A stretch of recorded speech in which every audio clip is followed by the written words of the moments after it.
Chapter 180. Ching Chumo walked towards them with an evil grin on his face.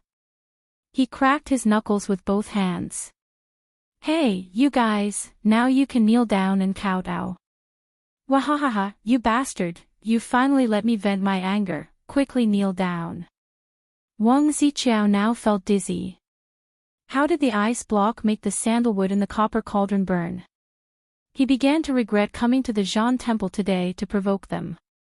Wasn't this the same as sending his face to the door for these playboys to slap? His pale face squeezed out a smile that was uglier than crying. "Ching Chumo, don't go too far. Don't go too far." "Yes, what do you want to do? Do you really want to bully my Fanyang Lu family?" Lu Xiang and the others were also regretting. They had forgotten to look at the almanac when they went out today. Originally, they wanted to ridicule Ching Chumo and the others who were not on good terms with them. Who would have thought that the ice block could make the sunlight burn? Today, the few of them could be considered to have been defeated. Their faces were probably going to be completely lost. "Wahahaha, you bastards, what are you going to say to me? Don't give me that. If you admit that you don't have balls between your legs, then forget it, I can let you go today." Ching Chumo put his hands on his hips and laughed. He was sweating in his heart just now. If it were not because he was angry at Wang Ziqiao and the others for being too insidious, and because he had an inexplicable confidence in Li Wangyu, he would not have gambled on this matter. His words made Wang Ziqiao, Lu Xiang and the others pale, but they did not know how to refute. If they really wanted to kneel down and kowtow to Ching Chumo and the other playboys, they would never do it. This was worse than killing them. Wang Ziqiao simply snorted, "Humph, I don't want to lower myself to your level, let's go." After that, he was ready to call the troops to open the way for the four of them to slip away. They would rather renege on their gambling debts and bear the infamy of going back on their words than kneel down and kowtow in front of countless onlookers. The bet between Wang Ziqiao and Ching Chumo had long been heard by the crowd outside the Zhan temple. As the saying goes, watching a good show is not a bad thing, so everyone began to kick up a fuss. Normally, Wang Ziqiao, Cui Daogu, Cui Hong, and Lu Xiang were profligate disciples from aristocratic families that absolutely no one dared to offend. But now, under the watchful eyes of countless people, it was unknown who took the lead. Waves of shouts came from Liquan Lane, "Kneel, kneel, kneel. Kowtow, kowtow, kowtow." Wang Ziqiao and the rest were infuriated by the uproar. They felt a burning pain on their faces. They had really lost a lot of face today. They pretended to be deaf and mute, pretending that they did not hear those voices. Under the protection of their own troops, they rushed out of the crowd in a sorry state. After leaving Lishan Square, Wang Ziqiao grabbed Lu Xiang and said, "Brother Xiang, I can't take this lying down. We can't just let today's matter go like this." Cui Daogu's face was also gloomy as he gnashed his teeth and said, "Today's humiliation is comparable to the humiliation of Han Xian's crotch. I will definitely get my revenge." "You're going too far. This was going too far. I swear I can't exist under the same sky with them. But Ching Chumo and those bastards, we can't easily offend them. Our troops don't dare to really make a move against them." Wang Ziqiao and the others were like Xing Kongbua. They were young, but their bodies had long been hollowed out by wine and women. Every time they had a conflict with Ching Chumo and the other playboys, they did not dare to fight personally. They only dared to let their troops fight. But when their troops faced Ching Chumo, Fang Yai, and Chai Lingguo, these playboys of the Tang Dynasty's top noble families, how could they really dare to make a move? If they injured these young masters, how many heads would they have for Qing Yaojin to chop off? If they really angered Qing Yaojin and Yuqi Jingda, these founding generals, even their main families, these aristocratic families, could not protect them. Therefore, there had been several conflicts, and Ching Chumo and the others had always won, which made Wang Ziqiao and the others depressed. Today, they thought it was an opportunity to mock Ching Chumo and the others, but they did not expect that they would lose all their face. Chui Hong suddenly opened his mouth and said, Ching Chumo and those bastards can't be touched, but can that Tian Shi Lang also not be touched? He was referring to Li Wangyu, the only one in the temple who was wearing a white robe at that time. Wang Ziqiao's triangular eyes flashed with a cold light. Yes, I can't deal with those bastards of the Qing and Yuqi families, but I, your father, can't deal with the Tian Shi Lang. I will now send people to watch that guy and see where he is from. Later, I will find someone to deal with him. Yes, that's right. I, your father, will kill this reckless guy. Brother Ziqiao, find out who this Tian Shi Lang is. If you don't destroy his family, this matter will not be over. Lu Xiang and the others also laughed. Suppressing people with power was what people like them should do. Idiots like Ching Chumo who liked to make a move were simply a disgrace to the nobles. Let's go and have a drink. Today's my treat. Find a few young ladies to relieve the heat. Lu Xiang called out to the other playboys and rode away. After Wang Ziqiao and the others fled the temple, the group of playboys laughed loudly. Ching Chumo and the other playboys naturally would not force Wang Ziqiao and the others to kneel down and kowtow. That would be tantamount to shedding all pretense of cordiality. But for these playboys who ran rampant in Chang'an, there was not much difference whether they kneeled or not. In short, today, the Taiyuan Wang clan, the Bowling Chui clan, the Fanyang Lu clan, and the Qinghe Chui clan had lost all face. Under the mocking eyes of the playboys, Wang Ziqiao and the others covered their faces with their sleeves. Under the protection of their own troops, they escaped from Liquan Square in a sorry state. This made Ching Chumo and the others unable to help but laugh, feeling very happy. After the sacred fire gathering ceremony in the Zhan temple, the crowd outside the temple gradually dispersed. But what they saw and heard today would be talked about by the people of Chang'an for a long time. Some busybodies, including the Zhan sect, tried to copy what Li Wangyu did that day. They found all kinds of ice and shone it under the sun, trying to find out the mystery of ice. But including the Zhan sect, no one succeeded in using ice to ignite the fire. This made Li Wangyu even more mysterious. Millimon was now more and more certain that the sacred fire in the Zhan temple was extinguished for no reason that day.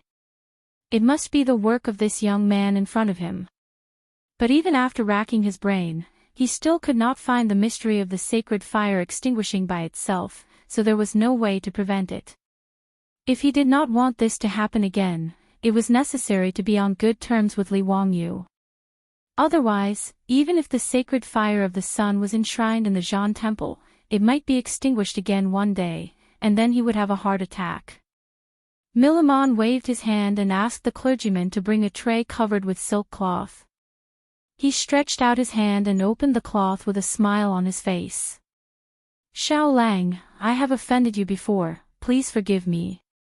These gold and jewels are a little token of gratitude from the Zhan sect. Please accept them, Xiao Lang. But I also ask Xiao Lang not to gather the sacred fire of the sun in the future. Is that okay? On the tray, there was a neat pile of gold ingots, as well as all kinds of sapphires, rubies, and other jewels from the western regions. These gold and jewels, under the illumination of the sun, all emitted a dazzling light, very tempting.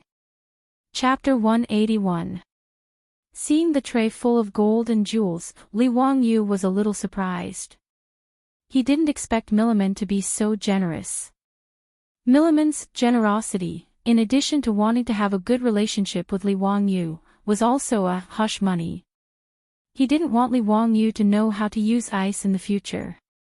If the method of getting fire from the sun was popularized everywhere, then there would be nothing sacred about the Zhan temple's sacred fire.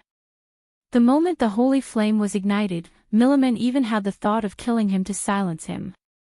However, with this group of silk pants backing Li Wangyu, Millimon quickly dispelled this idea in his mind and decided to bribe him with money. Li Wangyu listened to his words and understood that he wanted him to keep it a secret and maintain the sacred feeling of the Zhan Temple's sacred fire. Sabeo, you are too polite. You can rest assured that I will keep this matter a secret for Zhan Temple. That's good. Thank you for your trouble, Xiaolang. Li Wangyu was also not polite. He smiled and thanked Milliman, then grabbed the gold ingots and jewels and stuffed them into the hands of the playboys. Come, everyone has a share. Brothers, let's divide it. Qing Chumo and the others quickly refused. Today, they were very satisfied to see Wang Ziqiao and the others suffer. How could they have the nerve to take the gold and jewels? Not to mention, these playboys were not short of money, and Li Jia Xiaolang still owed a lot of debt. The gold and jewels on the tray, at a glance, the playboys could roughly estimate the value. It was about 4 or 5 million yuan. This Zhan Temple could be considered a big deal. Li Wangyu saw that the crowd didn't want it, so he threw the gold ingots and jewels back on the tray. Brothers, if you look down on these things, then this little brother also doesn't want it. Fang Eai and the others looked at each other. In the end, Qing Chumo laughed and reached out to grab a handful of gold ingots and jewels. Everyone, don't waste Ziyu's good intentions. Come, everyone has a share. Today, let's learn from the people of Jianghu. Divide the gold and let's go drink a big bowl later, wahahaha. Hearing Qing Chumo's words, the group of debauches also came forward with smiles on their faces, and each of them grabbed a handful of gold ingots and jewels. To them, the amount of money was not important. What was rare was Li Wangyu's sincerity. 5 to 6 million taels of gold and jewels, the group of silk pants, including Li Wangyu, each received 5 to 600,000 copper coins, which could be considered a small fortune. After everyone put away the gold and jewels, Qing Chumo waved his hand and said, "Let's go. Today at Ping Kong Fong, this old man will treat. We won't go home until we're drunk. Ha, let's go. Let's go home drunk today." After bidding farewell to Milliman, a group of playboys clustered around Li Wangyu as he mounted his horse, laughing and joking as they headed towards Peace Square. Li Wangyu, on the other hand, was laughing bitterly in his heart. He was still in the observation period of his beautiful boss. If Su Chongqing found out about this, he was afraid that it would be quite troublesome. What's more, it was broad daylight right now, just past noon. Was it really good to go drinking? But now it was too late for him to say no. Even if he said that his house was on fire, this group of silk pants would not let him leave. Li Wangyu shook his head. He planned to drink a few cups of wine and then use the excuse that he could not hold his liquor, and then run back to Zhou village. There were 2 delicate and beautiful women at home, so he did not have much longing for the girls of Ping Kong Fong. The group of silk pants rode their horses into Peace Square, heading towards a brothel in the square. Ping Kong Fong had tens of thousands of brothels, but these brothels were divided into 3 classes. The top-class girls were responsible for staying in the brothel and diligently practicing poetry and painting, singing and dancing, and would not easily see guests. It was rare to see anyone who was not a high official or a noble family. The second-class girls were responsible for receiving guests in the brothel and the brothel. They would accompany the merchants, rich young masters, and drink, play, sleep, and play to their heart's content. The most common brothel did not serve any peddlers or commoners to earn a little money. Instead, they were trained to be tour guides. That's right, tour guides. In Ping Kong Fong, even the most common brothel's speech and behavior were much better than ordinary girls.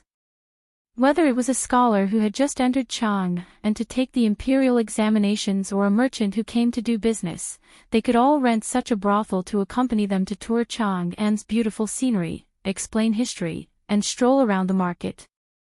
Or they could rent a few brothel when they went for a walk in the countryside, where high officials, nobles, poets, and scholars gathered to drink to their heart's content.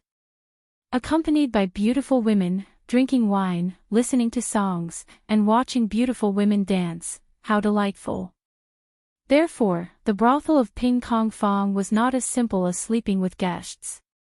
They could recite poems, paint, and write poems. They could also dance, ride, shoot, and dance with swords. They could be said to be multi-talented. Ping Kong Fong, which was full of beautiful women and high quality, was far from the brothel of the future, which only dealt in the flesh business, could compare. It was also because of this that Ping Kong Fong had a unique charm in the Tang Dynasty. Meng Jiao once wrote a poem, riding the spring breeze, the horse gallops, seeing all the flowers of Chang and in a day. The flowers of Chang and were not peonies or morning glories, but delicate beauty flowers. Li Wangyu had only come to Ping Kong Fong to sell erotic paintings, but it was his first time entering a brothel. He could not help but feel a little uneasy. Wei Shuyu suddenly winked at Li Wangyu and said with a mischievous smile, "Zio, there will be a lot of your admirers later. Don't be dazzled." What? What the hell was an admirer? Li Wangyu wanted to ask Wei Shuyu what he meant, but this guy pretended to be mysterious and did not explain. When the group of playboys was politely invited to the brothel by the handyman, the brothel's procuress came up to them with a smile. "Young dukes, you haven't been here for a long time. The young ladies in the brothel have missed you so much." This procuress was actually in her 30s, but in the eyes of the people of the Tang Dynasty, she was already old. A procuress was also an old procuress. It was said that the old procuress was an extinct bird. It was said that there were only females and no males. They bred by mating with other kinds of birds. They were very much like prostitutes who were promiscuous, so the brothel's boss was called the old procuress or procuress. Chai Lingwu, Wei Shuyu, and the others were veterans of the brothel and were familiar with the procuress. They teased, "Yun Yangzi, don't you miss us? Young dukes, don't make fun of me. Please come in, I'll call the young ladies." The procuress named Yun Yangzi smiled and led everyone into an elegantly decorated room. She asked the handyman to bring wine and food. Soon, a group of gorgeously dressed girls wearing topless dresses filed in, almost dazzling Li Wangyu's eyes. The topless dresses of the Tang Dynasty, except for the noble women, were worn by the prostitutes who entertained people with their beauty. Their white and towering breasts were set off by the topless dresses, making Li Wangyu feel a little thirsty. With the status of Qing Chumo and the others, the ones who came out to receive them in the brothel were naturally the best girls. The young ladies of the brothel were only 15 or 16 years old, which was the age of high school girls in the future. Qing Chumo, these beasts, only harm young girls. Li Wangyu despised them in his heart. Chapter 182. When Wei Shuyu saw these girls, he immediately pointed at Li Wangyu and laughed. "Qin Yang, Lian Yang, Xuan Yang, don't you want to know the author of the poems, Journey to the Sword, and Hui Chong Chen Jiang Shao Jing? Do you see this Xiao Lang next to me? Why don't you come over and greet him?" His words made these girls' eyes light up, and they looked at Li Wangyu in a strange way. To put it in modern terms, it was like a fan's eyes were sparkling when they saw their idol. Li Wangyu was also stunned. How could he have fans in this brothel after plagiarizing a few poems? Were these the admirers that Wei Shuyu had mentioned? He didn't know that these girls in the brothel were not ordinary people. They knew everything about music, chess, calligraphy, and painting. Their love for poetry was no less than the pursuit of idols by fans in the future. It had to be said that in the Tang Dynasty, being a poet was really a good profession.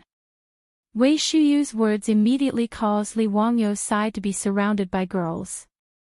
Each and every one of them looked at Li Wangyu with tender and admiring eyes. "Is this Li Wangyu from Hu County? Greetings, Mama Shui. I love Longjuan's song, Going Out of the Frontier. Can I sing it for you later? Greetings, Lang Jun. I am Qin Yang. Lang Jun, I am Lian Yang." Li Wangyu was surrounded by a group of girls who were 15 or 16 years old. Although he was a veteran in the future and had watched all kinds of Japanese action movies, he still felt a little helpless. Zio, why are you still standing there? Why don't you compose a poem in this situation? Ching Chumo also laughed. Ching Chumo, are you sure you are not possessed by Song Xiaofeng? Li Wangyu was speechless and rolled his eyes. But in the face of a group of girls who were looking at him with shining eyes, he couldn't say no. Forget it. If he wanted to compose a poem, then so be it. It was just plagiarism. Anyway, he was used to plagiarizing, right? Picking up the wine that the young lady beside him had eagerly poured for him, he raised his head and drained it in one gulp. Li Wangyu shouted, "Bring me pen and paper." In the Tang Dynasty, poets composing poems in brothels was part of the standard work routine. This brothel's art house had already prepared for it. Immediately, some odd job workers brought over paper, inkstone, brush, and ink. Several young ladies diligently helped him grind the ink. Li Wangyu thought for a moment and decided on a poem to plagiarize. He picked up the brush and began to write. As he wrote, he recited, "For Xiaonyang. Luo Xiongling Bo gave birth to Weiqin, how could he succeed in visiting his relatives? How can 1,000 cups of green wine be drunk? A face full of red makeup kills people." He shamelessly plagiarized another one of Li Bai's poems, For 7th Madame Duan, and even changed the title of the poem to For Little Madame Zhu. This poem was not famous among Li Bai's poems, but it was very suitable for Li Wangyu's feelings. He needed to recite a poem. The poem was, "You are like Luo Xiongling Bo, Luo Xiong giving birth to Weiqin, how could I get close to you? I really feel a little drunk with 1,000 cups of wine. Who gave you such a beautiful face?" To put it bluntly, it was Li Bai's romantic poem to coax the girls. As soon as Li Wangyu copied this poem, the girls in the room looked at him with even more strange eyes. Every girl felt that this poem was written for them. Now, all the girls recruited by the brothel keeper Yunyang all surrounded Li Wangyu. Ching Chumo and the others were not annoyed. As they drank and made merry, they watched Li Wangyu being surrounded by a group of prostitutes. Seeing Li Wangyu's battered and exhausted appearance, everyone laughed. Li Wangyu was surrounded by these delicate and soft girls, who kept urging him to drink. A girl who was good at singing and playing the pipa began to sing his poem, For Little Madame Zhu. Some who were good at dancing also began to dance. In the room, the atmosphere began to warm up. A group of playboys, under the service of the prostitutes, continued to drink wine. Li Wangyu also unconsciously drank a few more cups. The alcohol went to his head and he began to teach the girls around him how to play the finger-guessing game. Two little bees, flying in the flowers, fly. Paw paw. Ah ah. Kiss kiss. Lang Jun, you are so bad, it doesn't count, let's play again. The playboys had never seen such a way of playing the finger-guessing game. They were very interested and soon learned it. They began to play the little bees. However, Li Wangyu was starting to regret it. The scene in the VIP room was too King painful to the eyes. Can you imagine the scene of the burly Ching Chumo and Yuchi Baolin playing the little bees game? Especially when the two of them played the same game, the way they puckered their lips and kissed made Li Wangyu feel nauseous and disgusted. He wanted to vomit. In the room, after 3 rounds of wine, the atmosphere was in high spirits. Li Wangyu was thinking about how to disguise himself and retreat. Just as he was thinking of an excuse to let the playboys let him go, the door of the room was suddenly slammed open and several figures rushed in. Ching Chimo, Fang Yi Ai and the others heard the noise and glared at the newcomers. They wanted to see who was so blind that they dared to disturb their good mood. When they saw the newcomers, the group of playboys laughed instead of being angry.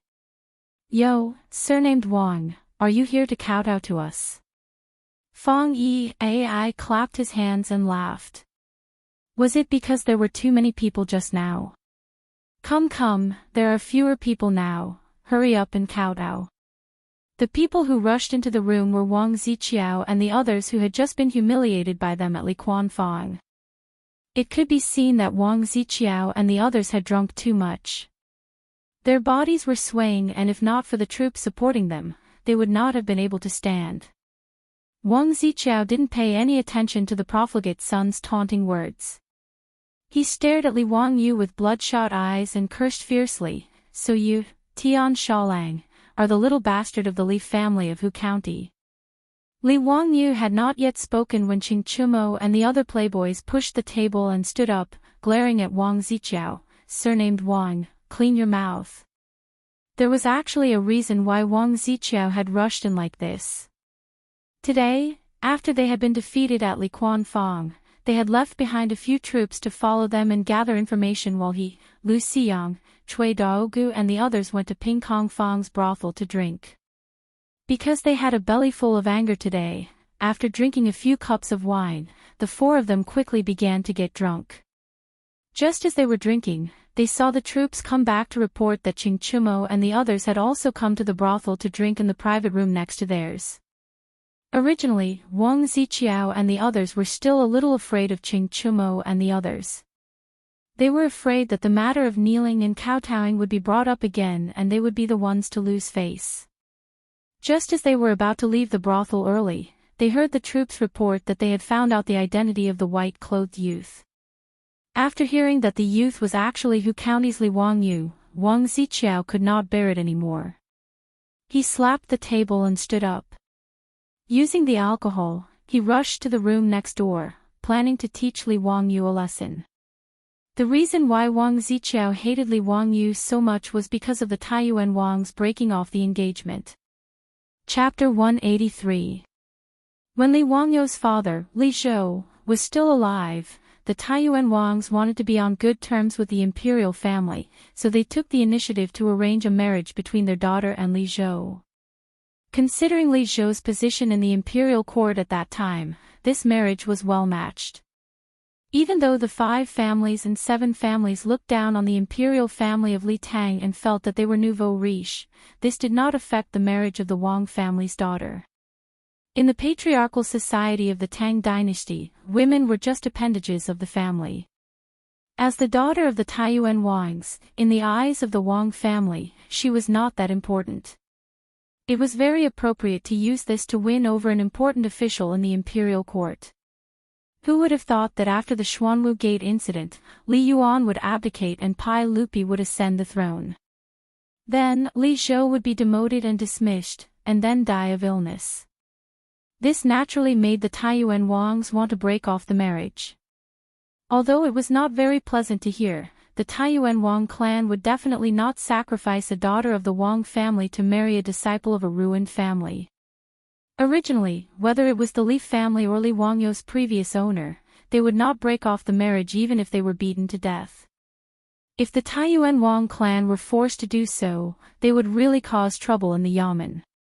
If it really came to that, no matter how unwilling the Taiyuan Wang clan was, they could only pinch their noses and let their daughter marry over. But it just so happened that Li Wangyu's soul transmigrated to the Tang dynasty and replaced the stubborn Li Wangyu. After receiving 170 taels of gold from the Taiyuan Wang clan, he happily wrote a letter to break off the marriage and ended the marriage. Logically speaking, Li Wangyu and the Taiyuan Wang clan should have nothing to do with each other anymore.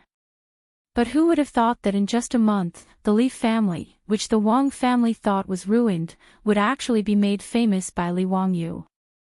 Li Wangyu's stunning performance at the Zhujiang Pool Poetry Meet began to spread in Chang, and along with those legendary masterpieces. Although Pai Lupi had left in a huff that day, as news of what had happened at Chongping County Duke's birthday banquet spread, many people began to speculate. The officials and nobles of the imperial court were all discussing this. If nothing unexpected happened, this Qilan son of the Li family would soon restore the family's glory. 2 days ago, the eldest son of the Jing family in Xinjiang set fire to a carriage shop in the East Market, which made Empress Zhongsun furious. This made the nobles in Chang'an even more shocked. With the methods of the nobles, they quickly found out that this carriage business was originally the property of the Li family in Hu County. Now, it was a joint venture with Empress Zhongsun. Not only did Pai Lupi appreciate him, but he could also connect with Empress Zhongsun. This made the nobles in Chang'an think more highly of Li Wangyu. Of course, Li Wangyu did not know about this at all. How could he have known that the bearded man he had dissed several times was the emperor of the Tang Dynasty, Pai Lupi? The more outstanding Li Wangyu was, the more short-sighted and snobbish the Wang clan of Taiyuan was.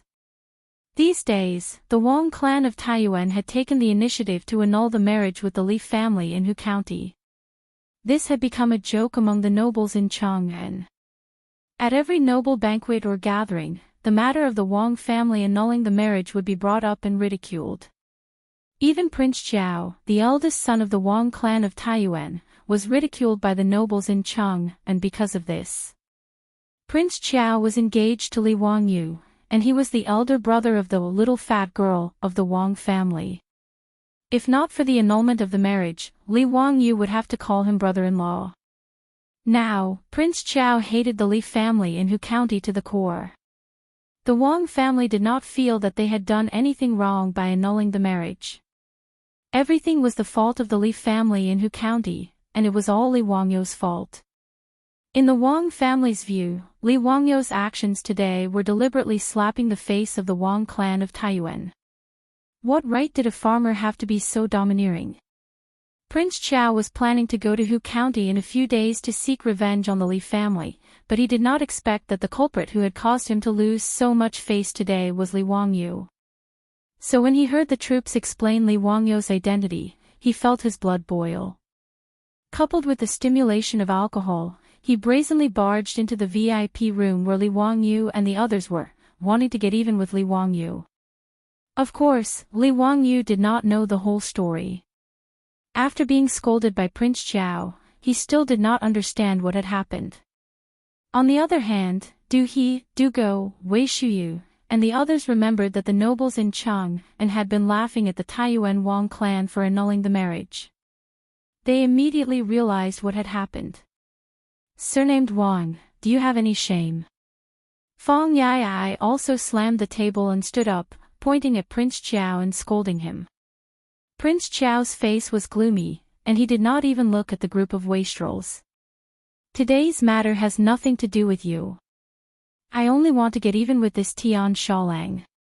If you insist on interfering, then you will be making an enemy of the Taiyuan Wang clan. Bastard! Do you think I'm scared? So what if I become an enemy of the Taiyuan Wang clan? Do you think my Qing family is afraid of your Wang family? The three brothers of the Qing family also angrily rebuked. Fang Yai, Yuqi Baolin, Yuqi Baoqi, Wei Shuyu, Niu Jingping, Chai Lingguo, and the Du brothers also pushed aside the singers beside them and stood behind the Qing brothers. Do you Taiyuan Wang still want to cover the sky in Chang'an with one hand? Today, we will protect Li Jia Shaolang. What are you going to do? You. Prince Zhao really wanted to ignore everything and order his troops to rush up and beat up all these bastards. But even if he had drunk too much wine, he did not dare to do so. Although the 5 families and 7 hopes had great political and economic power, if they really fell out with these founding dukes, it would not be good for them. Li Wangyu was a little confused. Why did it seem like the spearhead was now pointed at him? He and the Taiyuan Wang clan had no enmity in the past, nor did they have any recent grievances. What did this Prince Zhao mean? Brother Chumo. What's the situation? He whispered to Qing Chumo.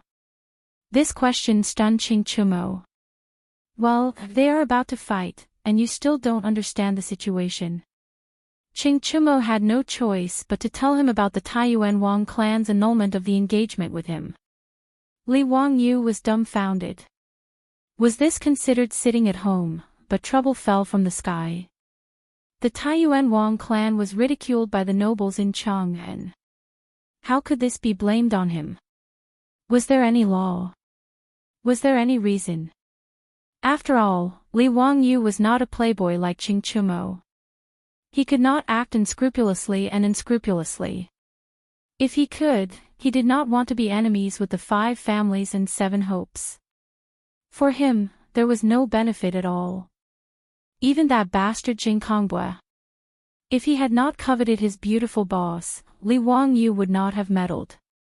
He touched his nose a little helplessly and said to Wang Ziqiao, "It was your Wang clan who proposed the annulment of the engagement. What did it have to do with me? Isn't it a little overbearing for the Wang clan to blame me?" Wang Ziqiao did not expect that Qing Chumo and his group of playboys would really go against the Taiyuan Wang clan for the sake of Li Wangyu. For a moment, he was embarrassed. And Lu Xiyang, Cui Daogu, and Cui Hong, although they were on the same side as Wang Ziqiao, were not willing to get involved in this matter.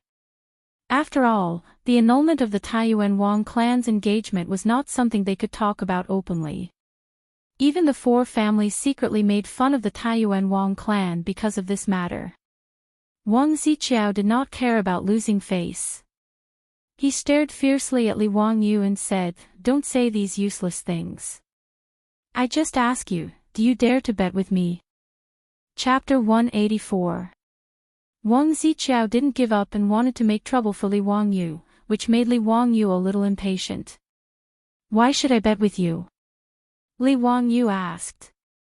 He didn't see any advantage in betting with Wang Ziqiao.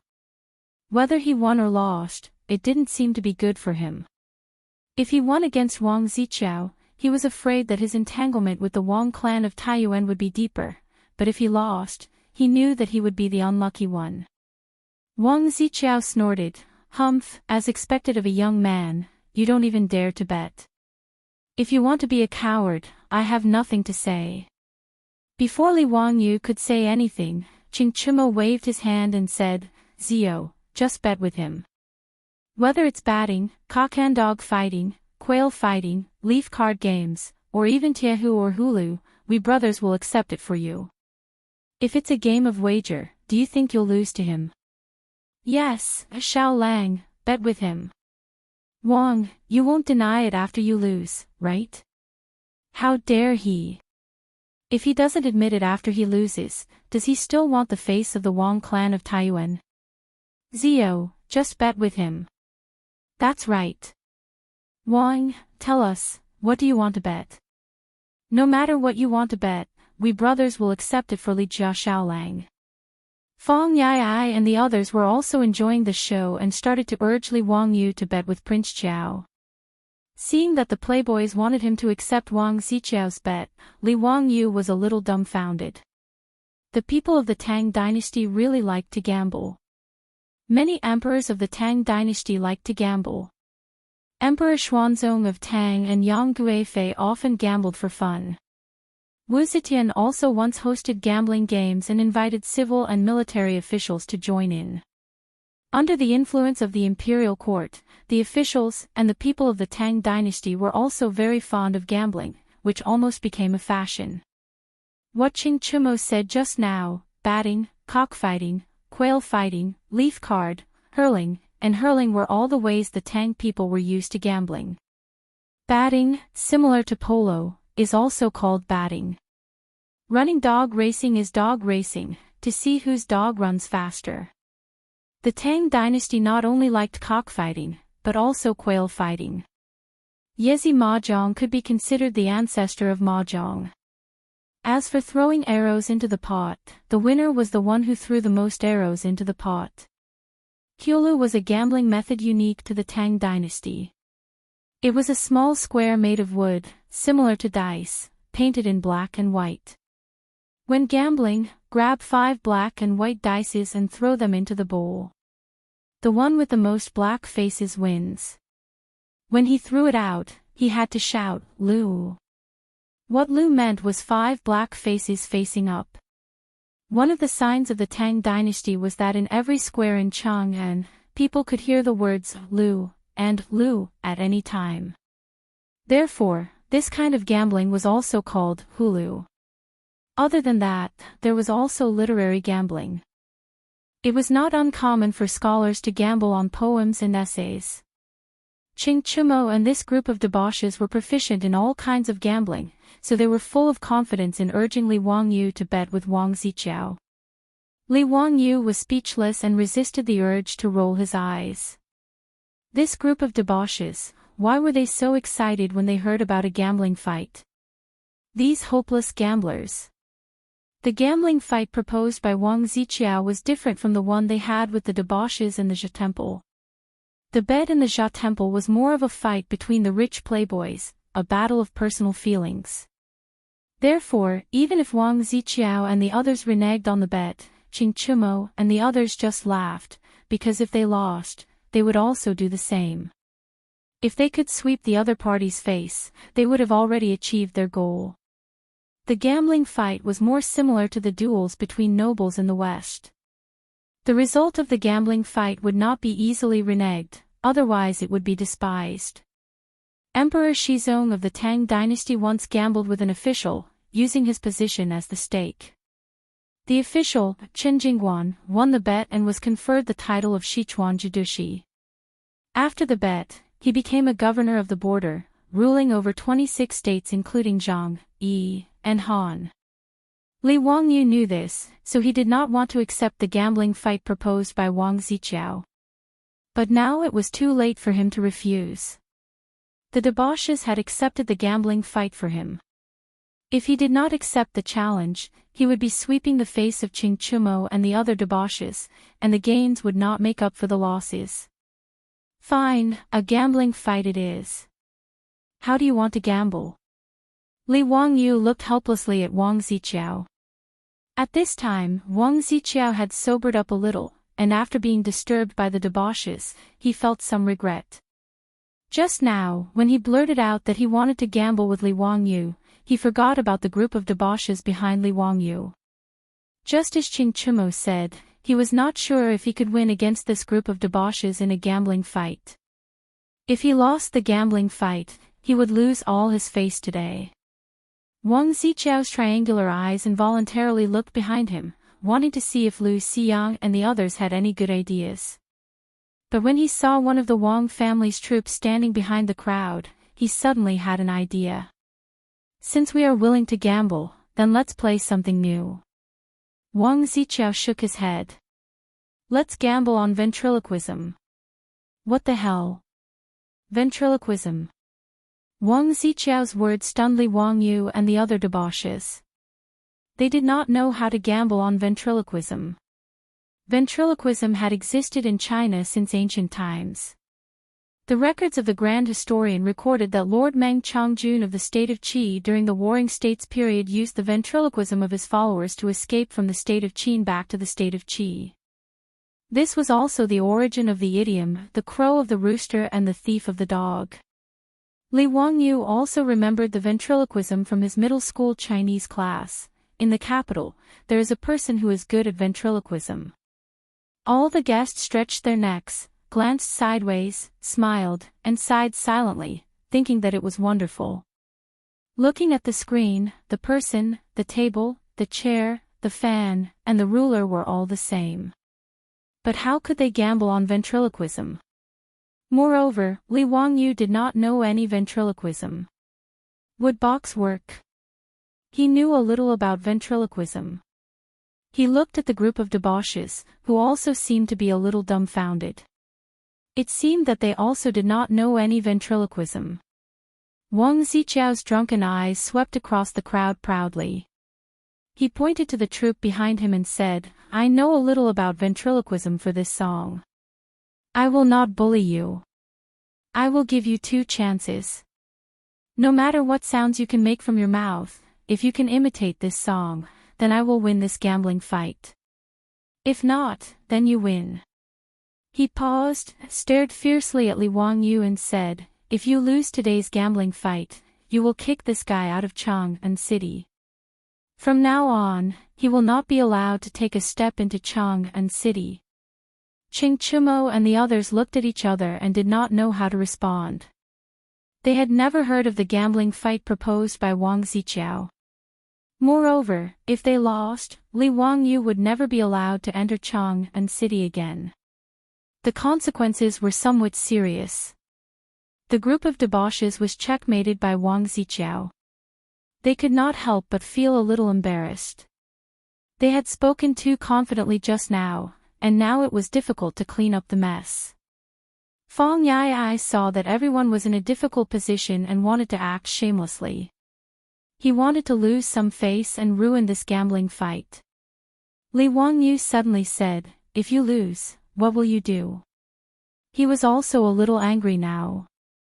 This Taiyuan Wang clan was so against him. Did he really think he was a clay figurine? That he could do whatever he wanted to do? Li Wangyu's stubborn temper also rose. So what if he was from the Taiyuan Wang clan? Today, he would fight with him. Wang Ziqiao laughed and said indifferently, "If I lose, from now on, I will avoid you in Chang'an City. As long as I see you, I will bow to you and avoid you." How about that? For these young masters, if Wang Ziqiao really lost, it would be a really shameful thing. If the legitimate sons of the 5 families and 7 families bowed to a white figure and avoided him, then he would lose all his face.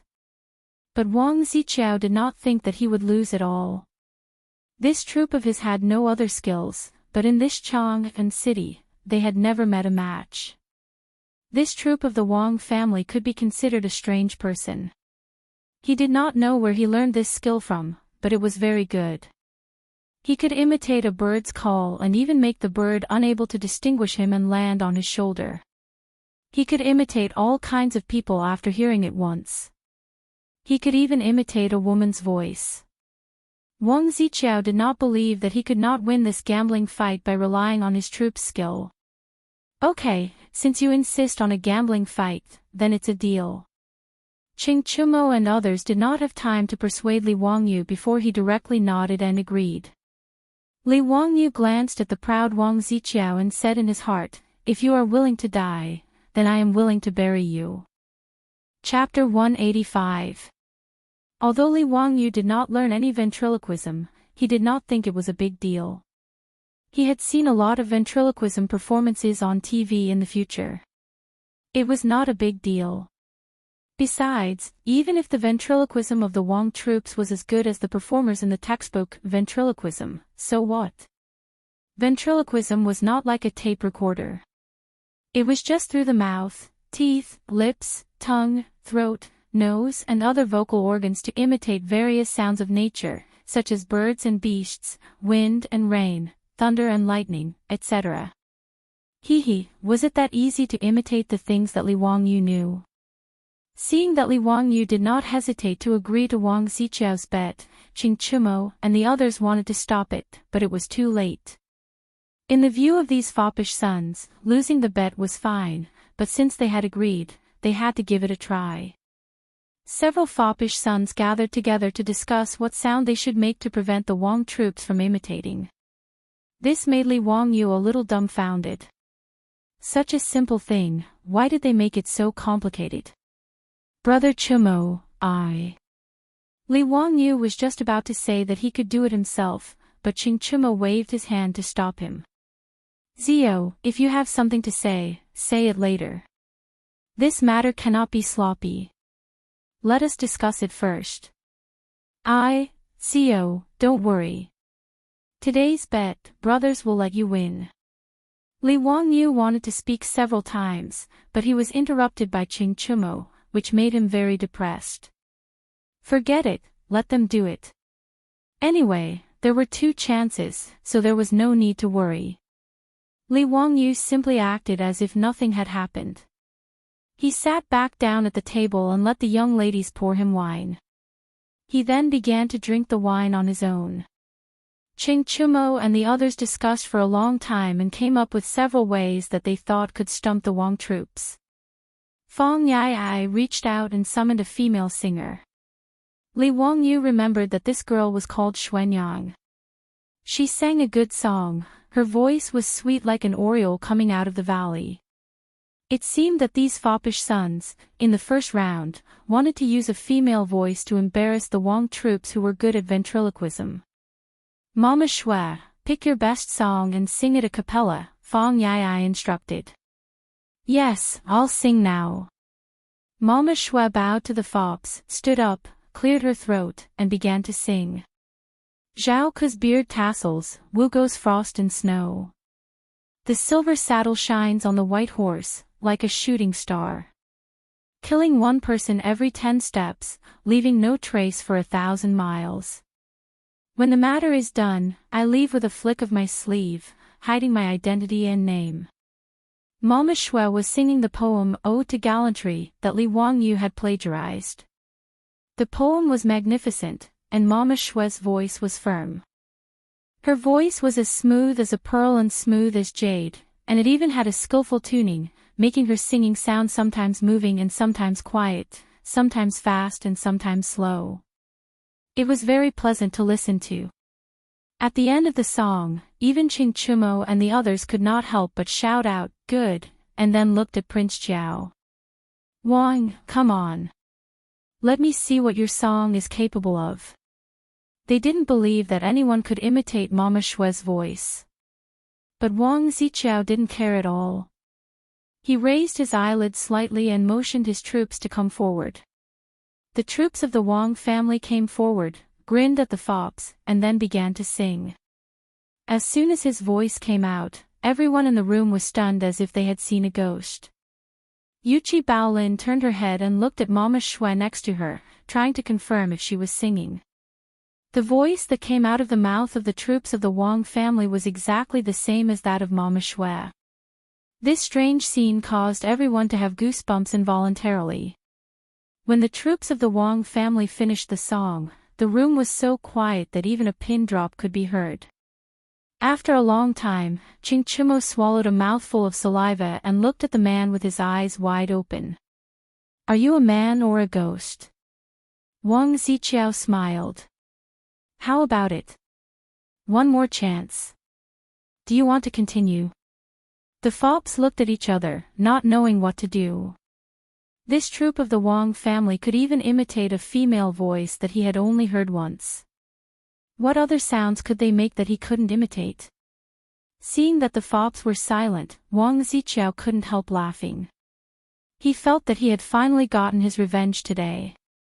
Later, he would ask his troops to throw Li Wangyu out of Chang'an City, and then he would slowly play with this arrogant boy. Li Wangyu, however, was neither hurried nor slow.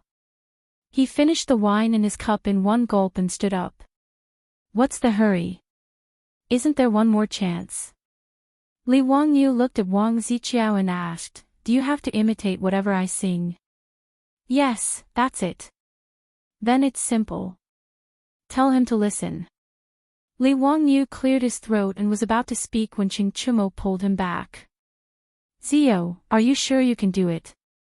"Hee, brother Chumo, don't worry, don't worry. When I finish singing, he will be dumbfounded." Li Wangyu laughed.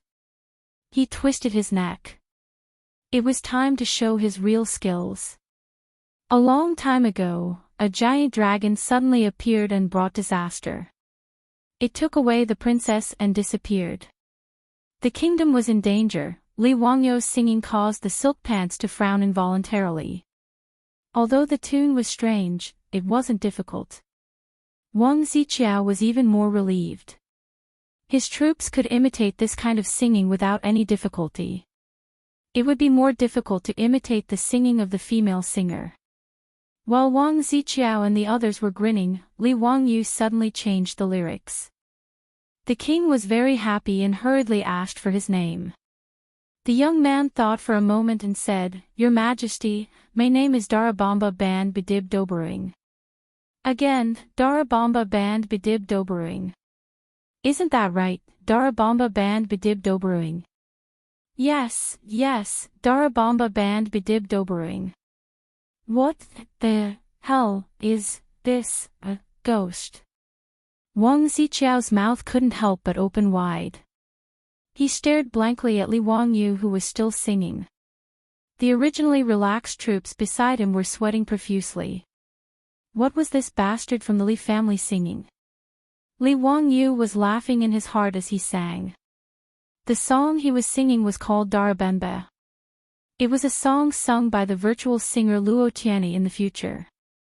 The melody of this song was very brainwashing, but it was impossible to remember the lyrics. The lyrics of Darabenba were simply magical. When Li Wangyu heard this song for the first time, he was completely dumbfounded. Li Wangyu spent a whole week memorizing the lyrics in order to learn this song. He didn't memorize the lyrics because he had nothing better to do. He just wanted to show off. Back then, Li Wangyu had to attend the company's annual meeting in order to impress everyone and show his face in front of his beautiful boss. That was why he had spent so much effort to learn this song. Who would have thought that after transmigrating to Tang Dynasty, there would come a day where he could use this song? After Li Wangyu finished singing, he smiled at Wang Ziqiao and said, "Come on, let your troops imitate my song with their ventriloquism." In the private room, the fops were dumbfounded. The singers were also dumbfounded. Wang Ziqiao was even more dumbfounded. Imitate your ass. Chapter 186. Wang Ziqiao's face twitched. He really wanted to grab Li Wangyu's collar and spit on his face. You call this a fucking song? He looked at the equally sluggish troops beside him and knew that he would not be able to imitate this song with his mouth technique. Humph. Let's go. Wang Ziqiao knew that he had lost this gambling fight again. He pulled his face and turned to leave. Wait, surnamed Wang, did you forget something? Cheng Chumo shouted, "Don't forget, you said it yourself, salute and avoid. Now you can salute and get out." You! Wang Ziqiao's eyes were red as he angrily stared at Cheng Chumo. What? As the legitimate son of the Taiyuan Wang clan, are you going to refuse the gambling bet? TSK, what 5 surnames and 7 hopes, the name is just an exaggeration.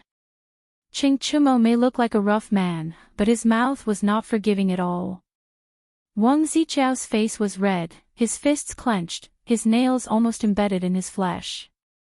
He did not say anything, just bowed slightly to Li Wangyu, and that was his salute.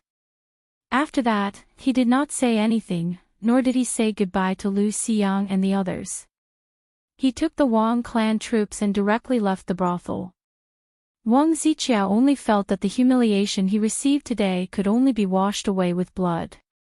These playboys did not feel that there was anything wrong with their actions. All the mistakes were Li Wangyu's fault. As the legitimate son of the Taiyuan Wangs, Wang Ziqiao now hated Li Wangyu to the bone, and was only thinking about how to retaliate. Lu Xiyang, Cui Daogu, and Cui Hong did not expect such a result. They did not say anything, and each took their own troops and left. After they left, Cheng Chumo and the others laughed until tears came out. They kept calling for wine. Today, they would not leave until they were drunk. Li Wangyu wanted to slip away at this time, but it was naturally too late, and he was poured wine by the playboys. No matter how low the alcohol content of the wine was, in the end, he still closed his eyes and drank it all. After the farce in Chang'an, Li Wangyu behaved himself for a period of time. He stayed in Dingzhou village every day and did not run around. Defeating the legitimate son of the Taiyuan Wang clan was not necessarily a good thing for Li Wangyu. He was not like Cheng Chumo and the other dandy who could go against the Taiyuan Wangs. As a commoner, Li Wangyu knew his place. Therefore, he hid in Dingzhou village, intending to lie low for a while.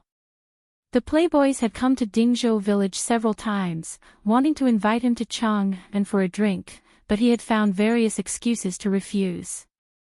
He spent his days at home cultivating his relationship with his beautiful boss, chatting with Aphrodite about life, teaching Ma Zhou and Yan Liben, and discussing with Lu Shenwei how to build a Taoist temple. His days were rather carefree. In the 3rd month of Zhenguan, the plague of locusts had begun. Li Wangyu's thousands of ducks were also driven by the duck girl from the duck shed to the various fields in the village to hunt for locusts. However, the locusts seemed to be endless. One day, they ate up all the locusts in the field, and the next day, more locusts would appear out of nowhere. But compared to the fields in the villages around Dingzhou village was much better. Although this year's grain yield would definitely be reduced, at least there would be some harvest during the autumn harvest. As for the other villages, Li Wangyu estimated that if the government did not order to exterminate the locusts, this plague of locusts would undoubtedly cause a great famine in Guangzhou Road. Li Wangyu had only seen this kind of locusts plague in Africa on television in his previous life. It made one's scalp tingle, and one could not bear to look at it directly. In the camera, the locusts covered the sky like dark clouds, and wherever they passed, not a single blade of grass grew. In his previous life, there were planes spraying pesticides in Africa, but they still could not stop the plague of locusts. Li Wangyu could not imagine that he would soon face such a situation. But he could only do so much. If the Tang Dynasty wanted to save itself, it could only rely on itself. Li Wangyu was not God. Saving a village was already his limit. People could only save themselves. He could not save thousands of people. Having thought this through, Li Wangyu heaved a long sigh and decided not to dwell on it any longer. On this day, Li Wangyu had nothing to do, so he went to the Ganhe River to fish to pass the time. While he was leisurely, he heard a noisy voice not far away. Li Wangyu curiously looked from the bushes and was surprised to see Yang Quan leading a group of people to the Ganhe River. They were pointing at the 5 water wheels and his 300 mu of paddy fields. He noticed that Fang Xianling and the bearded man were also among them. In the crowd, there was also the man who had eaten breakfast at Chongren Fang. What are they doing? Tang Dynasty cadres going to the countryside for inspection. What are they doing in Dingzhou village? Such a group of officials in the capital, and their official positions were much higher than Yang Quan, who was a 7th-grade county magistrate. Li Wangyu felt sorry for Yang Quan. Receiving superiors was not necessarily a good job. Li Wangyu did not want to be nosy.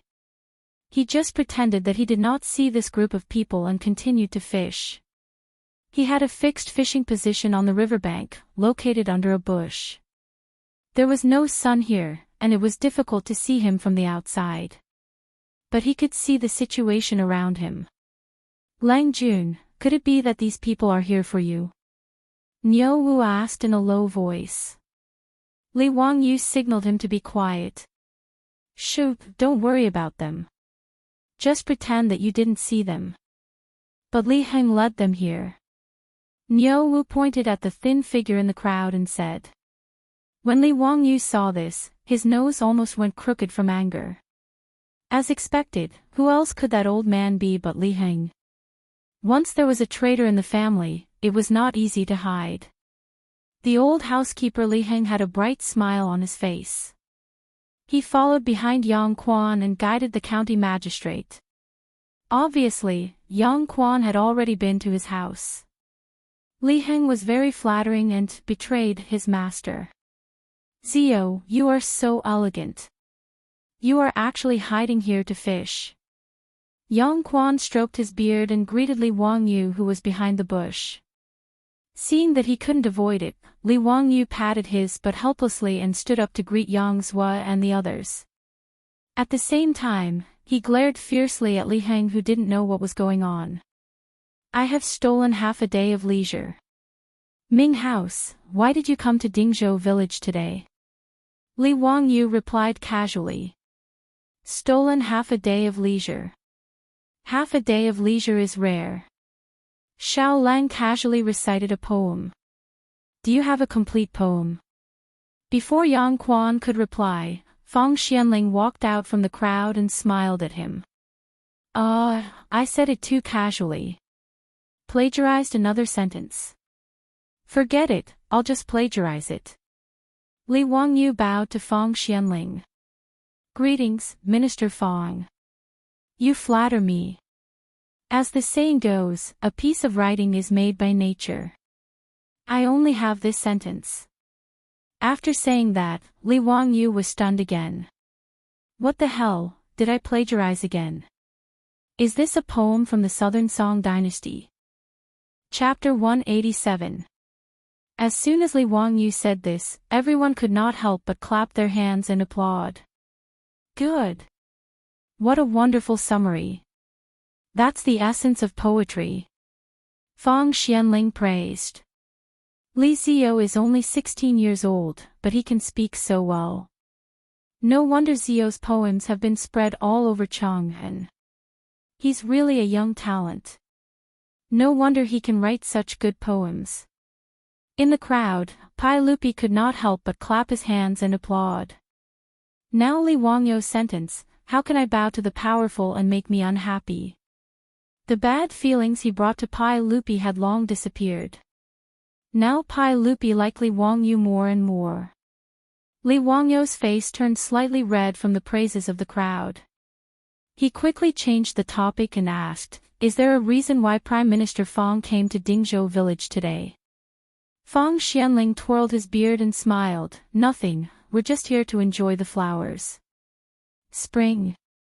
Enjoy the flowers. Black lines appeared on Li Wangyu's forehead. What nonsense was this? If it was March in previous years, it would be a good time to enjoy the flowers. But this year, there was a locust plague in Guangzhou. Even around Dingzhou village, even if Li family's ducks kept hunting for locusts, there was no spring scenery in the fields. Of course, enjoying the flowers was not a good thing, but enjoying the locusts flying in the sky was a good thing. Fang Xuanling's words were an excuse. In fact, Pai Lupi wanted to visit Dingzhou village. He, Zhangsun Wuji, Du Ruhui and the others naturally needed to accompany him. As the emperor of the Tang Dynasty, Pai Lupi did not come to Dingzhou village because he had nothing to do. There was a reason why he came incognito with Fang Xianling, Zhangsun Wuji, and the others. First, he came to see with his own eyes the water wheel that did not require manpower and could automatically carry water for irrigation. He also wanted to see the effect of Li Wangyu's 300 mu of saline alkali soil. Second, the locust plague in Guangzhou was getting worse and worse. There were reports of the locust plague everywhere. Pai Lupi also wanted to see the extent of the locust plague. Third, the case of the locust plague and divine punishment in the court was still unresolved. This made Pai Lupi feel depressed, so he took this opportunity to walk around and relax. Pai Lupi, accompanied by Fang Xianling, Du Ruhui and Zhangsun Wuji, came to Dingzhou village under the lead of Hu County Magistrate, Yang Quan. After seeing the water wheel with their own eyes, and seeing that the saline alkali soil had been improved and rice had been planted, everyone was full of praise. Zhangsun Wuji lowered his voice and smiled at Pai Lupi, congratulations to His Majesty. Our Tang Dynasty has this method of water wheel and saline alkali soil. It can increase the number of mu of land and prevent the land from being drought-stricken. This is great news. Fang Xianling and Du Ruhui were also full of praise. Pai Lupi, who was originally in a bad mood, also showed a satisfied smile. He was even more satisfied with Li Wangyu. The Qilin son of the old Li family not only had outstanding literary talent, but also had such knowledge of worldly affairs. It was really rare. He did not know where he learned this ability. Whether it was the water wheel or the four-wheeled carriage, for the Tang Dynasty, they were all national weapons. Li Wangyu could be said to have made a great contribution to the Tang Dynasty. But the more it was so, the more Pai Lupi felt that he had the responsibility to educate this kid. This kind of thing was beneficial to the country and the people, but he did not want to give it to the imperial court. Instead, he used it to exchange for some farmland, cattle, and the exclusive right to operate the Chang and carriage. It was really abominable. Moreover, this kid also urged Empress Zhangsun to invest in his carriage business. He did not think about how to repay the imperial court. Instead, he thought about the business of merchants all day long to earn those stupid things. He really deserved a beating. Thinking that he was Li Wangyou's elder, Pai Lupi's words were not so pleasant to hear. They carried a lecturing tone. "Kid, come here. Let me ask you. Since you gave the water wheel and the method to improve the soil to the imperial court, why did you ask Yang Mingfu for cattle as a reward?" Pai Lupi felt that he had good intentions, but he was destined to make a fool of himself. It was a waste of effort. Li Wangyu had always been unhappy with this curly-bearded man. He was very tired of his words. How could he listen to Pai Lupi's lecture? Moreover, the two sides were in completely different positions. Naturally, their views on this matter were also completely different. In the eyes of Pai Lupi, the emperor of the Tang Dynasty, if the people under his rule had good things, it was natural for them to give it to the government. As for the reward, it should be given by the government at their discretion. It should not be privately asked for. In the Huaxia dynasties where imperial power was supreme, there was no such thing as intellectual property protection. Things that were useful to the people of the country were public goods. Imperial power did not recognize the exclusivity of private creations. This was also the reason why the ancient people, once they had something good, would keep it for themselves. Independent sects, ancestral secret recipes, and so on all originated from this kind of social environment where there was no awareness of intellectual property protection. This forced them to think of ways to protect their own interests. Therefore, from the standpoint of the emperor of the Tang Dynasty and Li Wangyou's elder, Pai Lupi felt that it was normal for him to teach this bastard a lesson. Including Fang Xianling, several important officials also nodded and smiled. They felt that Pai Lupi's question was not wrong. If it weren't for his teacher, Yu Shinan, and the fact that Yang would truly cherish Li Wangyou's talent, he wouldn't have taken out some cattle to trade with him. Rather than an exchange, it was more appropriate to say that Yang Quan's gift to Li Wangyou was appropriate. What bargaining? It was just Yang Quan teasing him. However, Li Wangyou did not see it that way. What right did he have to confiscate something that he had invented with just a few words? It was simply the logic of a robber. Aren't my 2 skills worth 20 cattle? Li Wangyou straightened his neck and replied in an unfriendly tone. Pai Lupi was stunned.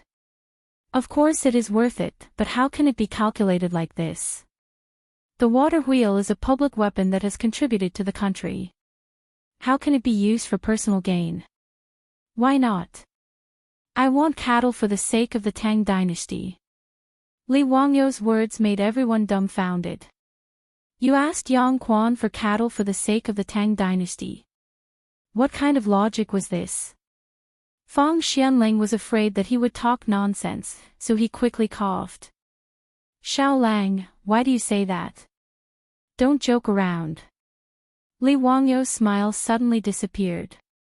He felt that he had the obligation to explain to these officials of the Tang Dynasty why intellectual property protection was necessary. You should have read Blue Spring and Autumn Annals, right? These bigwigs of the imperial court were all learned scholars, including Li Er, who was familiar with the classics. Naturally, they knew what Li Wangyou was talking about and nodded. Li Wangyou continued, in Blue Spring and Autumn Annals, Zigong redeemed people and Zilu received cattle. Have you forgotten? His words made everyone stunned. What did Zigong redeemed people and Zilu receive cattle have to do with this? Chapter 188. Zigong redeeming a person and Zilu receiving an ox were stories recorded in the Spring and Autumn Annals of the Lu family. There was a law in the state of Lu. If the people of Lu saw their compatriots in a foreign country suffering misfortune and becoming slaves, as long as they could redeem these people and help them regain their freedom, they could receive compensation and rewards from the state. Confucius's student, Zigong, redeemed the people of Lu from a foreign country, but refused the state's compensation. Confucius said, if you take the gold, you won't lose anything. If you don't take the gold, you won't be able to redeem the people. What he meant was that if Zigong didn't accept the money, no one would redeem the people of Lu in the future. Because Zigong didn't lack money, it didn't mean that other people didn't lack money. However, because of Zigong's example, other people of Lu might not be willing to accept the state's compensation and rewards. As a result, no one was willing to redeem the people of Lu from a foreign country. When Lu saved a drowning person, that person thanked him and gave him an ox, which Lu accepted. Confucius said happily, "From now on, the people of Lu will be brave enough to save drowning people." Zigong redeeming a person and Lu receiving an ox were mainly to show that going against common sense and against human morality was the most evil thing in the world. Raising the standard of morality infinitely, or treating one's own morality as public morality, these two methods would only lead to one result, which was to make morality awkward. It would make ordinary people's faces change color when they hear about morality, and then they would distance themselves from morality. All the big shots present, including Pai Lupi, naturally understood this principle, but they didn't understand how it was related to what Li Wangyu said.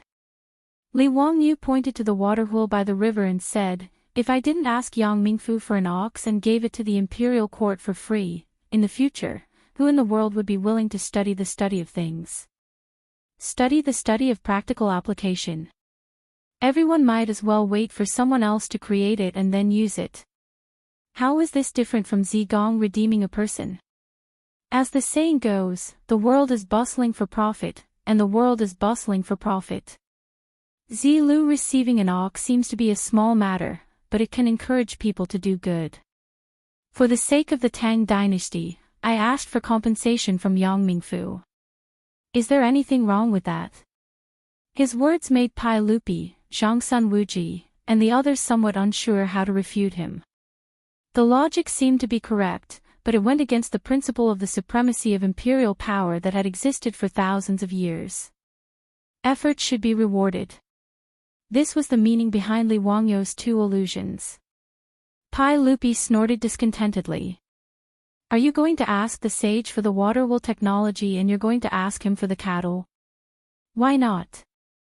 Li Wangyu asked curiously, don't you have to pay to buy things in the palace? Why do you want to snatch my family's belongings by force? The imperial court will naturally reward you. How can this be called stealing? Pai Lupi said angrily. Why should I reward him? This is what I deserve. Why did the imperial court bestow it upon me? You stole my things and then gave them to me as a reward. Isn't that the same as robbing? Li Wangyu's eyes almost rolled to the sky. His words made Li Er speechless for a while. Pai Lupi had the urge to take off his boots and slap him. This bastard brat didn't give him any face at all. I've been insulted again. Li Wangyu's words made everyone have the urge to cover their faces with their sleeves. This brat is getting serious again. Everyone present, except for Yang Quan, had seen Li Wangyu's previous two insults to Pai Lupi. Fortunately, Pai Lupi was open-minded. Otherwise, Li Wangyu's grave would already be 3 feet tall. Yang Quan was anxious and quickly said, Zio, how can you say that? Answer properly. Fang Xianling also coughed softly. What uniquely means is that the imperial court's reward will only be greater. Why did Xiao Lang only use the water wheel and the method to improve the soil in exchange for a mere 20 cattle? Yang Mingfu wouldn't give me more. Li Wangyu muttered. Fang Xianling was also depressed. Did this brat understand what he said? In fact, Li Wangyu naturally knew that if he offered the method to make the water wool to the Tang Dynasty in the name of offering, he would receive far more. It was even possible that he would be promoted to an official. But the problem was that he wasn't willing. First, he didn't want to be an official. Second, Li Wangyu was also a stubborn little donkey. As he said, it was obviously his, and he was willing to sell 20 cattle. Why should the imperial court's bigwigs reward him in the form of charity? I don't want to serve you. Pai Lupi was angered by Li Wangyu's words. He almost wanted to fling his robe and leave. This bastard brat should be caught and taught a lesson by Qing Yaojin. Otherwise, he wouldn't be able to learn how to speak properly. He began to regret that he didn't bring Qing Yaojin with him when he went out today. That day in Zhang Liang's mansion, Qing Yaojin beat Li Wangyu's butt. It made Pai Lupi feel very happy. This bastard brat should be taught a lesson like this. Pai Lupi, who had been humiliated, simply ignored Li Wangyu. He said, "Amazing skill." Then he turned around to observe the 300 mu of rice field that had been improved from saline alkali soil. Looking at it, Pai Lupi couldn't help but want to take off his boots and beat Li Wangyu. He couldn't be bothered to waste his breath on Li Wangyu, this scoundrel. He turned his head to look at Yang Zhua, who was standing respectfully at the side, and said angrily, "Yangming residents, why are the seedlings in this paddy field planted in such a mess? Is this how the county government supervises the farming?" Pai Lupi was referring to the 2 mu of rice field that Li Wangyu had people use the rice seedling tossing method to plant. Compared to the surrounding rice fields, the rice seedlings in these 2 mu of rice field were simply too horrible to look at. In the other rice fields, the rice seedlings were all horizontal and vertical. The rows and rows were very neat and pleasing to the eye. However, in these 2 mu of rice field, the rice seedlings were haphazardly inserted into the rice field. Seeing this, Pai Lupi was very angry. Even Zhang Sunwuji, Fang Xianling, and the others shook their heads. They felt that Li Jia Xiaolang was still young and didn't care about farming at all. If he planted the rice seedlings so casually, when the autumn harvest came, what good harvest could there be? Even if the Li family didn't need to rely on the harvest in the fields to live, it was disrespectful to waste the land like this. It could even be said that it violated the Tang Dynasty law. In the Tang Dynasty, if the land was abandoned, they would be arrested by the county government and beaten with a plank. In an agricultural society, as long as the emperor wasn't extremely muddle-headed, he would place great importance on farming. In Pai Lupi's view, Li Wangyu's 2 mu of rice field was completely wasting the land. Therefore, when he asked Yang Quan, there was a bit of anger in his words. How could Yang Quan understand why Li Wangyu planted the rice in such a way? Hearing Pai Lupi's unfriendly tone, he couldn't help but feel a little scared. He quickly looked at Li Wangyu for help. Zio, quickly explained to Eunuch Li. Li Wangyu rolled his eyes. Just as he was about to diss Pai Lupi again, he heard a creepy laugh from not far away. Wahahaha, nephew, I'm here to see you again. Chapter 189. Other than Qing Yaojin, there was no one else who could make such a sound. When Li Wangyu heard Qing Yaojin's voice, he couldn't help but shiver. This devil incarnate's lethality was too shocking, and he couldn't help but be afraid. He turned his head stiffly and saw that the one who made such a terrifying sound was Qing Yaojin. Qin Qiong was also with him, and behind him was a group of personal guards. Wahahaha, nephew, why aren't you coming over to welcome me and your uncle Qin? Qing Yaojin urged his horse to gallop in front of Li Wangyu. Just as he was about to laugh heartily, he raised his eyes and saw Li Er and the others behind him. He hurriedly rolled down from his horse and prepared to greet them. Zhang Sunwuji, who was in the crowd, quickly waved his hand at him. This old fellow was also a smart person and immediately understood. Greetings to all of you. What brings you here to Dingzhou village today? Qing Yaojin and Qin Qiong understood that this was Pai Lupi's incognito inspection and didn't intend to reveal his identity. Thus, they vaguely greeted them. We heard that this Li Jia Xiaolang built a water wheel and improved 100 mu of saline alkali soil, so we came to take a look. Why are the two high dukes here? Zhang Sunwuji explained with a smile. Qing Yaojin laughed, I'm here to eat the pig slaughtering feast. He pointed at Li Wangyu. The pig slaughtering feast made by this fellow, although he used cheap meat, was very delicious and left a lasting aftertaste. After eating it once, I missed it so much that I asked Brother Shubao to come over today. I'm prepared to let this bastard give us a meal again. Li Wangyu was dumbfounded. What the heck?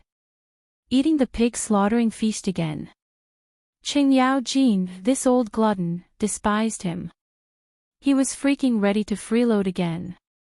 Li Wangyu suddenly wanted Niu Wu to quickly go home and hide the things at home. The bandits were coming again. After Qing Yao Jin finished speaking, the others did not think much of it, but Yang Quan could not help but swallow his saliva. He nodded in agreement and said, "What Lu Guogong said is true. Ziyu's pig slaughtered rice is the best in the world. It is rare. This lowly official has eaten it once, and it is indeed unforgettable." After the two of them finished speaking, Zhang Sun Wuji's eyes lit up. He turned to Li Wangyu and asked, "Xiao Lang, can you treat us to a taste today?" Zhang Sun Wuji loved to eat in one bite. Regardless of whether it was the local snacks or various feasts, he would gladly enjoy them. The reason why Li Wangyu was able to meet Zhang Sun Wuji in Chongren Square that day was because he liked the taste of the Hu biscuits in the food shop in the square.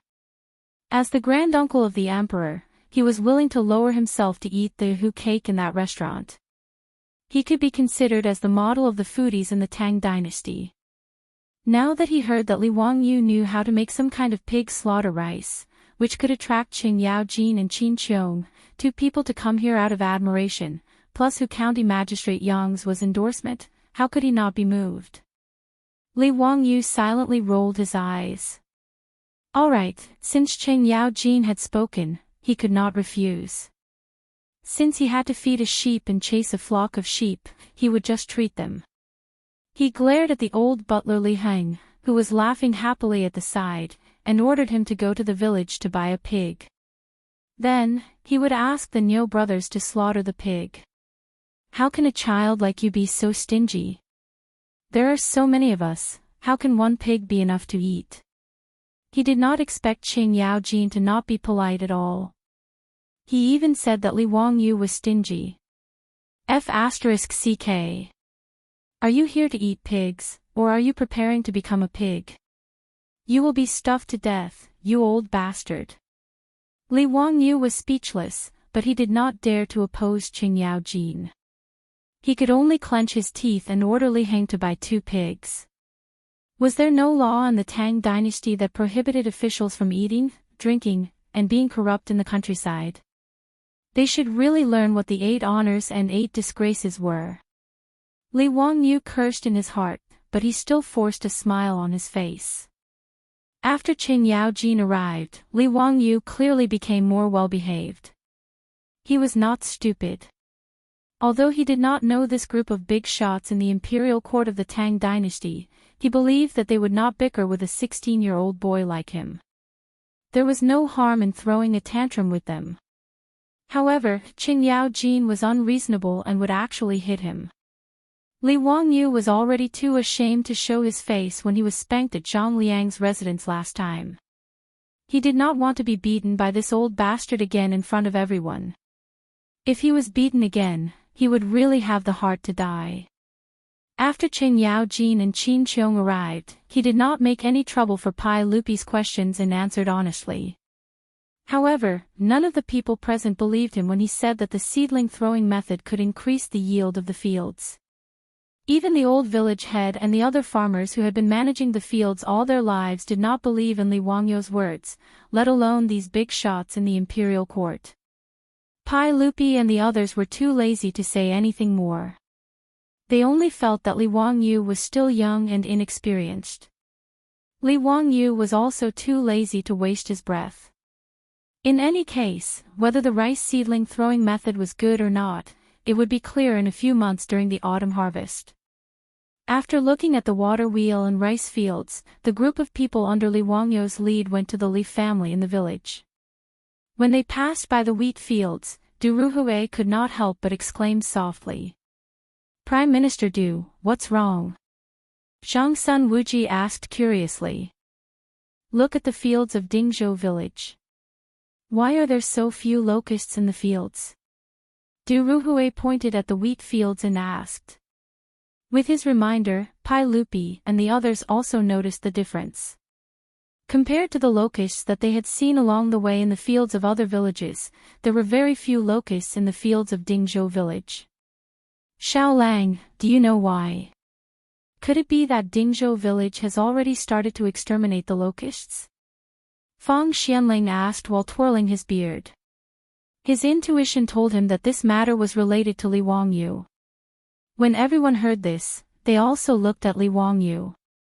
Could this young man convince the villagers to risk universal condemnation and exterminate the locusts? Why are you all looking at me? I did not exterminate any locusts. These were all done by the duck god. That's right, that's it. Li Wangyu nodded with certainty. What? Duck god. I'll beat you to death, you coward. Speak to me properly. What do you mean? It was fine if the others did not understand, but only Qin Yaojin raised his big palm and was ready to use force to threaten him. Duck, it means that ducks eat locusts. Faced with the absolute threat of force, Li Wangyu immediately cowered. What duck? Tell me clearly. Li Wangyu quickly replied, I bought a few thousand ducks and raised them in the fields of the village to eat the locusts. It's that simple.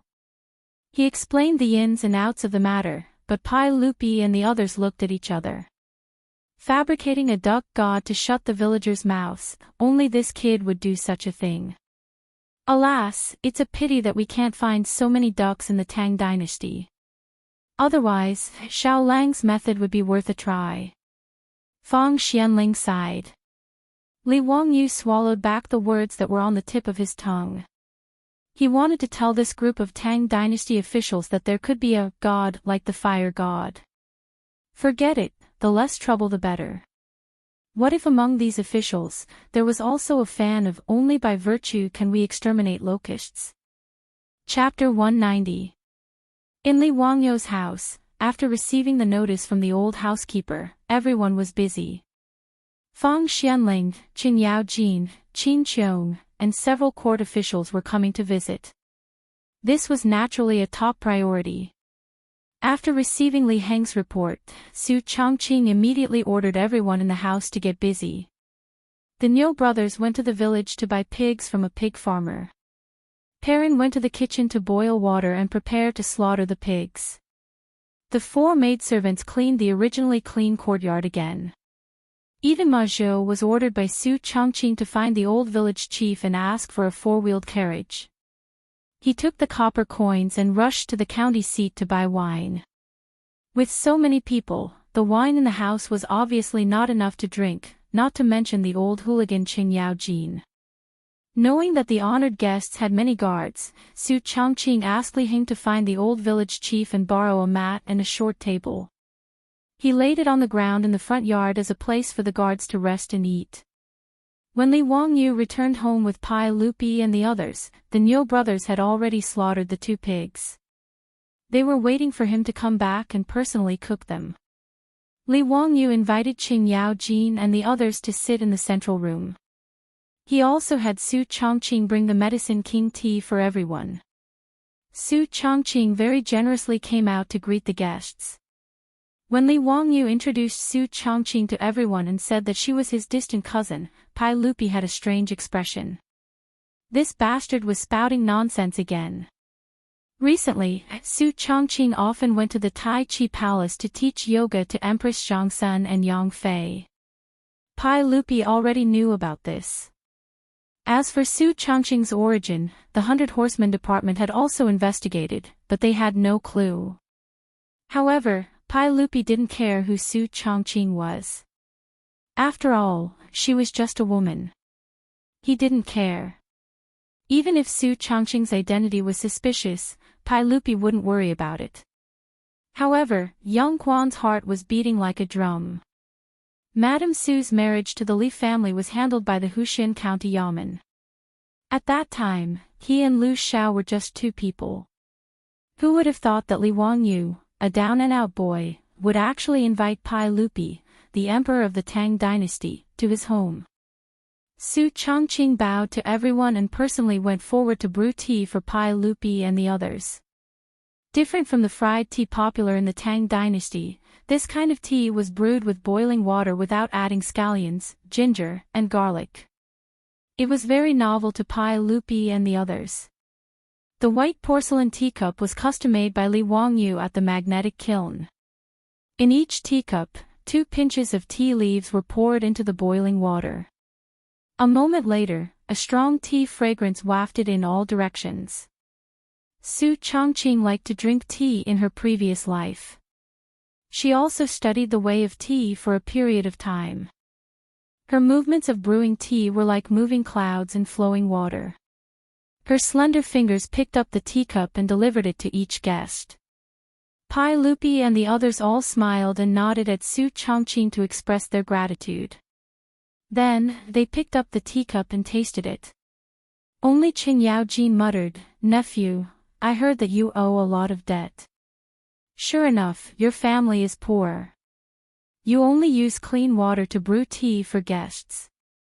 TSK, I really can't bear to see you like this." Li Wangyu was about to go to the kitchen to prepare a pig slaughtering feast. When he heard Qing Yaojin's words, he almost staggered and fell to the ground. "This stinking shameless person, you still can't bear to see me like this. Who was it that told me to prepare 2 pigs for you to eat? Who was it that lost a game of mahjong last time and reneged on a debt? Who was it that freeloaded at home and stole a bunch of things? I don't believe you. You're a rotten old man, very bad." Li Wangyu walked to the kitchen in grief and indignation. Suddenly, he thought of something. He rolled his eyes and beckoned the Niu brothers over. He whispered a few words in their ears. His words made the Niu brothers put on a difficult expression. "Lang Jun, I'm afraid this isn't appropriate." "Why? Are you scared?" "I'm not scared, but, if you're not scared, then go quickly." Li Wangyu didn't allow the brothers to explain. He pushed them out. The Niu brothers looked at each other and smiled bitterly. They shook their heads and walked out.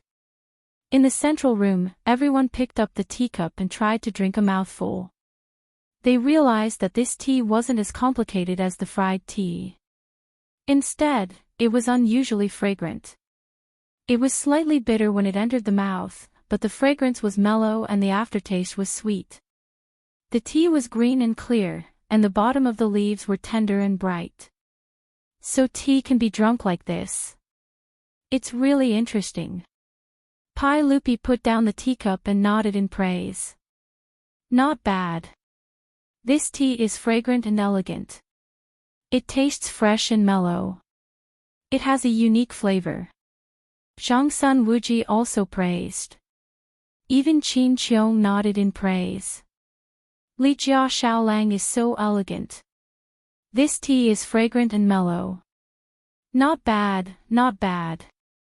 The Tang people loved tea. The tea ceremony began to develop in the Sui dynasty. In the Tang dynasty, the tea ceremony culture had formed the palace tea ceremony, the temple tea ceremony, and the scholars' tea ceremony. However, the tea ceremony at that time was still mainly about frying tea. It was the first time in the Tang dynasty to brew tea like the Li family. Although it was simple, Pai Lupi and the others could taste it. Only Qing Yaojin shook his head discontentedly. This tea is tasteless. Lady Su, do you have wine at home? How can you entertain guests without wine? His words made everyone have the urge to kick this bastard to death. It was simply a waste of time. Fong Xuanling's face was even twitching. He had the intention to enforce justice on behalf of heaven.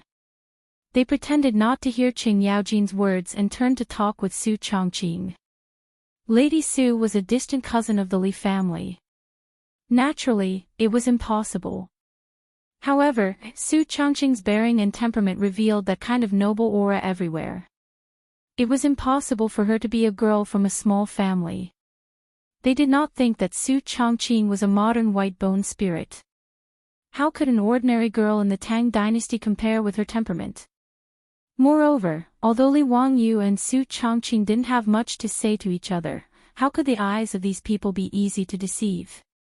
Even Qing Yaojin could see that the relationship between Su Changqing and Li Wangyu was not ordinary, let alone this group of court officials. However, they could not understand. Li Jia Shaolang was only 16 years old. Why would he like such an old girl? Yes, in the eyes of the Tangs, Su Changqing, who was 24 or 25 years old, was too old. In the Tang Dynasty, this age was already at the level of aunt. However, even Pai Lupi did not say much about this matter. The others would not delve into the issue of Su Changqing's identity. Li Wangyu's movements were very fast.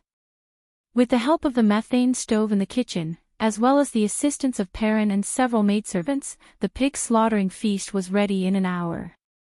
He was not in a hurry to let the maids serve the dishes. Instead, he took a bag of things from the Niu brothers who had left and returned to the kitchen again with a sneaky smile. After a while, Li Wangyu walked back to the central room with a plate in his hand with a smile. Everyone, the pig-killing feast will be ready soon. You must have been waiting for a long time. Why don't you eat something to appease your hunger? After that, Li Wangyu put down the plate in his hand. A strong smell of fried food rushed into everyone's nostrils. Qing Yaojin laughed and said, "Wahahaha, what good thing did my nephew make? Let me have a taste first." After all, he was a famous general in the Tang Dynasty. He quickly rushed to the table and stretched out his chopsticks to pick up the food on the plate. However, he suddenly stopped. What is this? Fried flying prawns. Chapter 191. The so-called fried flying prawns, also known as flying locusts in some places, were actually fried locusts. The meat of the locusts was soft and tasted as delicious as prawns. In the future, many restaurants served this dish. However, unlike Li Wangyu who used wild locusts as ingredients, they used farmed locusts. Although locusts were pests, they were high in protein and rich in lecithin, which could improve memory. It could strengthen the spleen, aid digestion, stop coughing and asthma, prevent cardiovascular and cerebrovascular diseases, lower blood pressure. In short, it was a delicacy and a good tonic. Unfortunately, no one in the Tang Dynasty dared to eat such things. Due to their fear of the locust god, they did not even dare to hunt them. The locusts in Huaxia and the later generations had to be reared by humans to survive on their last legs. These locusts were caught by the Niu brothers in the fields under Li Wangyu's orders. The brothers were originally in awe of the locusts, but after seeing the ducks at home eating locusts, the reverence in their hearts for the locust god had lessened. Therefore, when Li Wangyu ordered them to catch locusts, the brothers only hesitated for a moment before they obeyed and caught a bag of locusts. Li Wangyu threw the locusts into a big pot in the kitchen, boiled them in boiling water, and then fished them out with a hedge to drain them. He fried the locusts in hot oil until they were golden brown and crispy. Then, he took them out and sprinkled some salt and pepper. A delicious fried flying prawn was presented in front of the emperor of the Tang Dynasty, Pai Lupi, and all the officials. Qing Yaojin's chopsticks froze in midair. He hesitated for a moment and asked uncertainly, "Kid, what kind of prawn is this? Why does it look like locusts?" Uncle Qing has good eyesight. It is indeed a locust. Li Wangyu laughed. His words shocked everyone present. Pai Lupi's face turned serious. Nonsense. How can we eat locusts? Li Wangyu looked at Pai Lupi mischievously and said in his heart, in a few months, Li Shimin will still freaking eat locusts raw. That's even more disgusting. At least I've made a delicious dish for you guys. How could he have known that Li Shimin, who would eat locusts a few months later, would be this curly-bearded man in front of him, the man who had been repeatedly insulted by him? Li Wangyu rolled his eyes and suddenly replied with a serious expression, "The people treat food as their life, and the locusts eat the food, which is harmful to the people. The people are innocent. If the locusts really have spirits, then blame it on me. Don't harm the people anymore. Therefore, I must eat these locusts. Li Wangyou's bad taste kicked in.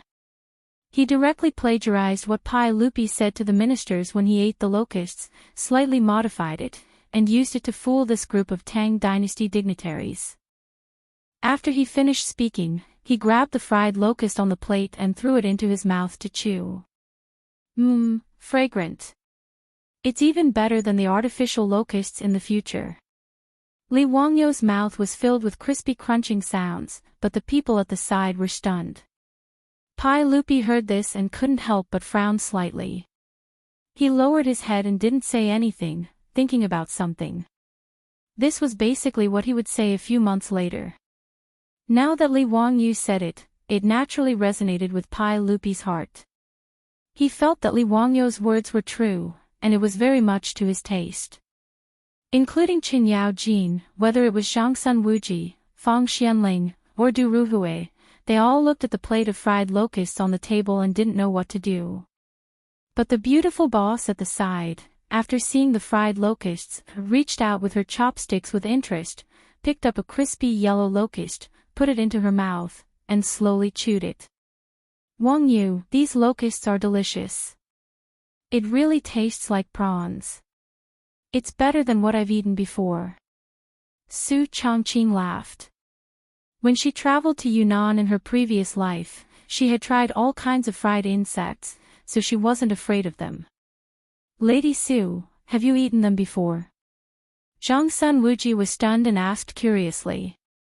Su Chongqing blinked and knew that she had said something wrong. She didn't answer, but just nodded with a smile as a response.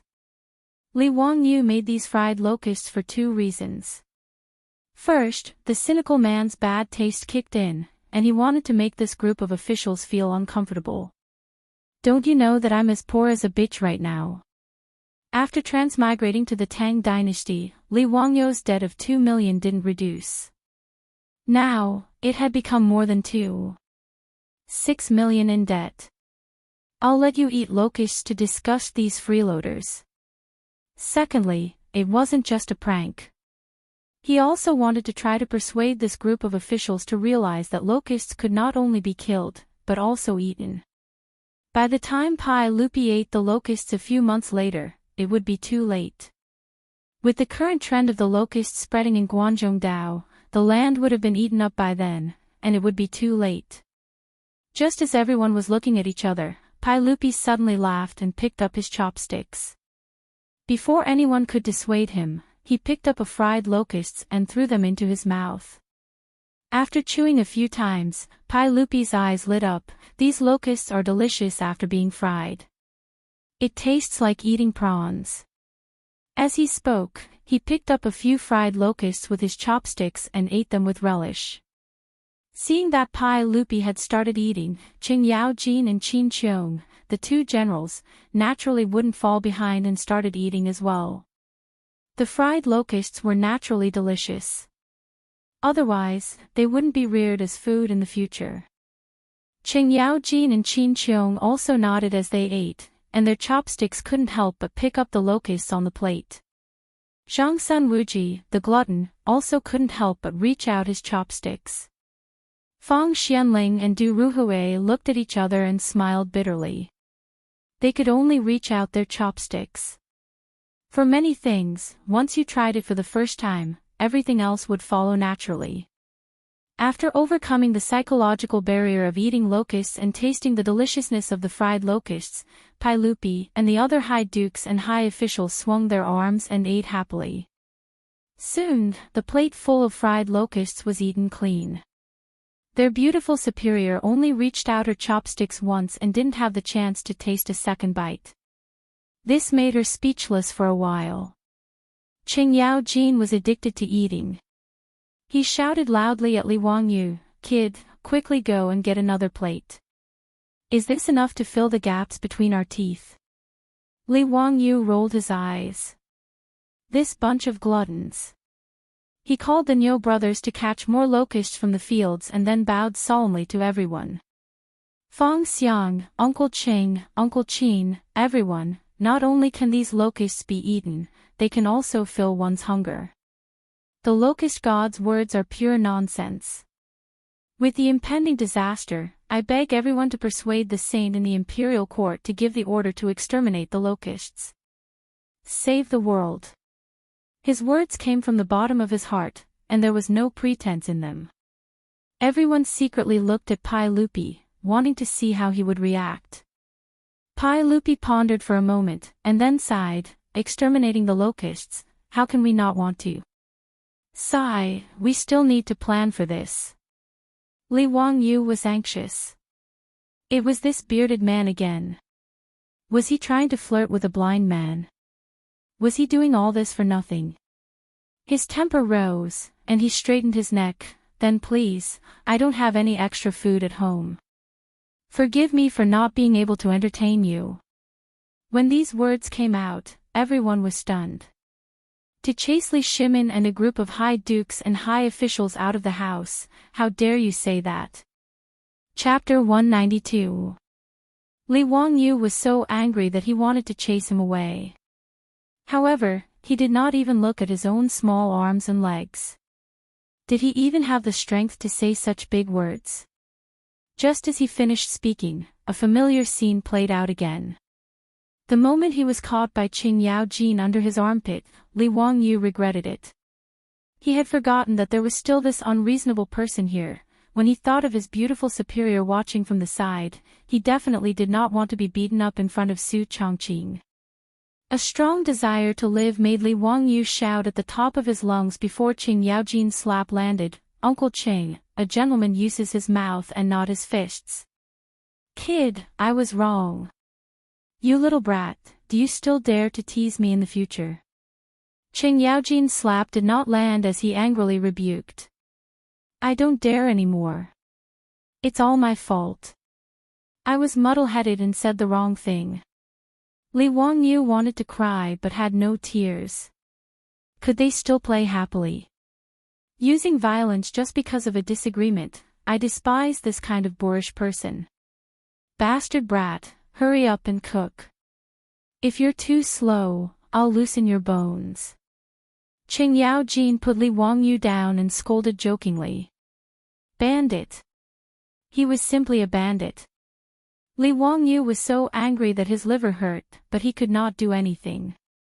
He could only run back to the kitchen gloomily and make fried flying prawns again. His beautiful superior was not angry at all. Instead, she covered her mouth and snickered. Qing Yaojin was indeed Li Wangyu's natural nemesis. She called for the maids to start serving the dishes. She brought the pork delicacies that Li Wangyu had prepared earlier to the table. Pai Lupi and the rest pretended that they did not hear Li Wangyu's words. They all stretched out their chopsticks and tasted the pork delicacies. Since ancient times, food was the most important thing in Huaxia. Whether it was Pai Lupi or Zhang Sanwuji, they could not resist the temptation of delicious food. Pork, such a cheap meat, could actually be made into such a wonderful delicacy. It really surprised everyone. They could not help but increase the frequency of eating. By the time Li Wangyu brought out another large plate of fried flying prawns, the central room in the front yard was almost a complete mess. Li Wangyu was so scared that he almost didn't dare to enter the room. Were they really a group of high-ranking officials of the Tang Dynasty? Are you sure they're not from the beggar sect? This action of snatching food was simply too frightening. While everyone was eating happily, Ma Zhou also came back from the county town with the wine he bought.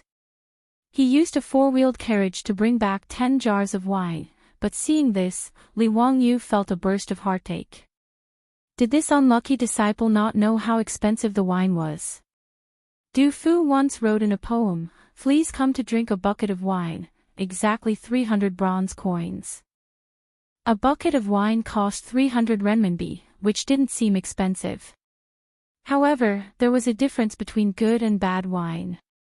Could Maotai and Erguotu of the future be of the same price? Old Du had lived a hard life and did not have a good life. The wine he drank was also cheap. Li Bai was obviously richer than old Du. There was a line in his poem, 10,000 gold wine buckets of wine. Wang Wei also said, 10,000 gold wine buckets of wine.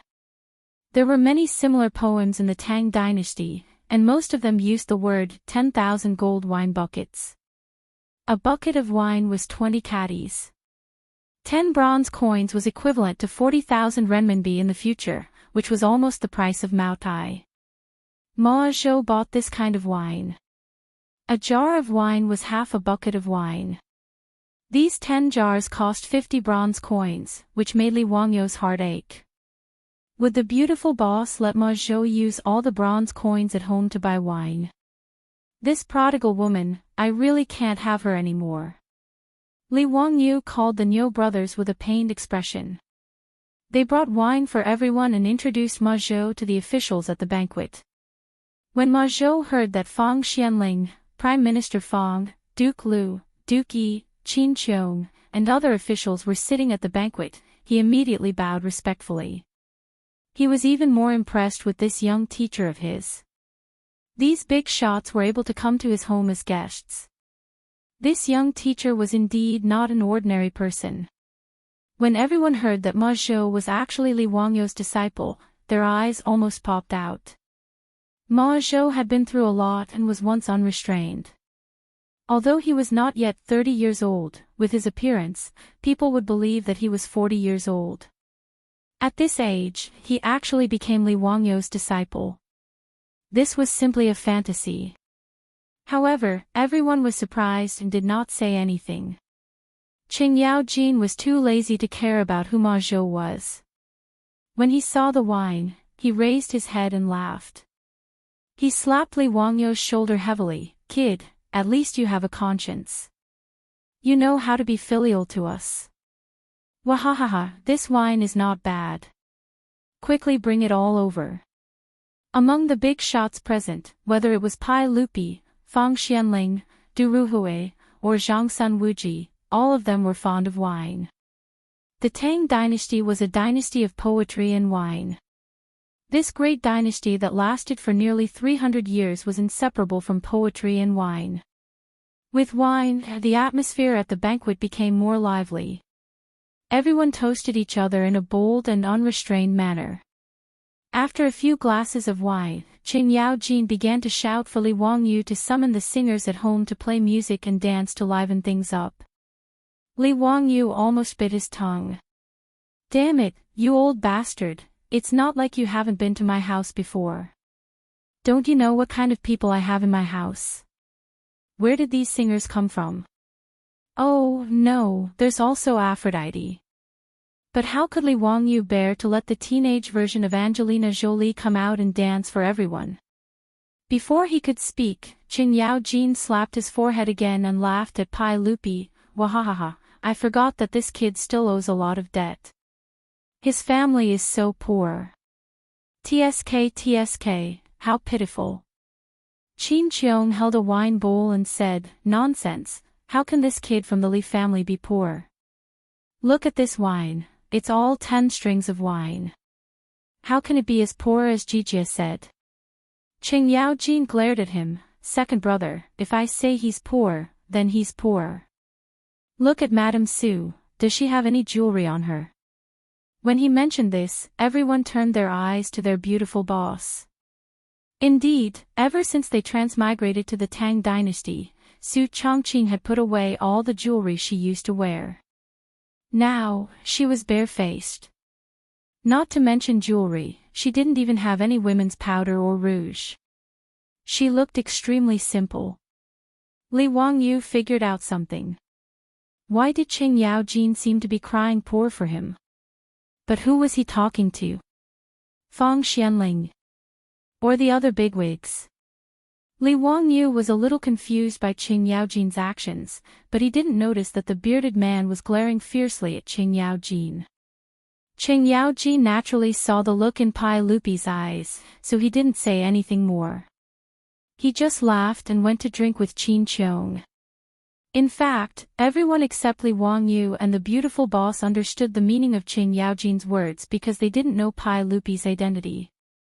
On the surface, Qing Yaojin was crying poor for Li Jia Xiaolang, but in fact, he was using his words to squeeze Pai Lupi. Li Wangyu was a member of the imperial family, and the elders in his family had all passed away, leaving him as a young man with a lot of debt. How could this uncle, who hadn't even made 5 generations, have the nerve to look at him like this? Pai Lupi's face was as black as the bottom of a pot. This Qing Yaojin was really not a good person. He glared and pointed at Li Wangyu. Come here and talk. Li Wangyu was confused. Why are you glaring at me? He stammered and walked to Pai Lupi. What can I do for you, Lang Jun? Let me ask you, do you hate the sage for taking away your family's position? When he asked this, everyone looked at Li Wangyu to see how he would answer. Chapter 193. Li Wangyu was confused by Pai Lupi's question. He didn't understand what the bearded man meant. Resentment? Why should I? Your father was originally in charge of Huxian, but because he offended the saint, he was stripped of his position and caused your life to be difficult. Don't you have any resentment? Pai Lupi asked. His words made Fang Xianling and the others nervous. They were afraid that Li Wangyu would speak without thinking and annoy Pai Lupi again. Unexpectedly, Li Wangyu smiled. What's there to be resentful about? My family owed money because my father was forced by the clan to lend money. It wasn't the imperial court that exploited us, so we can't blame anyone. As for losing his position, that's even less of a problem. Although the son doesn't blame the father, in my opinion, my father was wrong. Oh. Why do you say so? Pai Lupi didn't expect Li Wangyu to answer like this. As a white-collar worker in his previous life, Li Wangyu had seen a lot of ups and downs in the workplace, including himself. He felt that Li Zhou's EQ was too low. Just because the company had a new boss, he went against the boss. If one couldn't stand being wronged in the workplace and even fought with the boss, then they should just go home and eat themselves. Li Zhou was like this, but he angered himself to death. Li Wangyu felt that it was unwise. Li Wangyu remembered a chicken soup for the soul class he attended in his previous life. He felt that the chicken soup for the soul class could answer this question. Noble but not arrogant, power but not arrogant, second best, support but not hidden, ups and downs without chaos, this is the nature of a subject. My father didn't do that, so he can't blame the saint. As the saying goes, be indifferent to favor or disgrace, watch the flowers bloom and fall in front of the court, have no intention of leaving or staying, watch the clouds roll in and out of the sky. His words made his beautiful superior laugh. This guy was plagiarizing again. She had also heard the content of the Emerson Headhunting Company's lectures in his previous life. Fang Xianling and the other ministers were stunned.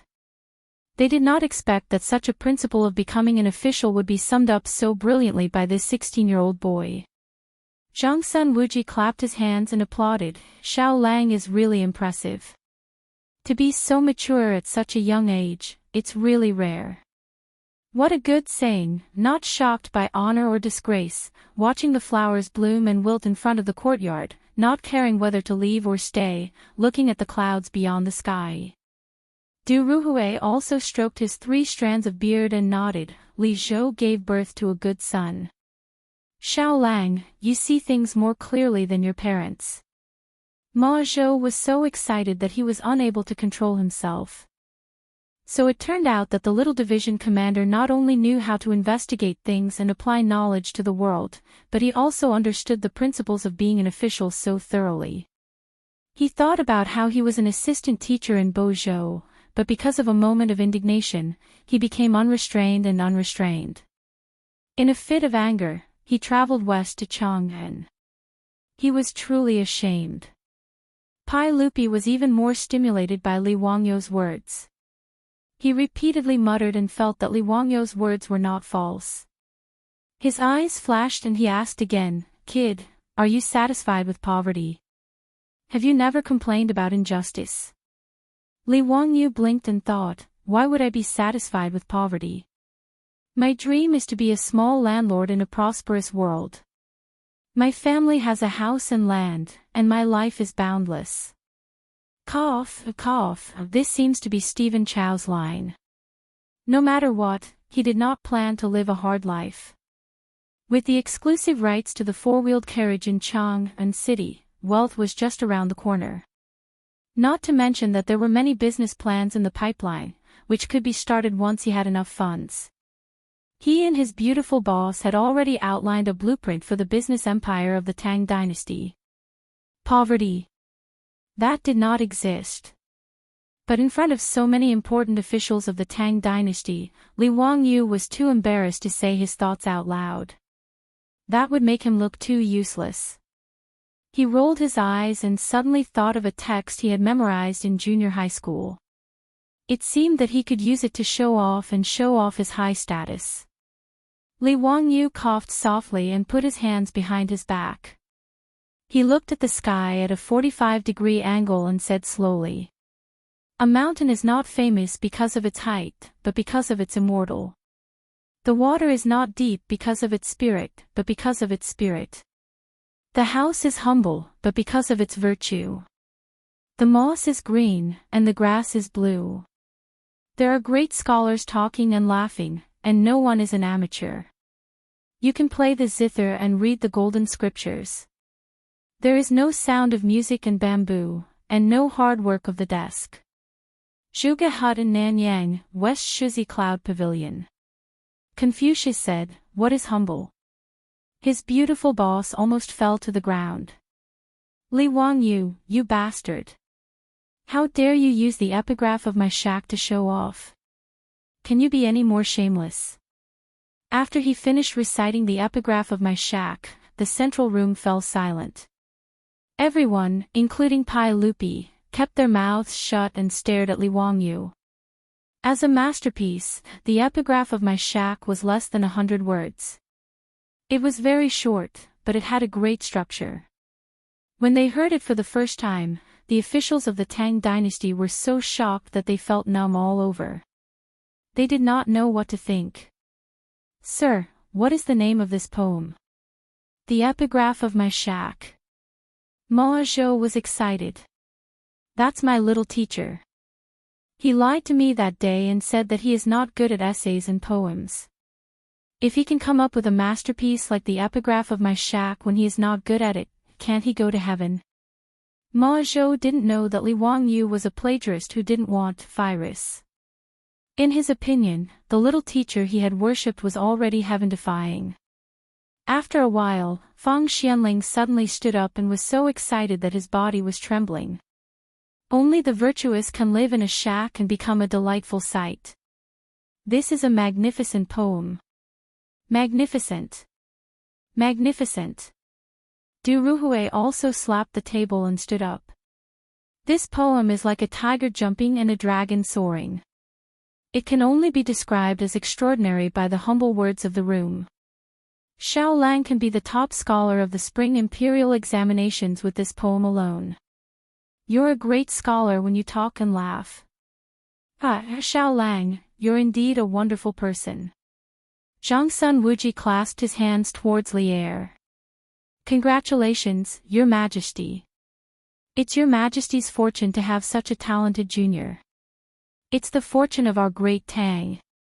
Your Majesty." "Which emperor?"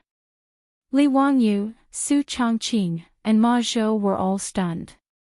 "This bearded man is the emperor of the Tang Dynasty. Pai Lupili Shimin."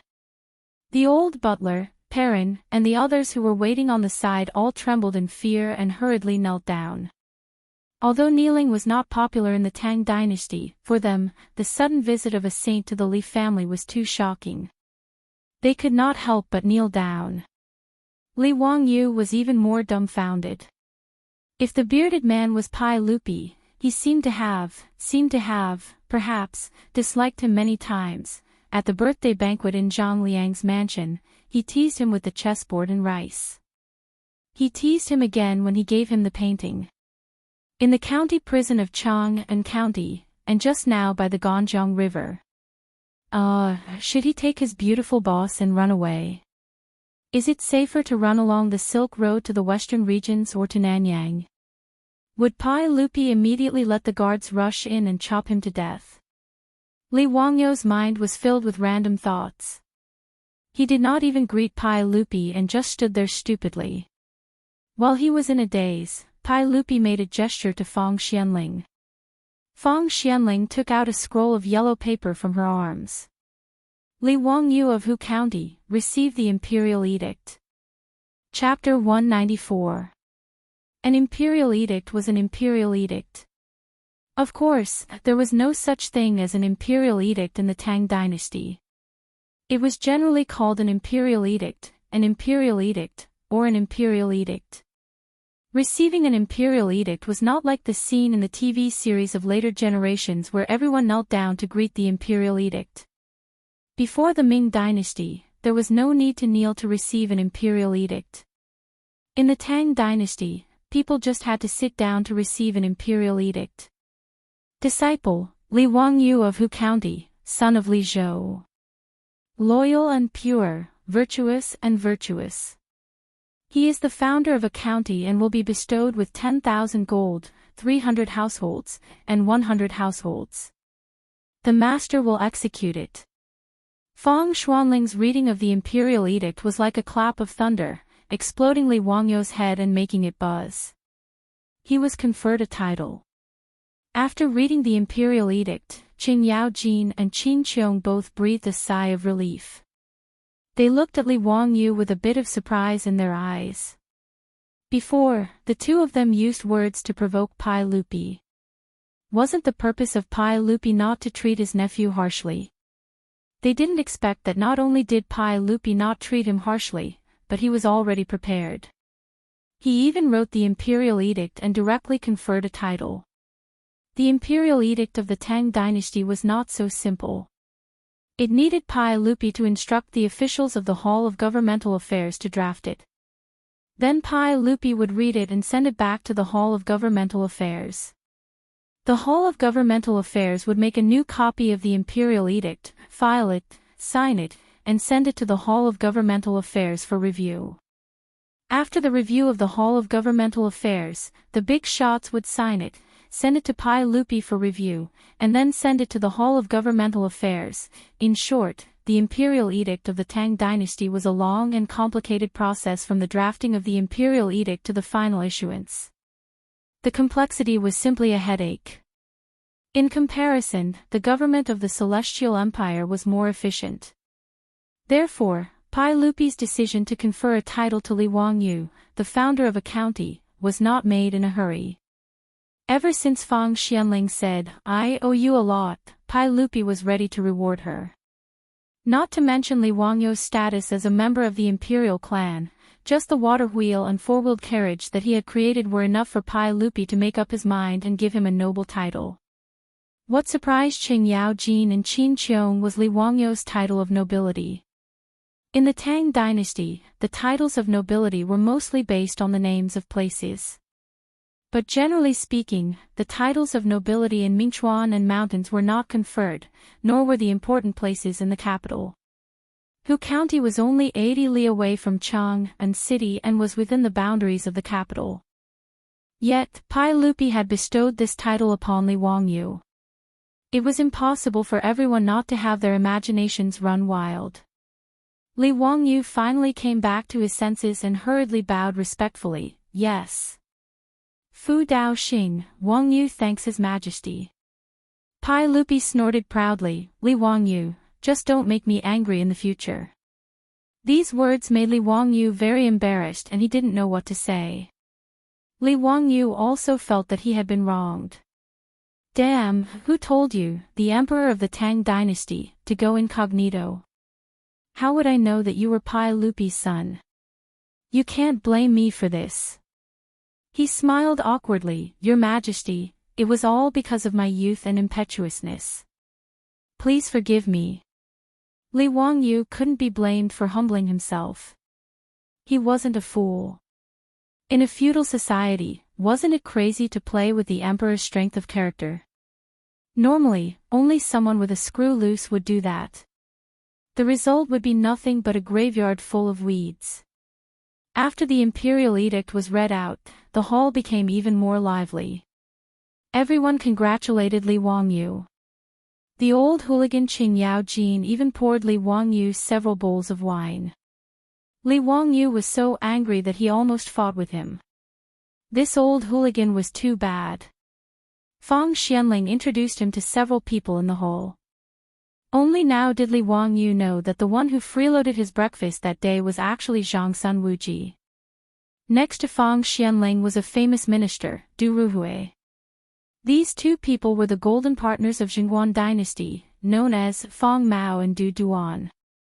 They were all famous people of the Tang Dynasty and were all 24 meritorious officials of the Lingyan Pavilion. Congratulations, Huxian man, come, drink with this old man. This title, why does it sound so weird? Huxian man, it's so weird. Li Wangyu didn't dare to neglect. He hurriedly bowed respectfully to everyone, and then dizzily poured a lot of wine. If it weren't for the low alcohol content of the Tang Dynasty's wine, he would have fallen on the table. Yang Quan also came to congratulate Li Wangyu with wine. Yang Quan was also greatly stimulated by the imperial edict just now. Although he knew that Li Jia Shaolang was an extraordinary person, he didn't expect that he would soar to the sky so quickly. He was a 7th grade county magistrate. Before, he was Li Wangyu's parent official, but in the blink of an eye, Li Wangyu became Huxian man. In the future, he would have to salute first when he met him, which was really a little embarrassing. This official congratulates Huxian man on your knighthood today. Come, please drink with me. Li Wangyu hurriedly stopped him. Ming House, just call me Zio. Ming House has taken care of me a lot. I will remember it in my heart and will never forget it. Yang Quan saw that although he was young, he was still calm and not domineering. He smiled and nodded. The two sides drank and chatted happily. The atmosphere was harmonious. Young Mingfu, who gave Zio his courtesy name? Fang Xianling asked curiously. Yang Quan hurriedly replied, replying to Fang Xianling, Li Wangyu's courtesy name was given to him by my teacher, Secret Supervisor Yu. It was taken from Zi Lai Zi Qiong, and in Zi Lai Zi Qiong. In Zi Lai Zi Qiong, there is the worry of hunger and cold. Secret Supervisor Yu is indeed a knowledgeable person. This courtesy name is good. Zio, don't disappoint Secret Supervisor Yu's expectations. Pai Lupi was in a good mood. He clapped his hands and smiled. The fact that Li Wangyu was conferred a noble title made the old steward, Li Heng, so excited that his face flushed red. Looking at Li Heng's appearance, Li Wangyu was afraid that the old man would be too excited and have a brain hemorrhage or something. That would be very funny. The backs of the Niu brothers also straightened even more. The little girl Pei Lan and those 4 maidservants, on the other hand, had faces full of shock. Their Lang Jun was knighthood. A 16-year-old county boy who founded the country. If this news spread to Chang'an, a group of people would be scared out of their wits. The Li clan of Hu County would probably vomit blood with regret. When the old master was in charge of Hu County, he didn't even get a knighthood. The Tang dynasty was very cautious about knighthood and wouldn't give it easily. The patriarch of the Li clan of Hu County was only given a salary equivalent to a knighthood. He didn't even need to think about knighthood. Ma Zhou shook his head and carefully looked at his junior teacher several times. This young man he met at the courier station was serving the corvée a few days ago. Now he was knighthood. He became a noble of the Tang dynasty.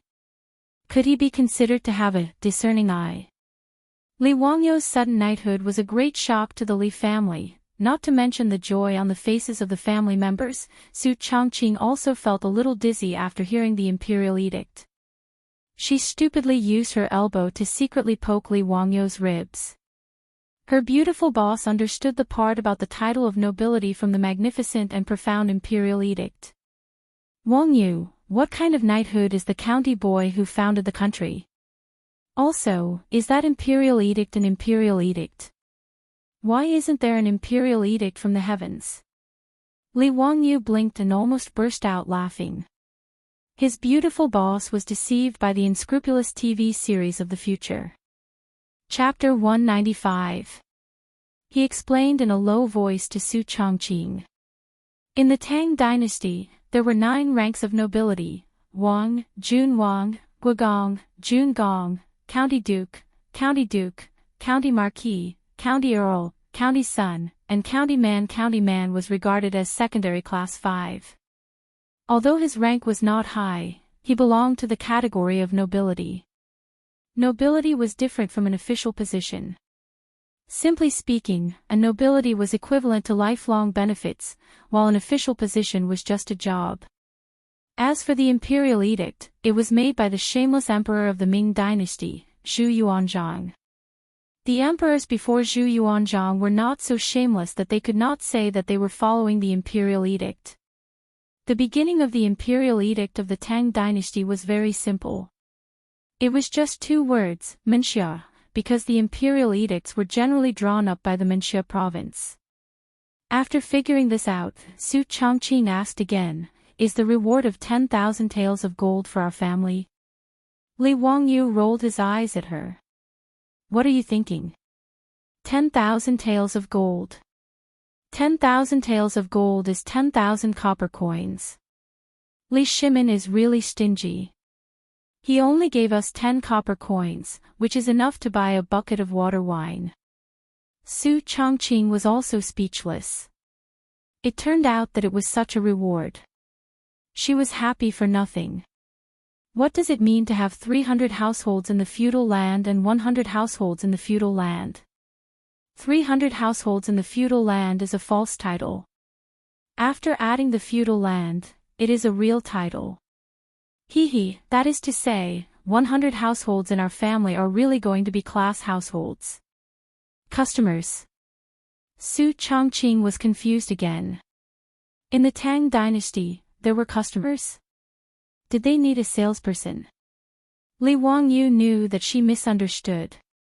Stupid, it's a tax class. It's the rent for 100 households. In the future, it won't be handed over to the imperial court. It will be handed over to our family. In the future, we will be landlord class. Those who ate the feudal land would get real households. These 100 households would become Li Wangyu's class households and pay taxes to him in the future. Moreover, the feudal land was hereditary, which was the most important thing. Who would have thought that after transmigrating to the Tang Dynasty for only a month, he would achieve his dream of becoming a small landlord, and a small landlord with a title of nobility. Ordinary small landowners still had to pay taxes, but he didn't even need to pay taxes. It was really wonderful. Your Majesty, let me propose a toast to you. Your Majesty, thank you for your magnanimity. Li Wangyu didn't forget to propose a toast to Pai Lupi. Flattery was a compulsory course for white-collar workers. Pai Lupi was in a very good mood today. After drinking the wine in one gulp, he smiled and said to Li Wangyu, "Speaking of which, we are still your Uncle Kong. From now on, when we are in private, you can call us uncle." "Yes, your nephew greets uncle."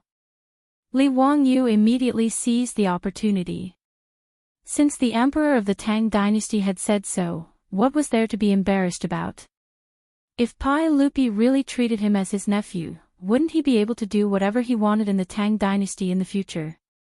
Carrying caged birds, eagles, and dogs, he could run rampant in the east and west cities with a group of Tang Dynasty playboys and flirt with pretty girls while he was at it. Thinking of this, Li Wangyu almost drooled. However, his good mood didn't last long. When his eyes swept across the table and saw the plate of fried locusts with little left, his mood became a little heavy. Li Wangyu was not a saint. He was just a layman. But even if he was a layman, he couldn't be stone-hearted. Knowing that a great famine would sweep across Guanyi province, but doing nothing. Li Wangyu would despise himself in his heart. He gritted his teeth and planned to take advantage of Pai Lupi's good mood to go out and persuade him again even if he was scolded again. Uncle, I beg you to give the order to eliminate the locusts. This plague of locusts really can't be delayed. Otherwise, there will be no harvest and starving people will be everywhere in Guangzhou. This topic made Pai Lupi slightly startled, and his face became a little gloomy. He raised his head and drank the wine in the cup, sighing. Zio, how could I not want to give the order to eliminate the locusts? Sigh. Li Wangyu was a little surprised. According to the history books of later generations, didn't Pai Lupi personally eat the locusts and give the order to eliminate them all over the country? Why did Li Er's expression seem to suggest that there was more to the matter of exterminating the locusts? It seemed that it wasn't just the scholar officials who were against eliminating the locusts. Was there some other reason that he didn't know? The conversation between the two was heard by everyone present. Fang Xianling, Du Ruhue, Zhang Sun Wuji, and the others all looked bitter and didn't want to say more. Only Qing Yao Jin, this idiot, threw his wine bowl heavily on the table and shouted in a rough voice, "Damn it, it's all because of those bastards. Jijia, be careful with your words." Before Qing Yao Jin finished, Zhang Sun Wuji interrupted him. Pai Lupi waved his hand. No matter, we can tell him about this and let Zio listen. This kid might have a way to get out of this situation. After getting Pai Lupi's permission, Zhang Sun Wuji still carefully waved his hand to let Li Heng, Niu Wu, and the others leave. Ma Zhou's clothes were white and he was about to leave, but he was stopped by Li Wangyu. Bin Wang, you will become an official sooner or later, and you are also my disciple. There should be no harm in staying. Zhang Sun Wuji didn't have any objections to Li Wangyu leaving Ma Zhou behind. When there was no one else in the central room, he explained to Li Wangyu in a small voice. After listening to Zhang Sun Wuji's explanation, Li Wangyu was also furious. It was indeed a group of despicable people who were causing trouble. It turned out that the reason why the imperial court didn't send out the order to exterminate the locusts, other than those Confucian scholars talking about some bullshit locust god, the main reason was because of the aristocratic families. What a heartless aristocratic family. For their own benefit, they even used a natural disaster like the locust plague as a political weapon. These bastards didn't even think about how many people of the Tang dynasty would starve to death because of the famine. Using human lives as a political weapon to attack Pai Lupi, were these aristocratic families all black-hearted? Li Wangyu was angry, but he understood why Pai Lupi didn't send out the order to exterminate the locusts. He really wanted to persuade Pai Lupi to ignore those bullshit aristocratic families and forcefully send out the order to exterminate the locusts, but he knew that it was impossible. Although Pai Lupi was the emperor, he was restrained by the aristocratic families. He couldn't forcefully send out the order, or else the imperial court would be shaken and the world would fall into chaos.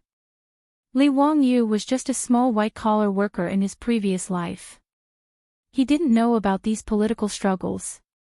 Now that he understood the situation, he didn't know what to do. It was Ma Zhou who suddenly spoke up, "Your Majesty, I think this matter isn't that hard to solve." Although Ma Zhou didn't have an official position now, the common people of the Tang dynasty, even the old farmers, addressed themselves as subjects when they met the emperor. His words made Pai Lupi and the others raise their eyebrows. Let's hear it. Yes, the so-called divine punishment is just nonsense. As long as a virtuous person shows up and dispels this divine punishment, the Tang dynasty will be restored to the world. Then, exterminating the locusts will be a matter of course. Ma Zhou explained. Pai Lupi's eyes flashed, but he didn't rush to speak. On the other hand, Zhang Sun Wuji, Fang Xianling, Du Ruhue, and the others figured out the purpose of Ma Zhou's plan. Your Majesty, this plan is feasible. The divine punishment is just a myth. If a virtuous person shows up and talks about it, it's a good plan. Li Wangyu was happy. Wasn't this just inviting an expert to give a lecture to dispel the feudal superstitions? King Bin, this is a good idea. As long as the divine punishment is dispelled, exterminating the locusts is feasible. But I don't know who can take on this responsibility. Li Wangyu asked curiously. Ma Zhou smiled and pointed at the direction of the hillside outside Zhou village. Teacher, isn't the master of the Taoist temple on the hillside a ready-made candidate? Master of the Taoist temple? Li Wangyu was stunned for a moment before he realized who Ma Zhou was talking about. Old Taoist Sun Simiao. Chapter 196. Taoism was the national religion of the Tang Dynasty. In the entire history of the Tang Dynasty, other than Wu Zetian and the Xianzong Dynasty, all the emperors of the Tang Dynasty respected Taoism since the founding of the empire. Li Yuan, the founder of the Tang Dynasty, worshipped Lao Zili Er as his ancestor when the empire was first established. He built temples of Laozi everywhere and personally worshipped him many times. Pai Lupi had also issued many edicts saying, "The path of the great Tao begins in ancient times, from today onwards, the temple will be established." As for the title, Taoist nun can be before monks and nuns. He didn't hesitate to use the edicts to raise the status of Taoism. In the Tang Dynasty, Taoism also had a huge influence, far more than Buddhism. Therefore, when Wu Qinzhen wrote Journey to the West and said that Tang Sanzang was Pai Lupi's younger brother, that was nonsense. Buddhism's social status and influence in the Tang Dynasty was far from Taoism. If they could really invite a Taoist expert to prove that the heavenly wrath was nonsense, then the so-called heavenly wrath on Pai Lupi would be groundless, and there would be no need to mention the heavenly wrath on himself. At that time, even if the aristocratic families were unwilling, they could only accept it. At least they didn't want to fall out with Pai Lupi, the emperor of the Tang Dynasty. After Ma Zhou threw out this idea, Pai Lupi, Zhang Sun Wuji, and the rest who had been trapped in the political struggle of the imperial court couldn't help but look at each other with excitement in their eyes. "Zio, who are you two talking about?" Zhang Sun Wuji asked curiously, wondering which expert could resolve this matter. Li Wangyu smiled. "Old immortal Sun Simiao, does Duke Qi know?" After the incident at the Black Tortoise Gate, Zhang Sun Wuji was listed as the most outstanding official by Pai Lupi. He was conferred the title of Duke Qi, the Minister of Personnel, and the head of the 3 departments. Hearing that the person Ma Zhou recommended was Sun Simiao, Pai Lupi and the rest clapped and cheered. The old Taoist, Sun Simiao, was in his 80s. Not only was his medical skills superb, but he was also quite famous in Taoism. Pai Lupi once wanted to confer the title of nobility to the old Taoist, but he was rejected by the old Taoist who was bent on ascending. This made Pai Lupi feel very regretful. From Pai Lupi's point of view, the old Taoist Sun Simiao was a godly figure like Xian Men and Guang Qingzi. If he could really get Sun Simiao to clear his name, the story of divine punishment would be dispelled. "Ziyu, can you invite old immortal Sun?" Pai Lupi asked. Pai Lupi wasn't confident that he could ask Sun Simiao, an old Taoist with a respected position in the Taoist school, to clear his name. Li Wangyu chuckled and said, "Uncle, old immortal Sun is behind the village, building a Taoist temple on my family's hillside. You can ask him to come, leave it to me. Tomorrow morning, I will send people into the mountains to look for old immortal Sunday. Ziyu, are you confident that you can convince old immortal Sun to help?" Pai Lupi was a little worried. Li Wangyu pointed at Niu Yong who was standing in the front yard and smiled. "Uncle, do you see that troop of mine? He saved old immortal Sun's life before. Old immortal Sun will definitely give him some face." He suddenly thought of the scene where he saw the monks swindling people at the crossroads of Hu County. He couldn't help but chuckle. He lowered his voice and carefully said a few words to everyone. After Zhang Sun Wuji and the rest heard his words, they couldn't help but grit their teeth with a weird expression. Pai Lupi also didn't know whether to laugh or cry. He didn't know how to comment. On the other hand, Qing Yaojin's big palm landed on Li Wangyou's shoulder again. Wahahaha, kid, I think this business of yours is good. Your Majesty, you can leave this matter to this kid. It can't be wrong. It wasn't easy for Li Wangyou to be conferred the title of founding man of the county. However, in front of this old gangster, he didn't have any temper at all. His shoulder was slapped until it was numb, but he still had to wear a smile on his face. Without mentioning how Li Wangyou was ridiculing Qing Yaojin in his heart, Pai Lupi pondered for a while and silently nodded his head slightly. It could be considered that he agreed with Li Wangyou's suggestion. The matter of eliminating the locust calamity would be left to Li Wangyou. If there was any need, Fang Xianling, Du Ruhui, Zhang Sun Wuji and the rest would cooperate. With a countermeasure, Pai Lupi, Zhang Sun Wuji and the rest heaved a sigh of relief. After so many days, the irritation in their hearts faded a little. In addition, there was good wine and delicacies to liven things up today.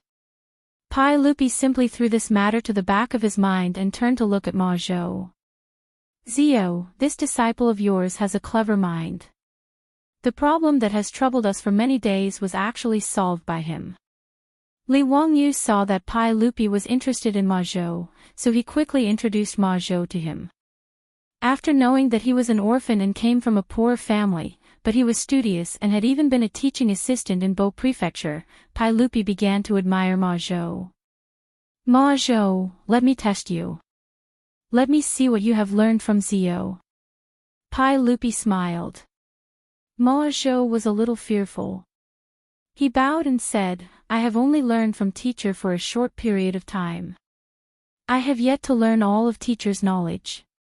Pai Lupi smiled and said, Haha, you are humble. You have also praised your little teacher very highly. Ma Zhou said, what I have said is from the bottom of my heart. Teacher's talent is outstanding and unparalleled. I am very fortunate to be able to become teacher's disciple. Zio, where did you swindle this disciple of yours? He seems to hold you in high regard. Uncle, how can this be called swindle? Li Wangyou smiled. Although he had tricked Ma Zhou into coming to Dingzhou village, he definitely did not trick Ma Zhou into becoming his disciple. Pai Lupi glared at him and said, What? Did I say something wrong? Other than Ma Zhou, who else would want to take a young man like you as their master? Nonsense. Although Pai Lupi knew that Li Wangyou was talented, he still felt that he was still a youth. Taking him in as a disciple was still a little absurd. He also spoke with a joking tone. In his opinion, other than Ma Zhou, no one else would want to be Li Wangyou's disciple. Li Wangyou was embarrassed. He replied shyly, Uncle, I already have a second disciple. His words stunned everyone in the central room. Li Wangyou had another disciple? Could it be one of the urchins in Dingzhou village? Zio, who has become your disciple? Let's hear it. Pai Lupi smiled and asked. He, Uncle, it's Junior Supervisor Yan Liben. Li Wangyou smiled and said. Nanny? Are you kidding us? Pai Lupi, Zhang Sun Wuji, Fang Xianling, and even Qing Yaojin had a black face full of question marks. Their faces were full of shock and confusion. Kid, you're not talking nonsense, right? That Junior Supervisor Yan is a fourth-rank official. How could he be your disciple? Qing Yaojin was the first to not believe it. Before Li Wangyou could explain, Ma Zhou had already replied respectfully, Lu Guogong, teacher's words are true. There is no doubt that this brother and I will become master's apprentice on the same day. Hiss. Everyone gasped when they heard this. It was fine if Ma Zhou became Li Wangyou's disciple for nothing. But Yan Liben was a fourth-rank official. Why did he become Li Wangyou's disciple? What does Junior Supervisor Yan learn from you? Qing Yaojin asked. To learn painting, Li Wangyou answered honestly. This answer stunned Pai Lupi and the others. They shook their heads. No one believed Li Wangyou's words. If Yan Liben were to learn poetry from Li Wangyu, everyone would still be able to accept it. After all, Li Wangyu had the ability to write a few poems and write the epigraph of my shack. However, Yan Liben was famous in the imperial court for his painting skills. Pai Lupi had even asked him to paint many times. How shameless did Li Wangyu have to be to say that he taught Yan Liben painting skills? Li Wangyu saw that no one believed him and said something else. This almost made Pai Lupi's nose crooked from anger. Chapter 197. Li Wangyu also didn't intend to continue hiding the matter. He could use today's opportunity to honestly explain the matter of the goddess of Luo's painting. His sketch of the goddess of Luo's painting had been collected by Pai Lupi. At that time, he didn't know Pai Lupi's identity, but now that he knew Pai Lupi was the emperor of the Tang Dynasty, if he didn't explain clearly, he would be committing the crime of deceiving the emperor. Hee, uncle, there's something that you shouldn't be angry about. Li Wangyu rubbed his nose, appearing slightly embarrassed. Pai Lupi looked at him and suddenly had a bad premonition. He asked, "What's the matter? What did you do this time?" Li Wangyu said, the ancient painting that you took away from Duke Chongping's mansion. That wasn't an ancient painting, it was drawn by me. What? You scoundrel, you better speak clearly. Pai Lupi said angrily. The goddess of Luo's painting was his favorite. It was even hung in Pai Lupi's sweet nectar hall in his bedroom to be admired from time to time. Pai Lupi didn't like the sketch at Zhang Liang's mansion and found many problems with it. In fact, such a realistic painting of the goddess of Luo's painting was something that Pai Lupi liked very much. Pai Lupi often regretted that such a peerless painting skill was lost in the long river of history. Today, there wasn't a single painter in the Tang Dynasty who could make such a vivid painting. Therefore, Pai Lupi regarded the ancient painting, the goddess of Luo's painting, as a treasure and didn't easily take it out to see others. Only Empress Zhongsun and a few imperial concubines in the harem could occasionally see the true appearance of the ancient painting. But now, Li Wangyu, this scoundrel, actually said that his beloved ancient painting, the goddess of Luo's painting, was drawn by this brat. This feeling was really terrible. Western Zhou's cultural relic became last week's. No one would be able to accept this change. Li Wangyu had no choice but to honestly explain the ins and outs of the matter. In the end, he had to defend himself. Uncle, it's not that your nephew wants to deceive you. That day, the enemy was forced into a corner by the Duke of Chongping and had no choice but to ask for your nephew's help. Who would have thought, who would have thought that the painting would end up in your hands? After learning the truth, Pai Lupi was so angry that he was almost ready to commit domestic violence. Li Wangyu was so scared that he jumped behind his beautiful boss. He carefully poked his head out and smiled apologetically. Hey, uncle, don't be angry. You see, I didn't mean to deceive you. You're a magnanimous person, so forgive me. Pai Lupi was infuriated by his tired appearance, but he couldn't do anything about it. Indeed, this matter could not be entirely blamed on Li Wangyu. He glared at Li Wangyu, who was hiding behind the woman. Come over here, sit down and answer the question. Did young Master Yan ask you to learn his strange painting skills? That's right, that's exactly what happened. Ziyu, who taught you your skills? Pai Lupi suddenly asked. This was something he had been confused about recently. Li Zhou's abilities were only average, so he obviously couldn't teach such a son. Not to mention, Li Wangyu was able to come up with so many strange things. It was really inconceivable. Li Wangyu was speechless. There was no way to explain this. If he told Pai Lupi that he was a transmigrator, would he be arrested by the Space Administration? His eyes turned, and he lied. Uncle, a month ago, I fell seriously ill and was in a coma on the bed for several days. But for some reason, your nephew's body healed on its own. When I woke up, it was as if my brain was enlightened and I understood many things. But as for why, your nephew doesn't know. His deceptive words made the beautiful superior feel uncomfortable and almost burst out laughing. She could only turn her back, her shoulders still twitching. Obviously, she was secretly laughing. Pai Lupi and the others were suspicious. Could it be that there was really someone who was born with knowledge? Fang Xianling pondered for a while and said, Ziyu, could it be that you are the reincarnation of a Taoist master? Fang Xuanling's words made Pai Lupi and the others somewhat skeptical. If so, it also made sense why Li Wangyu suddenly became so smart. Taoist reincarnation was different from Buddhist reincarnation. They were two different concepts. The reincarnation of Buddhism referred to the reincarnation of the soul after the death of a living being, starting a new life cycle, repeating over and over again. The concept of Taoist reincarnation had been in China since ancient times. For example, in the classic of Mountains and Seas, a girl was reincarnated into a guard.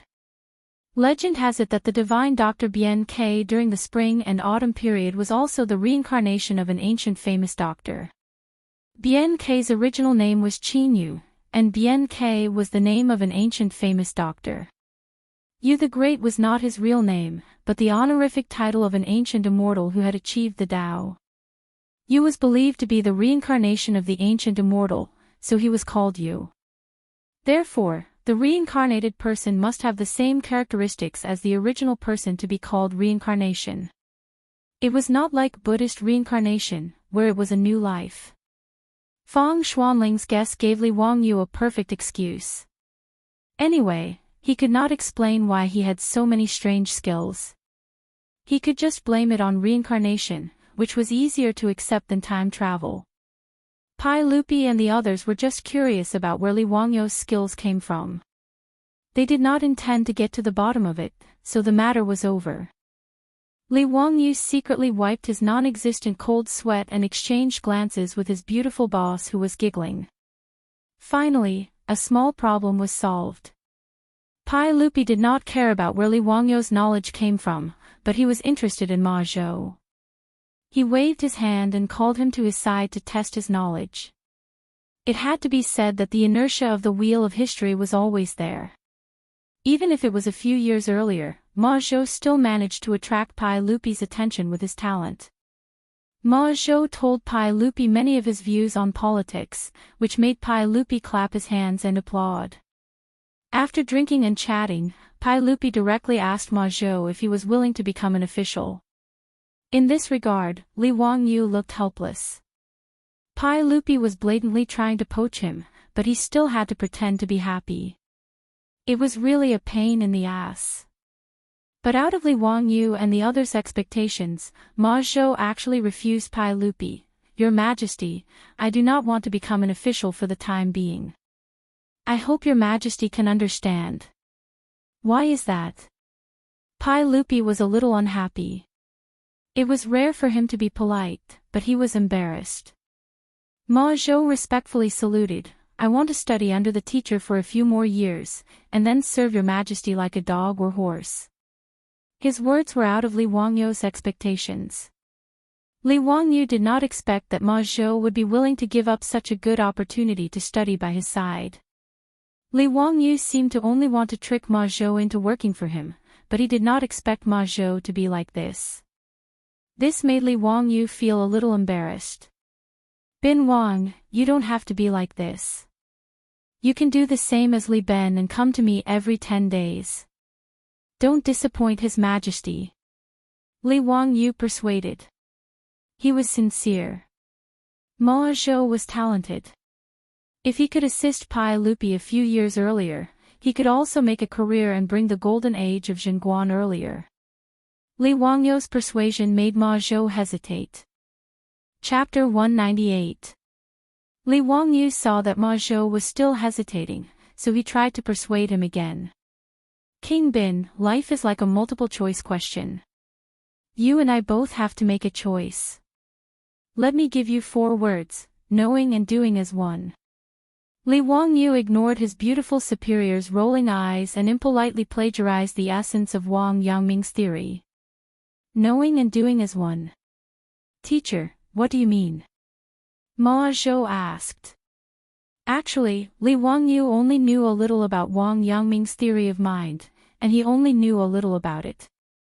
However, this didn't stop him from using the 4 words, knowing and doing as one, to fool Ma Zhou. Li Wangyu coughed lightly and activated his pretentious mode, knowing is conscience and knowledge, doing as one puts one's actions into practice. In knowing, there is action, and in doing, there is knowledge. Determination, diligence, correction, and good deeds are the unity of knowledge in action. This is the combination of knowing and doing as one. King Bin, you can become an official and apply what you have learned. This is the right way. Although Li Wangyu couldn't explain the true essence of Wang Yangming's knowing and doing as one, these 2 sentences were enough to enlighten the apathetic and made everyone stunned. Qing Yaojin and Qin Qiong, the 2 founding duke, didn't think much of it, but Zhang Sun Wuji, Fang Xianling, and Du Ruhui were distracted by Li Wangyu's words to Ma Zhou. Knowing and doing as one, Ziyu, do you have a detailed explanation? Zhang Sun Wuji asked. Fang Xianling and Du Ruhui also looked at Li Wangyu inquisitively. This put Li Wangyu in a difficult position. How would he know the details of knowing and doing as one? He only remembered Wang Yangming's philosophy of mind. However, how could a student like him, who majored in e-commerce, understand the essence of it? Li Wangyu rolled his eyes and used his great deception mode. He didn't understand Wang Yangming's theory, but he had drunk a lot of chicken soup for the soul in the future. Duke of Qi, in my opinion, it's easy to know but hard to do. What you can think of might not be able to do, what you know might not be able to do. Some roads need to be walked with feet. Some paths had to be walked with heart. Often, it wasn't the thorns or stones that held him back, but his heart. To be able to match one's words with one's actions, one's exterior with his interior, and one's interior with his exterior, this is the unity of knowledge in action. Come, let's drink this bowl of chicken soup. From now on, life will be cool to the end. Li Wangyu's chicken soup for the soul class was so common in the future that even his beautiful boss could only roll her eyes. But in the Tang Dynasty 1,300 years ago, his words were a thought-provoking warning to everyone. Ma Zhou murmured for a long time, as if he had been enlightened. He bowed to Li Wangyu and said, "Teacher, I understand now. Combining knowledge and action means combining learning and action." He then bowed to Pai Lupi and said, "Your Majesty, I am willing to serve. Please forgive my rudeness." Pai Lupi laughed and stood up. What a good combination of knowledge and action. Ziyu, you are indeed the reincarnation of a great power. With such knowledge, it is a waste for you to stay in Dingzhou village. Why don't you become an official with your disciple? Nanny. Li Wangyu suddenly felt that he had been too pretentious. It felt like he had lifted a rock and dropped it on his own foot.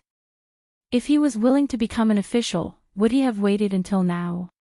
Compared with the free and beautiful life of a small landlord, who would want to be an official? Although when his beautiful boss was bullied by the Jing family of Xinjiang, he also had a desire for power.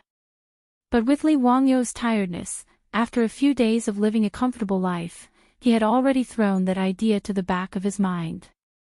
Not to mention that he was now a noble. Although he was only a county official of the lowest rank, he was still a noble of the Tang Dynasty, wasn't he? With this identity, what could the Jing family of Xinjiang and the Wang clan of Taiyuan do to him? Therefore, Li Wangyu was naturally unwilling to become an official. In his opinion, it was simply a waste of life. Now that Pai Lupi had opened his mouth, he could not bluntly refuse. Otherwise, wouldn't that be slapping his own face? He had just said that Ma Zhou should know and act as one. If he made excuses when it was his turn, he would not give Pai Lupi any face. Li Wangyu touched his nose awkwardly and could only bring up Li Zhou again. "Uncle, my lord passed away not long ago. I still have 2 years to mourn for him. Let's talk about becoming an official after 2 years." This was a well-tested excuse. The Tang Dynasty ruled the world with filial piety. Li Wangyu said that he would mourn for Li Zhou for 3 years, which naturally made Pai Lupi speechless. Pai Lupi glared at him fiercely. "You should just stay in Dingzhou village and drink with Qing Chumo and the others. Is that mourning for your lord? You even helped the Sut people to make the holy fire. If you dare to fool around like this in the future, I will teach you a lesson on behalf of your lord." Li Wangyu was stunned. So, Pai Lupi knew that he and the other foppish people went to the Yahoo wine shop and Pingkong Square to drink with prostitutes. He did not know that with such a powerful intelligence agency as the 100 Cavalry Department, there were very few things in Chang, and that could be hidden from Pai Lupi. Not to mention that he and the other foppish people had made such a big move in the Temple of Lichuan Square, which had already been reported to Pai Lupi by the 100 Cavalry Department. Pai Lupi naturally did not believe in the holy fire of the sun. He knew that it must be Li Wangyu's trick with the study of things. Even the conflict between Taiyuan Wang clan's legitimate son Wang Ziqiao and Li Wangyu was clearly known by Pai Lupi, who lived in the Taiji Palace. Pai Lupi was very happy when he heard that Li Wangyu could make Wang Ziqiao and the other legitimate sons of aristocratic families suffer. He felt that this boy's way of doing things was very much to his liking. So, his reprimand was actually out of concern. Li Wangyu naturally did not know this. He could only pinch his nose and admit defeat to Pai Lupi's reprimand. Ma Zhou's life was the same as in his previous life. Although he entered the official position a few years earlier, he was appointed as an imperial censor by Pai Lupi, who appreciated him. Imperial censor was an official under the imperial censorate of the Tang Dynasty. The imperial censorate consisted of Tai Yuan, Dian Yuan, and censorate. Ma Zhou was going to enter the Tai Yuan. There were 6 imperial censors in the Tai Yuan. They were in charge of censoring hundreds of officials and impeaching illegal activities. They were in charge of adjudicating cases specially ordered by the emperor. They were also in charge of the imperial court and the imperial court. They were in charge of handling grievances. Imperial censors had the highest status among the imperial censors and had the most authority. Ma Zhou had just entered the official position and he was already a 6th-grade imperial censor. His starting point was quite high. Even Yang Quan, who was open-minded, could not help but feel jealous.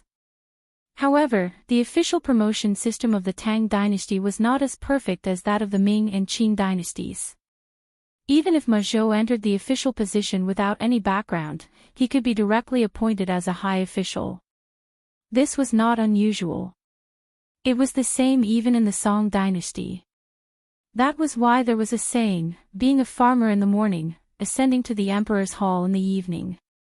After everyone congratulated Ma Zhou again, Pai Lupi said to Fang Xianling, Zio's mansion should be rebuilt. This is not the standard of a mansion for the founding of the country. Go back and ask the Ministry of Works to arrange it. Nanny. He wanted to rebuild his house. There was such a good thing. Chapter 199. In the Great Tang's Encampment Edict, there were strict rules regarding the residences of officials and nobles. For county men who founded the country, the width of the main hall should not exceed 5 rooms and the depth should not exceed 9 shelves. It could be made into a hall, built on top of a mountain, and decorated with hanging fish and grass. Li Wangyu's Li family's house was just a commoner's house. Now that he was conferred the title of county man, he naturally needed to rebuild his house according to the standards of county men who founded the country. But Li Wangyu immediately looked at Li Er and said with an embarrassed smile, "Uncle, who paid for this mansion?" He didn't have the money to build the county man's house, and he still owed a lot of debt.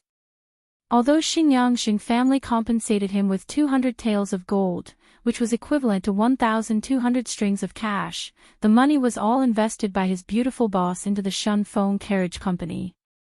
Now the Shunfeng Carriage Company had the capital and horses from Empress Zhongsun.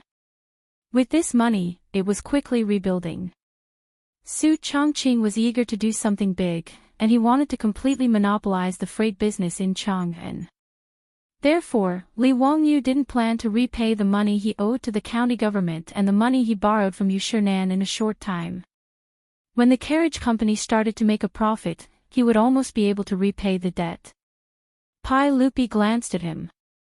Of course the National Treasury will pay for the house. Are you satisfied, you tired boy?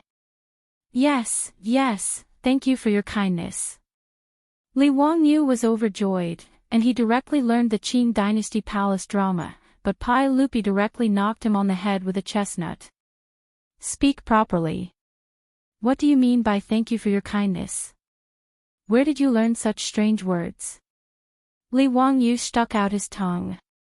The Tang dynasty was better. There was no master and servant. Even the emperor was not the master of the officials, so there was no such thing as, thank you for your kindness. He asked again, Uncle, how will my house be built? Can I make the drawings myself and let the Ministry of Works build it according to my drawings? I promise I won't violate the rules. Traditional Chinese residences were good, but they lacked comfort. Li Wangyu thought that since the National Treasury was paying for his mansion, he might as well build a mansion that combined modern and European styles. He and Su Chongqing could live comfortably there. Pai Lupi was slightly surprised. You know about architecture? A little. All right then. Draw up the blueprints and hand them over to the Ministry of Works. Let the Ministry of Works carry out the construction according to the blueprints. Li Ercai couldn't be bothered to care what the other party wanted to do with the manor. As long as it didn't violate the rules, he would let the other party do as he pleased. In Pai Lupi's opinion, it was nothing more than Li Wangyu wanting to make the mansion more luxurious. Pai Lupi didn't care about this at all. He would just spend some more copper coins as compensation for the brat's suffering. Li Wangyu was so happy that he couldn't close his mouth. He repeatedly thanked Pai Lupi and pulled his beautiful superior over to give Pai Lupi a few more cups of wine. That's right, uncle, the matter of you conferring me a title hasn't been made public yet, right? Li Wangyu's eyes suddenly turned as he asked Li Er. Pai Lupi was puzzled and asked, I haven't made it public yet. Why? What do you think? Li Wangyu smiled mischievously and said, then I ask uncle and everyone else to keep it a secret for this brat. Don't make it public for now. Oh. Why is that? Li Wangyu moved closer to Pai Lupi's ear and whispered a few words, but Pai Lupi couldn't help but laugh. Brat, you are really full of evil tricks. Fine, we'll do as you say. This matter will be kept a secret for now and won't be made public. Thank you, Your Majesty, for your help, Li Wangyu said with a smile. The banquet lasted until the evening before it finally ended. Pai Lupi and the others were already a bit drunk. They were carefully helped onto their horses by the palace guards and returned to Chang'an. Before leaving, Pai Lupi didn't forget to tell Li Wangyu to make good use of the time to get rid of the heavenly punishment. Li Wangyu also nodded and patted his chest in agreement. The next morning, Li Wangyu led Niu Wu to the construction site of the Daoist temple on the hillside outside the village and found Lu Shenwei. Lu Shenwei wasn't at the same level as the old Daoist son Simiao, who was able to treat the emperor as nothing. Hearing that this was Pai Lupi's idea to ask his master for help, Lu Shenwei didn't say anything and went with Niu Wu to the Qinling Mountains to find his master. After Niu Wu and the others went into the mountains, Li Wangyu didn't stay idle. He immediately ran to the Huxian County Yamen to find Yang Quan to settle the formalities for the official title of a household. He was granted the title of County Magistrate of Huxian County. The 100 official titles of a household were also transferred to him by the Huxian County Yamen. The official title of a household was directly transferred to the noble family that received the title. Don't think that Li Wangyu's 100 official titles were too little. In fact, in the early days of the Tang Dynasty, they were very careful about the official title of a household. Even the princes only had about 800 households at that time. It wasn't until the later days of the Tang Dynasty that the official title of a household became widespread, causing the country's taxes to decrease. Only then did the official title of a household's official title receive the title of a household's official title. However, when Li Wangyu returned from the Huxian County Yamen, he had a gloomy expression on his face, which made his beautiful boss feel strange. "Wangyu, what's wrong? Didn't Yang Mingfu handle the formalities for you?" Su Chongqing asked curiously. "He did, and he even transferred a few dozen official titles to me." Li Wangyu sighed. Su Chongqing didn't understand. "Wasn't this a good thing?" Li Wangyu sighed again. "Do you know where our official title is? It's this Dingzhou village." Yang Zhua actually sealed the 127 households of Dingzhou village and handed them over to me. Although Pai Lupi's imperial edict stated that 100 official titles were for a household, there was still a certain amount of room for maneuver when the official title was transferred to a county. An additional 20 to 30 official titles was a very normal thing. Su Chongqing didn't understand and asked, "Isn't this pretty good? What's so good about it?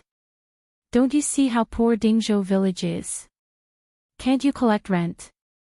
Besides, even if Dingzhou village became prosperous, would I have the nerve to ask the villagers to collect rent? Yang Quan, that guy, is too sneaky." Li Wangyu replied in a bad mood. After Su Chongqing understood what he meant, he couldn't help but cover his mouth and laugh. "Come on, look at you. Don't tell me we still need to rely on these 100 official titles to get by. If you don't collect, then don't collect. It's pretty good. Don't forget, you promised me that you would turn Dingzhou village into a paradise." Li Wangyu was speechless. He had been conferred a title of nobility, but why did it seem like he not only received benefits from the title, but also had to pay for it? In fact, Li Wangyu was secretly delighted that Zhou village could be divided into his family's fief. Li Wangyu's feelings towards Dingzhou village weren't any weaker than Su Chongqing's. Li Wangyu felt that it was worth it to be able to help these simple villagers live a good life in the future. He was just unhappy that he seemed to have been schemed against by Yang Quan. This unscrupulous middle-aged man must have made up his mind when he heard the imperial edict. In any case, the county wouldn't be able to collect rent from Dingzhou village. It would be better to give it to Li Wangyu as his fief. The county would also save a lot of trouble. These officials of the Tang Dynasty, each more sneaky than the other. Putting aside Li Wangyu's gloominess from being schemed against by Yang Quan, 2 days later, Niu Wu and Lu Xinwei invited the old Daoist Sun Simiao out of the mountains and into the Li family of Dingzhou village. Chapter 200. Li Wangyu hurriedly greeted Sun Simiao and respectfully invited him to sit in the central room. Then, he asked the maidservant to bring him tea. "Xiao Lang, why are you in such a hurry to ask me to come out of the mountain?" Sun Simiao asked in confusion.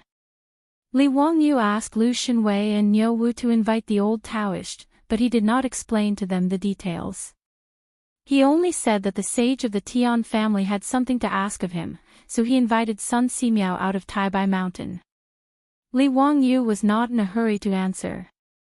Instead, he asked Niu Wu and Niu Yong to guard outside the central room and not let anyone in. After that, he asked the maidservant to leave. Then, he lowered his voice and told him about the disaster of locusts in the imperial court. "Old Immortal, this matter concerns the safety of the people in the world. It is urgent to eliminate the locusts. Please help the sage." After hearing his words, Sun Simiao was not in a hurry to answer. Instead, he replied awkwardly, "Xiao Lang, it's not that I don't want to help. It's a matter of great merit to make the imperial court order to eliminate the locusts. It's just that I'm not capable enough." "Old Immortal, why is that?" Sun Simiao smiled bitterly. "Although I'm a Taoist, I'm also proficient in Taoist classics. However, I'm good at medicine. I'm not good at divination. How can I cooperate with you? This. Li Wangyu was also a little hesitant. He knew that Sun Simiao was right, but he and Ma Zhou had neglected this point. Sun Simiao's medical skills were superb, but he had never heard that he was good at Taoist methods.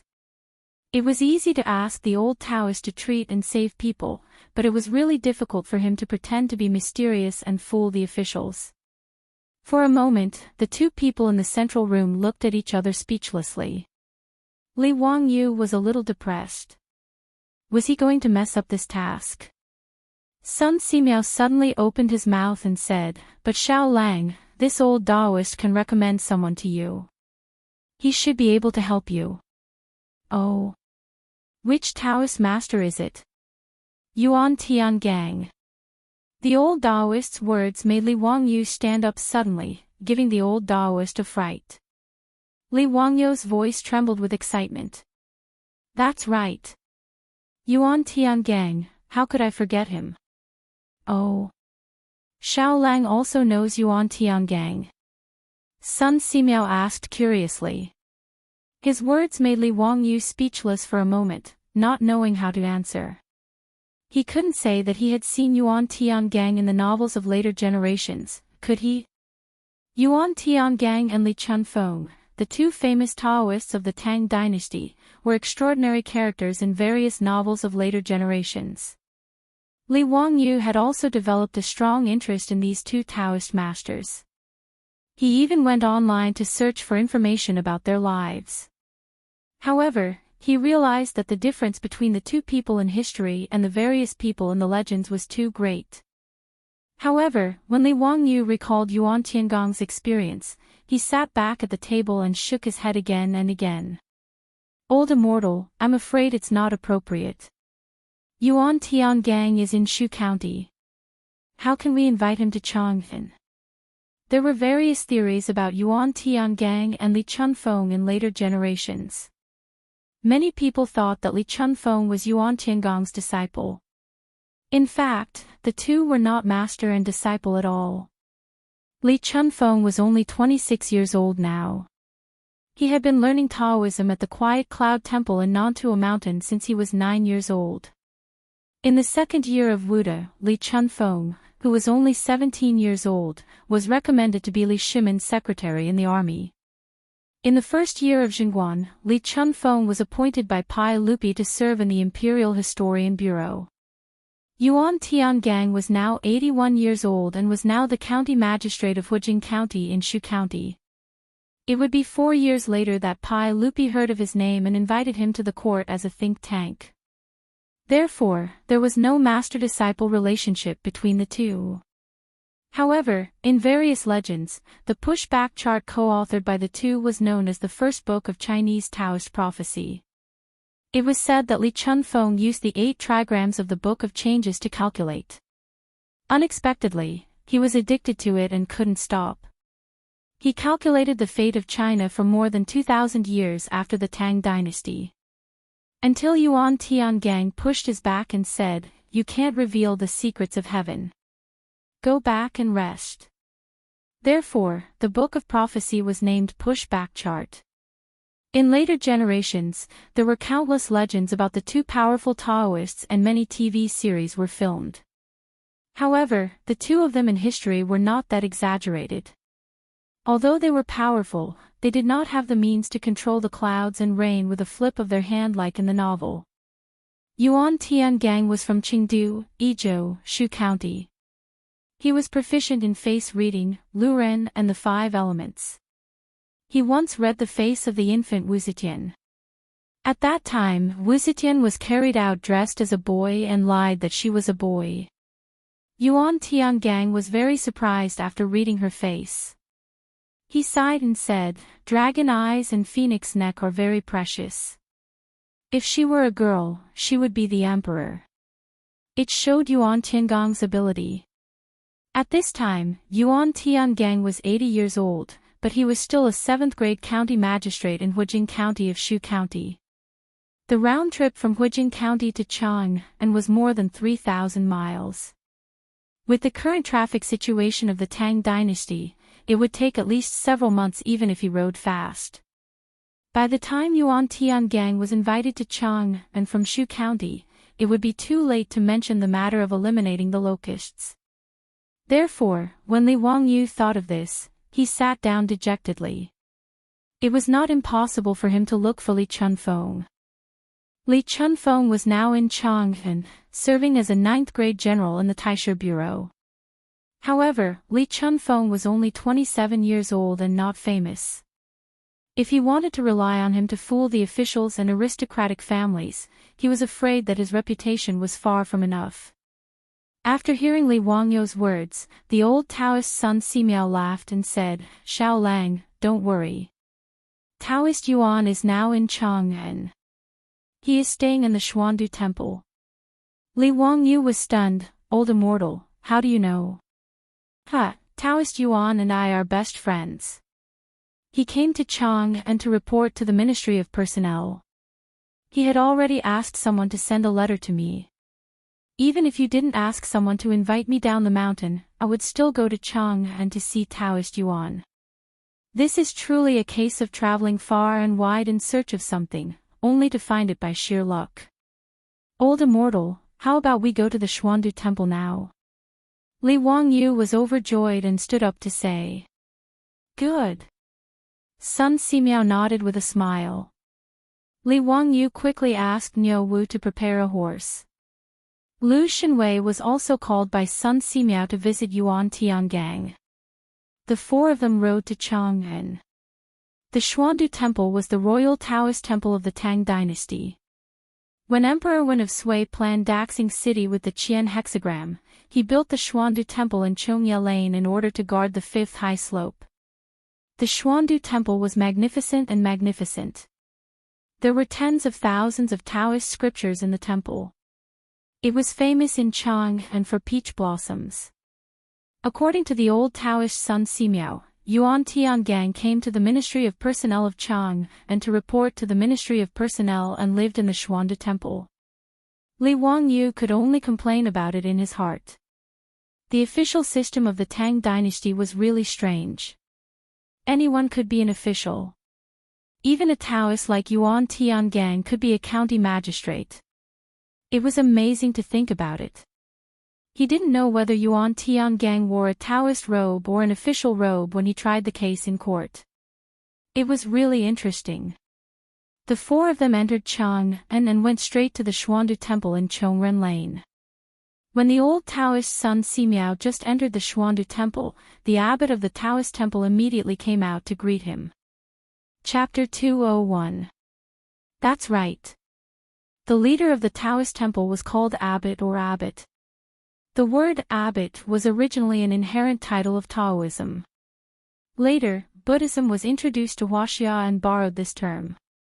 However, after the prosperity of Buddhism, abbot became a special term of Buddhism. Taoism became a pirated term, which was really unfair. Abbot Tianqin Abbot Tianqin was the title of the highest leader of the Daoist 10 Directions forest. It could also be called abbot. In the Song Dynasty, Wang Engshi wrote, the Taoist abbot should be without dream.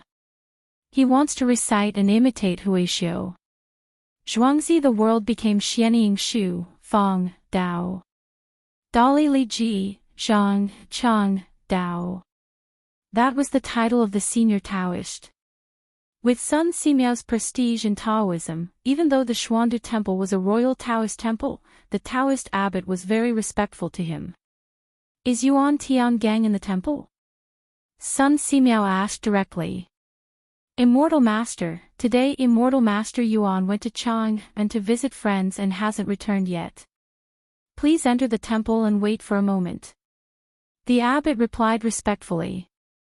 Whether it was Sun Simiao or Yuan Tiangang, for him, as the abbot of the Taoist temple, they were seniors and had to be carefully served. In Taoism, seniors were usually called Taoist or Immortal Master. Then let's wait for a moment. Inform me when Yuan Tiangang comes back. Hearing that Yuan Tiangang was not in the temple, Sun Simiao had to wait for him in the temple. The abbot of the Xuandu temple asked the little Taoist to bring the clay stove and the tools to make tea for everyone. Li Wangyu couldn't adapt to the dark cuisine in the tea.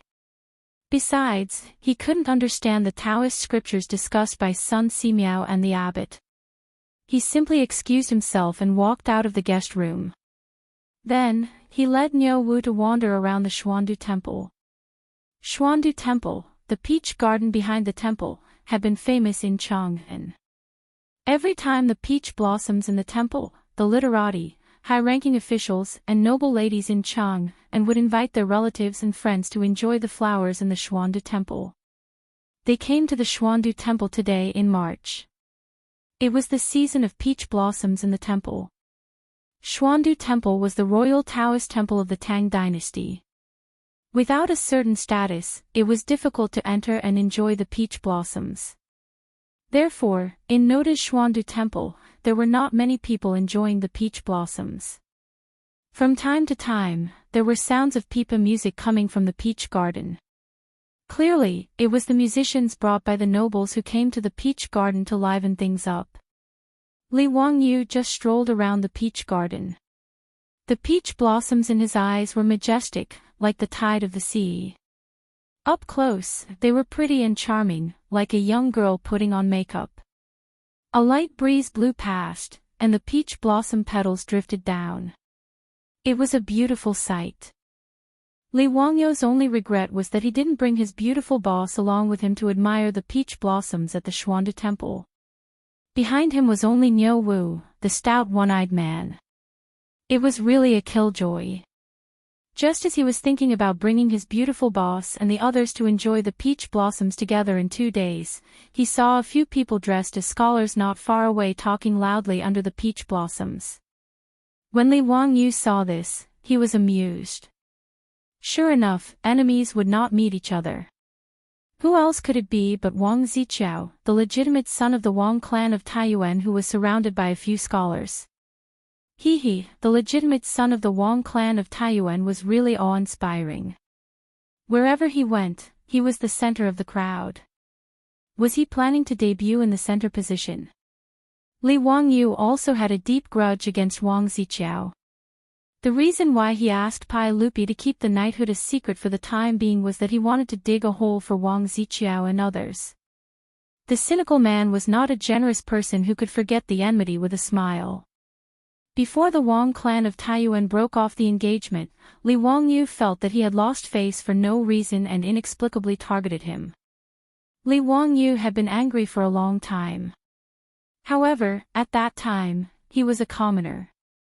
Although he was on good terms with the playboys, he had no power or influence.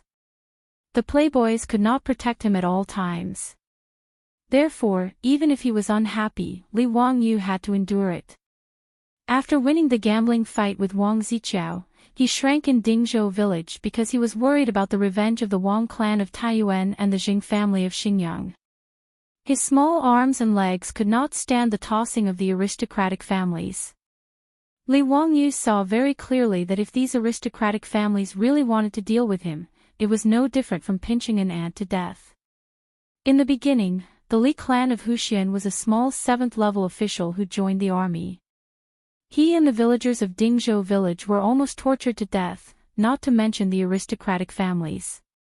They were the forces that even dared to cheat Pai Lupi.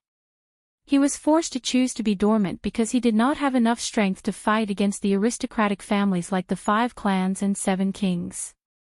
However, the day before yesterday, he was accidentally knighted by Pai Lupi. Li Wangyu, the cynical man, immediately became brave. Although he was only the lowest county man who founded the country, it could ensure that he did not have to fear being wantonly bullied by others with the power of the government. Although the knighthood of the Tang dynasty was only an honorary title, it belonged to the real privileged class. In addition to not paying taxes, Li Wangyu's knighthood of the founding county baron was equivalent to the official rank of the 5th level. Therefore, after being knighted, Li Wangyu, the cynical man, actually thought about how to use this opportunity to set a trap for the Wang clan of Taiyuan. He just did not expect that he and Sun Simiao would meet Wang Ziqiao when they came to Xuandu Temple to look for Yuan Tiangang. Li Wangyu smiled and walked quickly to greet him. He also greeted him warmly. "Brother Wang, I didn't expect that we would meet again today after we parted in Pingkong Square a few days ago." It's a small world." Wang Ziqiao, who was surrounded by a group of scholars and occupied the center position, heard Li Wangyu's voice and could not help but look gloomy. "This bastard, after humiliating me last time, how dare he appear in front of me?" Wang Ziqiao suddenly felt a little guilty and quickly looked behind Li Wangyu to see if Qing Chumo's group of playboys were there. When he saw that Li Wangyu was alone, and there was only a one-eyed troop following behind him, he couldn't help but breathe a sigh of relief. "Li Wangyu, you are truly bold. You actually dare to appear in front of this young master." Li Wangyu pretended to be surprised. "Hey, why do you say so, Brother Wang? Did I remember it wrong? I seem to have won the gambling fight last time, didn't I? Brother Wang, have you forgotten the content of our gambling fight? Do you want me to remind you?" Wang Ziqiao's face was even gloomier. Thinking that he said that day that he should salute and avoid Li Wangyu when he saw him in the future, he felt a surge of anger. However, in front of these scholars, he did not want to lose his demeanor. Forcefully suppressing his anger, Wang Ziqiao snorted coldly, I am too lazy to talk to an ignorant person like you." TSK, Brother Wang's words are really hurtful. However, Brother Wang, one cannot go back on one's words. Don't forget our gambling agreement. You can salute and avoid me now." Li Wangyu said mischievously with a smile on his face. The scholars that surrounded Wang Ziqiao like stars surrounding the moon were the scholars that came to the capital for this year's spring imperial examination. They had all submitted their examination papers to the Wang clan of Taiyuan and were recognized by the Wang clan of Taiyuan. Today, Wang Ziqiao invited them to come to Xuandu to admire the flowers in order to win over people's hearts. These scholars originally thought that Li Wangyu was Wang Ziqiao's friend. After hearing the conversation between the two, they immediately understood that the two sides were not on good terms. These scholars originally wanted to curry favor with Wang Ziqiao. At this moment, seeing Li Wangyu dressed in white, they knew that he was just a commoner. Therefore, without waiting for Wang Ziqiao to speak, someone immediately jumped out and attacked Li Wangyu for Wang Ziqiao. Chapter 202. These few scholars fought to show their loyalty and devotion in front of Wang Ziqiao, and all of them scolded Li Wangyu. "Young man, how dare you be so rude? Why don't you take a look at your status? How dare you speak to Master Wang in this manner? Why don't you apologize? Arrogant words, young man, how dare you speak such arrogant words? Is this how your parents taught you? Asking young Master Wang to bow to you? That's ridiculous. Shut up. Don't be rude. How can Master Wang be humiliated by people like you? How can a white-robed person enter the Xiandu temple? Are they not afraid of degrading the status of the Imperial Taoist temple?" Li Wangyu was slightly stunned. What was the situation? These few scholars were as agitated as if they had been injected with chicken blood. Did he step on their tails? However, he quickly reacted and couldn't help but be amused. As expected, there would be no lack of people who flatter others no matter what dynasty it was. Obviously, this group of scholars all wanted to show off in front of the legitimate son of the Wang family of Taiyuan. Their loyal and devoted appearance of protecting their master made Li Wangyu involuntarily think of the dogs that guarded the house in Dingzhou village.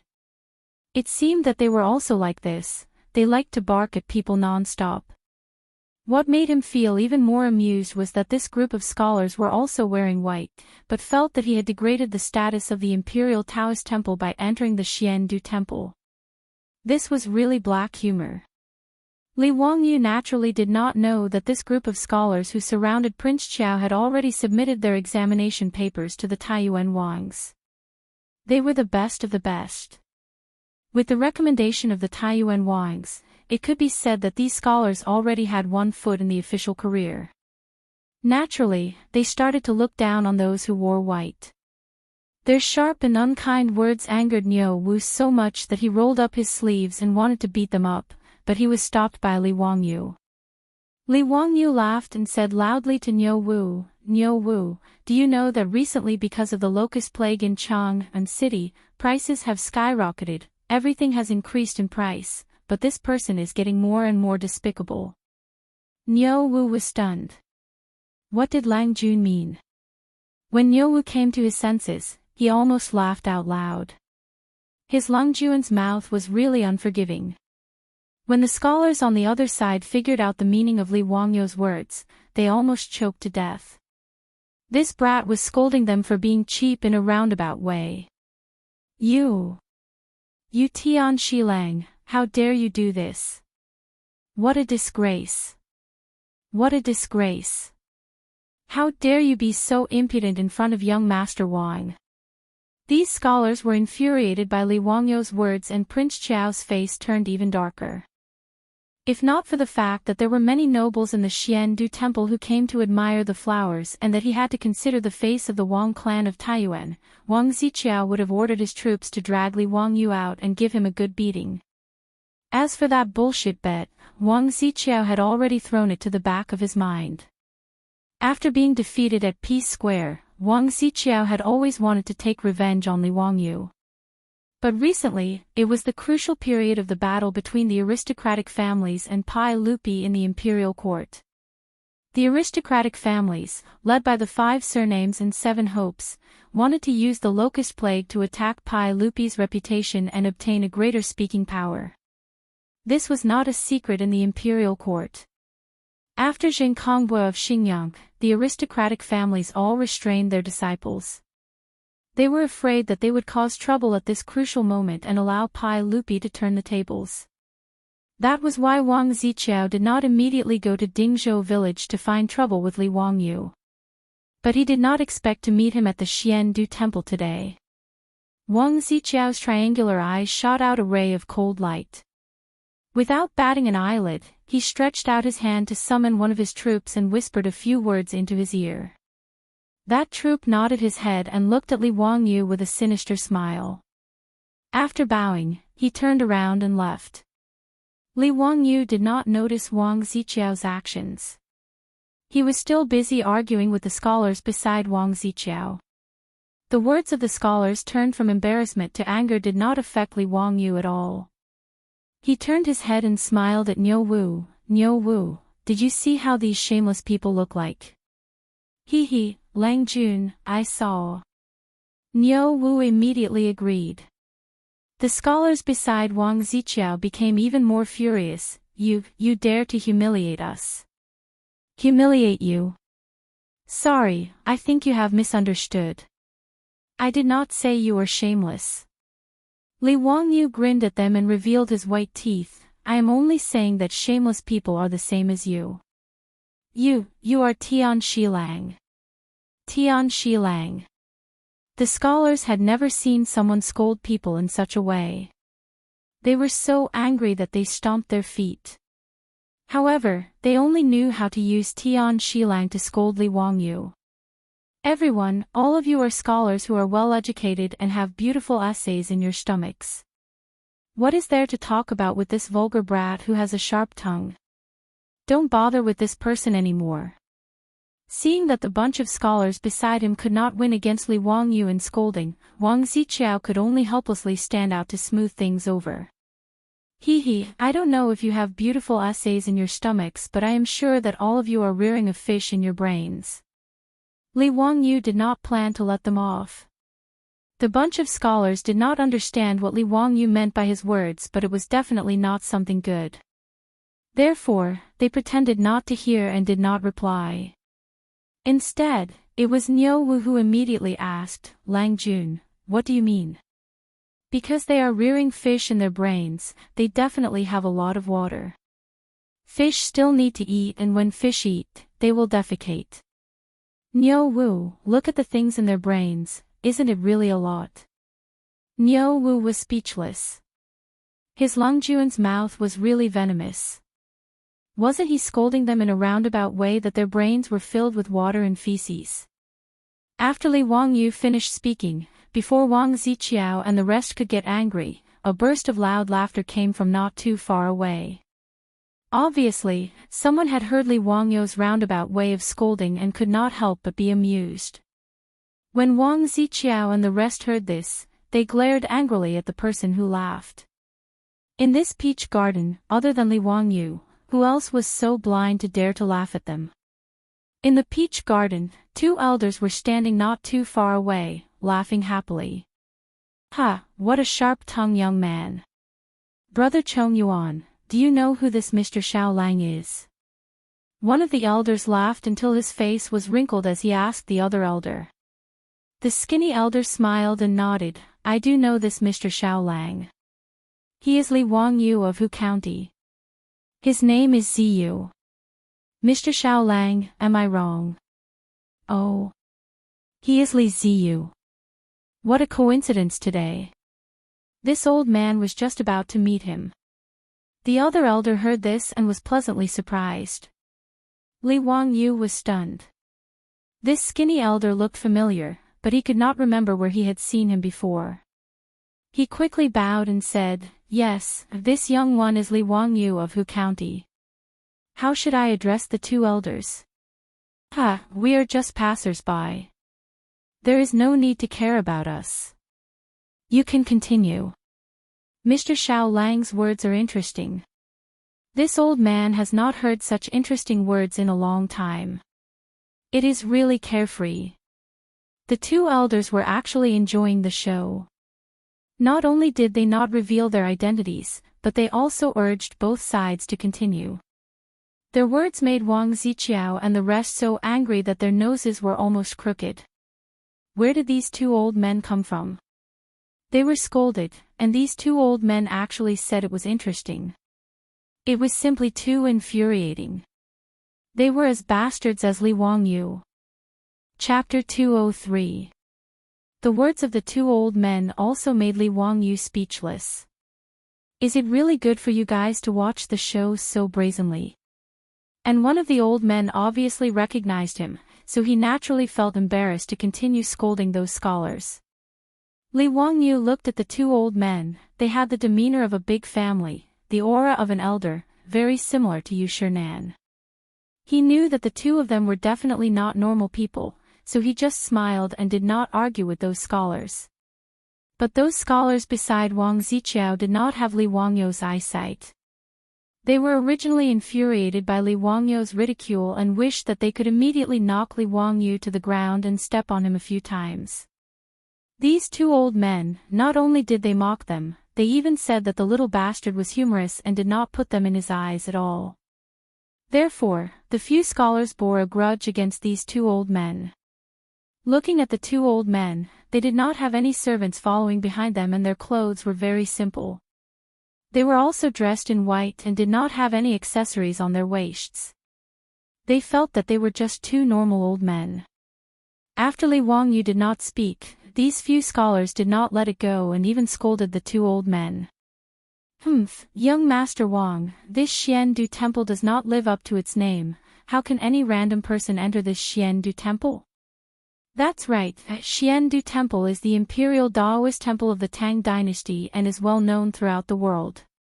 But this Daoist temple's restrictions are too lax. Young Master Wang, you should reprimand the abbot of this Daoist temple and strictly manage it. You are already so old, yet you still use your seniority to flaunt your seniority, truly shameless. Confucius said, young but not a grandson, old but not a grandson, old but not dead is a thief. The scholars beside Wang Ziqiao could not win against Li Wangyu in scolding, so they actually vented their anger on the two old men. Wang Ziqiao originally wanted to stop the few scholars beside him and humiliate the two old men. Although he didn't know these two people, he had a feeling that these two old men had extraordinary origins. It was better not to offend them. But before he could open his mouth, the scholars beside him, who felt that they had already relied on the Taiyuan Wang clan and thought that they would be promoted, get a raise, marry a rich and beautiful woman, and walk to the peak of life, could not wait to open their mouths and humiliate the two of them. Since it had already come to this, he could only shake his head and watch silently. The insulting words of the scholars made the two elders so angry that they almost went berserk. They felt that they had made a mistake today. Originally, he was in a good mood today, which was why he came to Xiandu Temple to admire the peach blossoms. Because they felt that the servants around them were in the way, they chased them far away. The two old men were enjoying themselves. However, he didn't expect that he would be insulted by Li Jia Shaolang just because of a joke. They did not expect that there would be someone in Chang and who dared to humiliate them like this. They were really unlucky. The two old men's faces twitched a few times. Finally, they suppressed the anger in their hearts and turned their heads away with a cold snort. They were too lazy to talk to the few scholars. Zio, why are you free to come to Xiandu Temple today? Do you have any new poems recently? Tell me about it. The skinny old man who was called Brother Chong Yuan looked at Li Wangyu and asked. Li Wangyu stretched out his hand and touched his nose. He thought to himself, who exactly are these two people? He had never seen them before. How did they know his surname and name, and that he could compose poems? He smiled embarrassedly and replied, "Two elders, I am here today to look for someone. As for poems, I don't have any for now." With your intelligence, isn't it easy for you to compose poems? Why don't you compose a poem for us using the peach blossoms of Xiandu Temple today? That's right. Li Zio, your poems are now being sung everywhere in Chang'an. I wonder if you can compose a poem for us today. After the two old men finished their words, before Li Wangyu could reply, he heard a burst of laughter from the scholars not far away. Brother, did you hear that? This old man actually wants the young boy to compose a poem. This is the biggest joke in the world. Since when did this poem become something that even the field workers could compose? What's even funnier is that he actually said that this young boy's poems are famous in Chang'an. What a joke. Do these peasants really know what a poem is? Being sung everywhere in Chang'an? I have been in Chang'an for more than a month. How come I have never heard of any poem written by Li Zio? You really don't know how to brag. How dare you talk about poems in front of us? I'm afraid you don't know that we are this year's spring imperial exam candidates. The imperial exam was one of the subjects in the Sui and Tang imperial exam system. Other than testing Confucian classics and current affairs, the imperial exam also tested poetry. In the Tang Dynasty, the imperial exam could be publicly recommended by the aristocratic families before the exam. It was called the Pass of the Imperial Exam. The Old Tang book, the biography of Shui Deng, described it like this: driving the door of the temple, entering and exiting the palace of the kings and dukes, opening Chen Chen's poem, only sighing and spitting, touching the top to the foot, Ji's grace in guiding you. It was talking about how these scholars painstakingly curried favor with the rich and powerful in order to gain their favor and thus become scholars who passed the imperial exam. And these scholars were the scholars who were prepared by the Taiyuan Wang clan to be recommended by the Taiyuan Wang clan to the chief examiner, the pass of the imperial exam. To be accepted by the Taiyuan Wang clan, these scholars had some ability in poetry.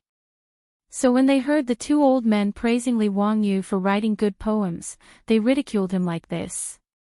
In their eyes, these peasants discussing poems in front of them was simply showing off their skills in front of Guan Yu and asking for humiliation. However, their words made Wang Ziqiao curse in his heart. He felt that the scholars that his family had selected this year were not crazy. Even if Wang Ziqiao and Li Wangyu were like fire and water, he would not attack him for not knowing how to compose poems. Were they idiots? They had been in Chang'an for so long. Could it be that they had not heard of Li Wangyu's works that had been handed down for generations? Even their Taiyuan Wang clan was ridiculed because of Li Wangyu's poems. Were they crazy? They wanted to compete with Li Wangyu on the level of poems. Actually, Wang Ziqiao had really wronged them. These scholars had not heard of Li Wangyu's works that had been handed down for generations. There was no other reason except for one word, poverty.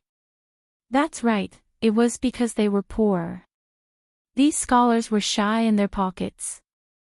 After coming to Chang'an, where would they find the copper coins to listen to the courtesans sing Li Wangyu's works?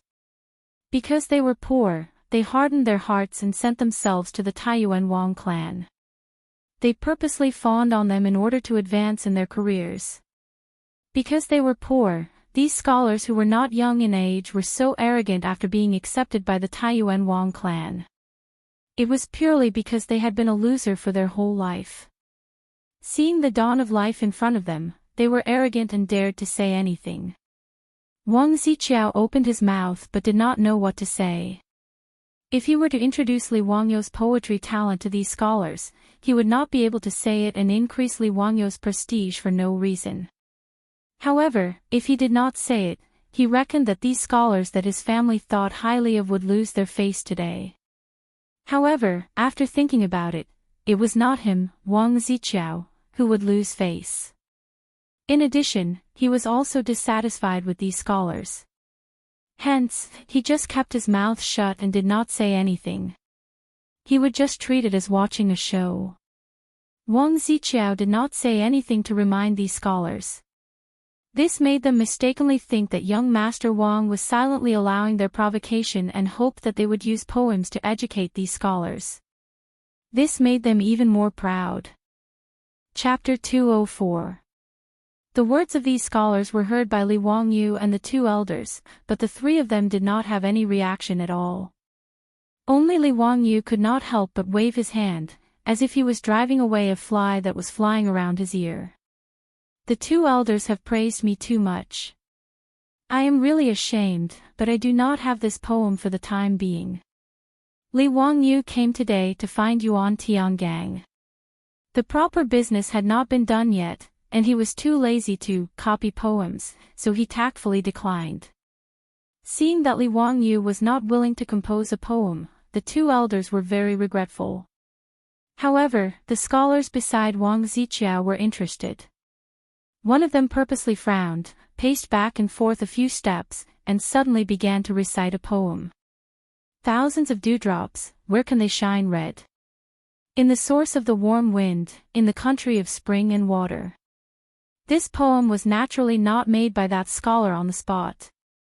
It was just that he had previously made a poem about peach blossoms, so he recited it at this moment, wanting to show off. This poem was not bad. Although it was far from being a masterpiece, it was still considered a masterpiece. A scholar from a poor family that could catch the eye of the Wang clan of Taiyuan naturally had some skills. When this poem was recited, even the two elders could not help but twist their beards and nod, feeling that this poem was not bad and was a masterpiece. However, it was just not bad.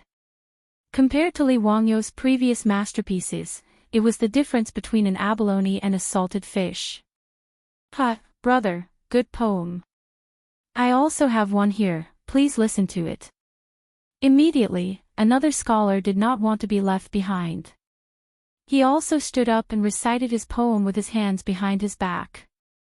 Flowers are empty in the dance floor, still red year after year. Tears stop at dawn, melancholy relies on the spring breeze. Good.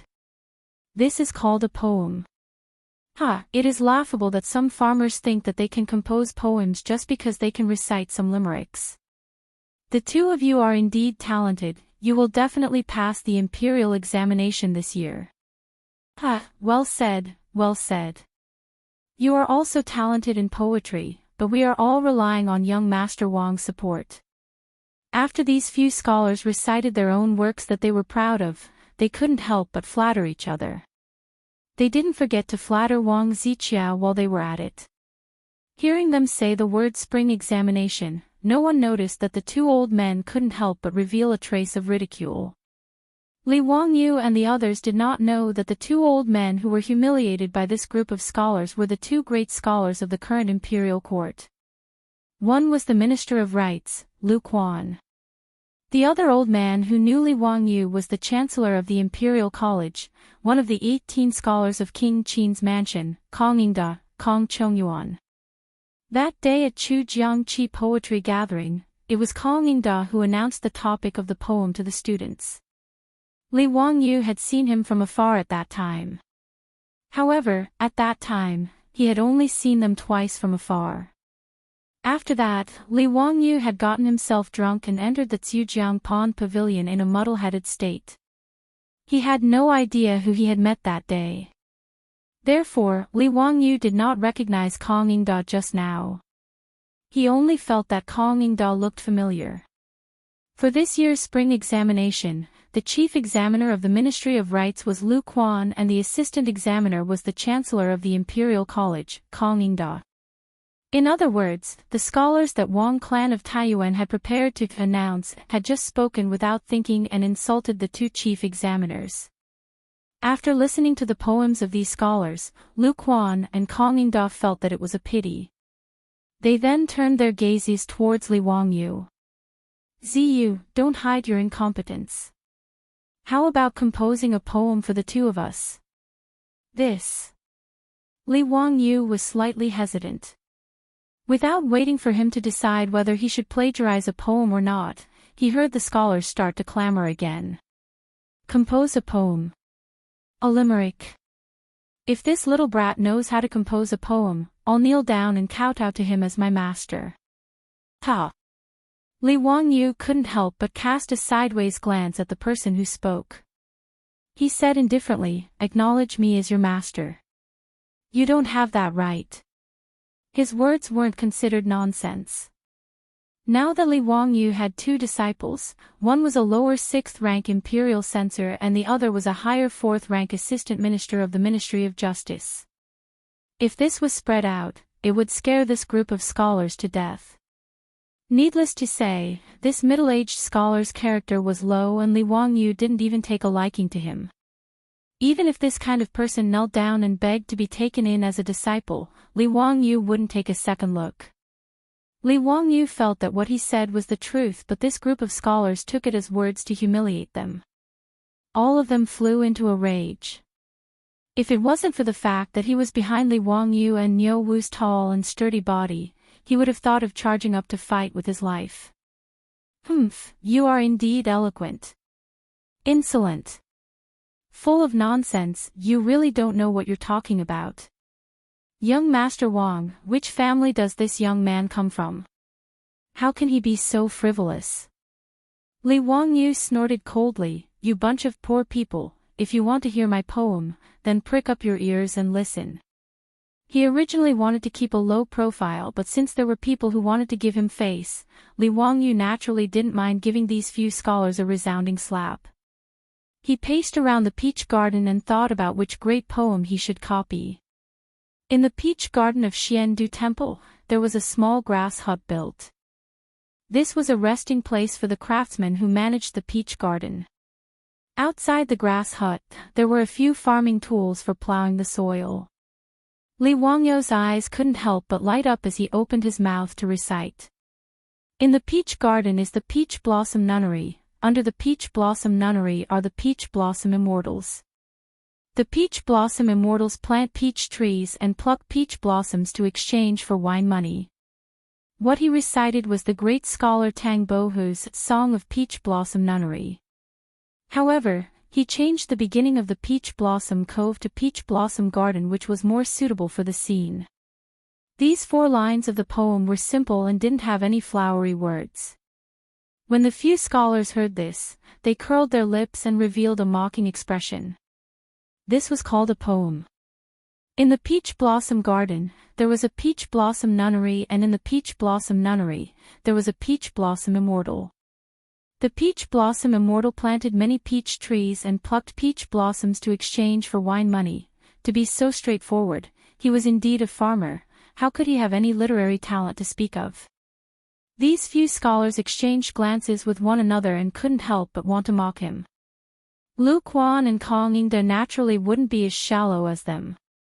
However, they felt that these 4 lines were using peach blossoms as a metaphor for a hermit, vividly portraying the image of a hermit who wandered under the forest, was free and easy, loved life and lived happily like an immortal. However, if there were only these 4 lines, it was a little too weak and couldn't be considered a great work. Just as the two of them were frowning, they heard Li Wangyu continue to recite. When sober, only sit in front of the flowers, when drunk, still sleep under the flowers. Half drunk and half awake, day after day, flowers wilt and bloom year after year. When these 4 lines of the poem were recited, the few scholars couldn't help but reveal a surprised expression, and the mocking expression on their faces disappeared.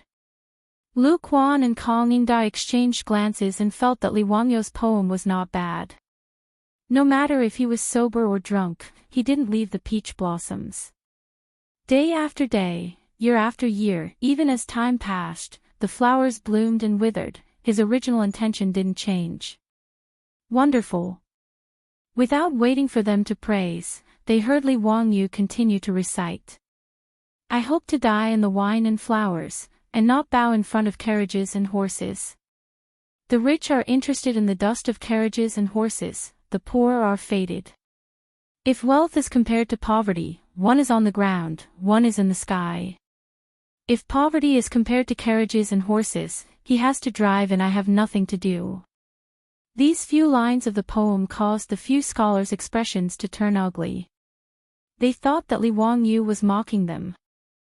Money could buy enjoyment, but it couldn't buy a leisurely and poetic life. Even if they were poor, they wouldn't lose the joy of life and the richness of the spirit. And the few of them purposely sucked up to the Taiyuan Wang clan for glory and wealth. It was the complete opposite of the attitude in the poem. Lu Quan and Kong Yingda's eyes became brighter and brighter. They were right to come to the Xiandu temple today. To be able to hear such a poem, they had to drink a lot. It was a pity that they didn't have any wine on them. Chapter 205. Li Wangyu's Song of Peach Blossom Nunnery had been copied to this point. No matter if it was Kong Yingda, Lu Quan, Wang Ziqiao and the other scholars, they all thought that it was finished. They had to admit that this poem was already many times better than the so-called proud works of those scholars. Comparing goods would be embarrassing, comparing people would be infuriating. Lu Quan and Kong Yingda were already prepared to clap their hands and cheer. Li Jia Xiaolang indeed did not disappoint them. Even though in the eyes of the two scholars, this poem seemed to be lacking a bit of charm and did not seem to have reached the level of a work that could be passed down for generations, but compared to the poems of those scholars that they had heard before, it was already rather stunning. They heard Li Wangyu's voice paused, took in a deep breath and continued to recite. Others laugh at me for being too crazy, I laugh at others for not being able to see through. Not seeing the tombs of the heroes of the 5 hills, no flowers, no wine, no hoe for the fields. When he recited the last 4 lines of the poem, the faces of everyone present changed. Wang Ziqiao gritted his teeth while the faces of those scholars turned pale and were very embarrassed. The tomb of the heroes of the 5 hills in this poem was referring to the aristocratic families. The meaning was that even though those aristocratic families were once glorious, now they could not see their tombs and were only used as fields for farming. From Wang Ziqiao's point of view, Li Wangyu was simply cursing them. How could these aristocratic families not be enraged? As for those scholars, their faces were filled with embarrassment. They had been bragging to each other for so long and in the end, they were slapped in the face by this weak young man. Even if they did not want to admit this Song of Peach Blossom Nunnery, they could only accept it in their hearts. It was because they realized the difference that these scholars were even more embarrassed and angry. Compared to this young man in front of them, they had lived for so many years in vain. How could they not be angry? As for Lu Quan and Kong Yingda, their faces were filled with astonishment. Originally, it was only a poem, but because of these last 4 lines, it had become a work that could be passed down for generations. It could not help but make these two scholars surprised. Kong Yingda chewed and savored the entire poem. He stroked his beard and praised, "This poem is real and easy, not restricted to the method, the concept is fresh and fresh, it is indeed a work of art. Ziyu, based on this poem alone, if you were to participate in the spring imperial examination, you would definitely come in first place. Others laugh at me for being too crazy, and I laugh at them for not being able to see through me. Li Ziyo, it's a pity that you're not participating in this year's spring quarter examination." Lu Quan had the same attitude. The praise of the two elders made Li Wangyu blush slightly. He had only plagiarized Tang Bohu's poem. Actually, he did not know how to compose poems. What's more, the poem he copied wasn't really suitable. Tang Bohu wrote this poem because of his deep insight into life and his transcendental open-mindedness. Tang Bohu, who was frustrated in his career, had made a wise choice in life. Although he was poor, he did not lose the joy of life. Tang Bohu's life was rich in spirit. But where was Li Wangyu's frustration and poverty at the moment? He had just been conferred the title of county man of the founding county of the Tang Dynasty. He was already in the privileged class of the Tang Dynasty. If he still recited Tang Bohu's poem, he would be suspected of being too pretentious. Therefore, the humble Li Wangyu only chuckled and didn't say anything. However, the praise of the two great scholars was particularly harsh in the ears of the scholars.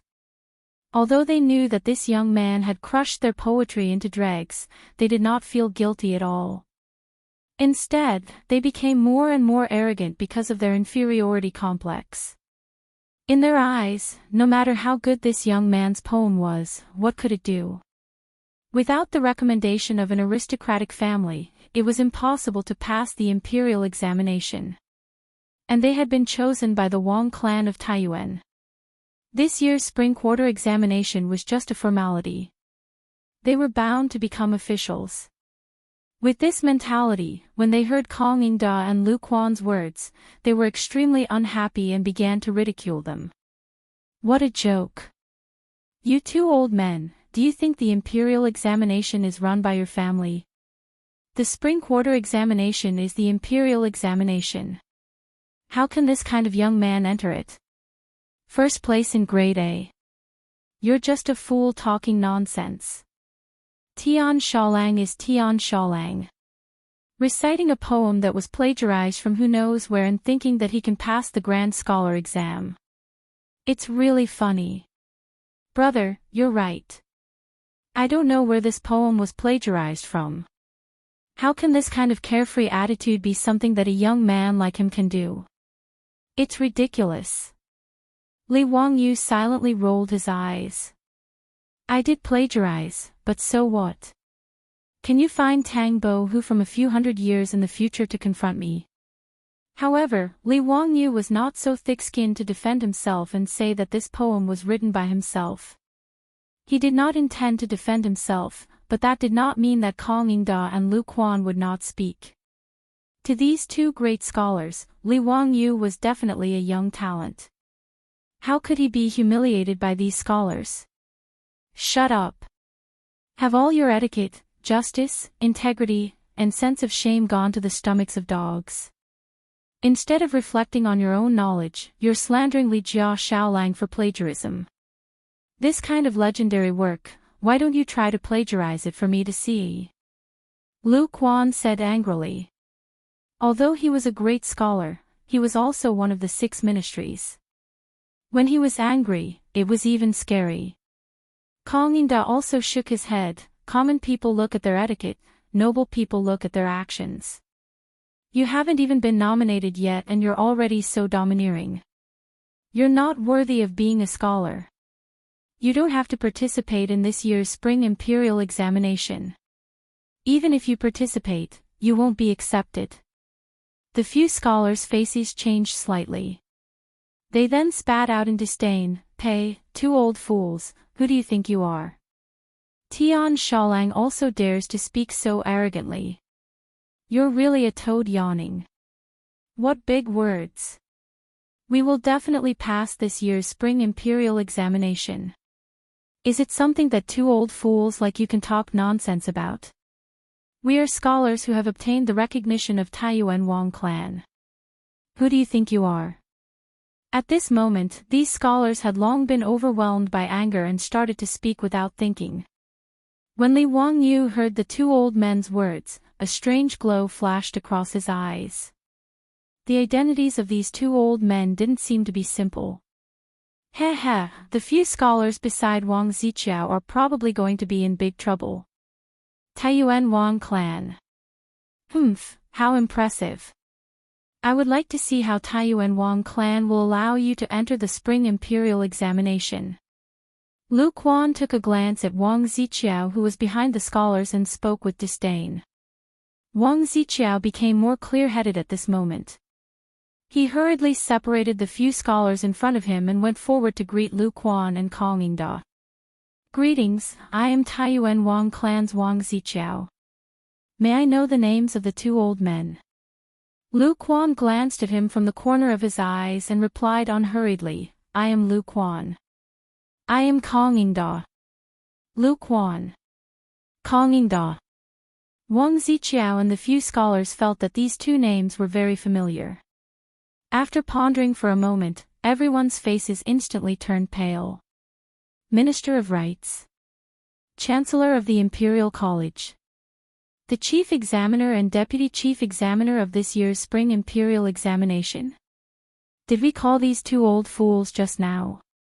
The few scholars who were still speaking rudely earlier felt their legs go soft and fell onto the ground. Chapter 206. These scholars who were flushed with success earlier now had ashen faces and their bodies were trembling like sieves. They were scared to the extreme. Even if their minds were not clear, they knew that their official career was over. Even if they had the recommendation of Taiyuan Wang clan, it was simply wishful thinking to want to pass the imperial exam after offending the two main examiners of the spring imperial examination and the big shots of the imperial court. Originally, these scholars from poor families had a decent level of knowledge. Otherwise, they would not have been accepted by Taiyuan Wang clan. However, because of a mistake, they purposely curried favor with Wang Ziqiao and thought that they could become an official. However, they forgot their duty as a person.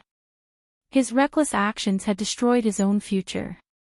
He really regretted his actions in the first place. If they had another chance, these few scholars would rather not go to the examination paper and honestly rely on their own knowledge to go to the examination hall. Who knows, they might be able to pass the examination in one go and become an official. However, it was obviously too late to say anything now. Lu Quan and Kong Yingda, the two great scholars, now had an extremely bad impression of these scholars. No matter how good their knowledge was, they would never let them pass the imperial exam with such a bad character. If people with this kind of character were to become an official in the future, they would be cheating the people of the Tang Dynasty. After Wang Ziqiao learned of Lu Quan and Kong Yingda's identity, he was also stunned. Following which, his face also became ugly. He turned around and looked at the scholars who were sitting on the ground. A look of disdain flashed through his triangular eyes. He was only glad that he did not say anything excessive just now and did not attract unnecessary enemies for his family. As for these scholars, without a doubt, Taiyuan Wang clan would definitely abandon them. Those who could not pass the imperial exam were trash. For Taiyuan Wang clan, they were useless. Wang Ziqiao bowed deeply to Lu Quan and Kong Yingda again. Minister Lu, Chancellor Kong, my Taiyuan Wang clan has nothing to do with these people. I ask the two of you not to wrongly blame my Taiyuan Wang clan. My Taiyuan Wang clan is also ashamed to be associated with such despicable people. I ask the two of you to investigate clearly. How could Lu Quan and Kong Yingda be fooled by his words of disentanglement? Towards Wang Ziqiao's actions of abandoning those few scholars, the two of them felt disgusted from the bottom of their hearts. The aristocratic families were indeed cruel to the extreme. However, they did not want to offend the Taiyuan Wang clan too much, so they only nodded slightly. Since it has nothing to do with the Taiyuan Wang clan, Xiao Lang, please do as you please.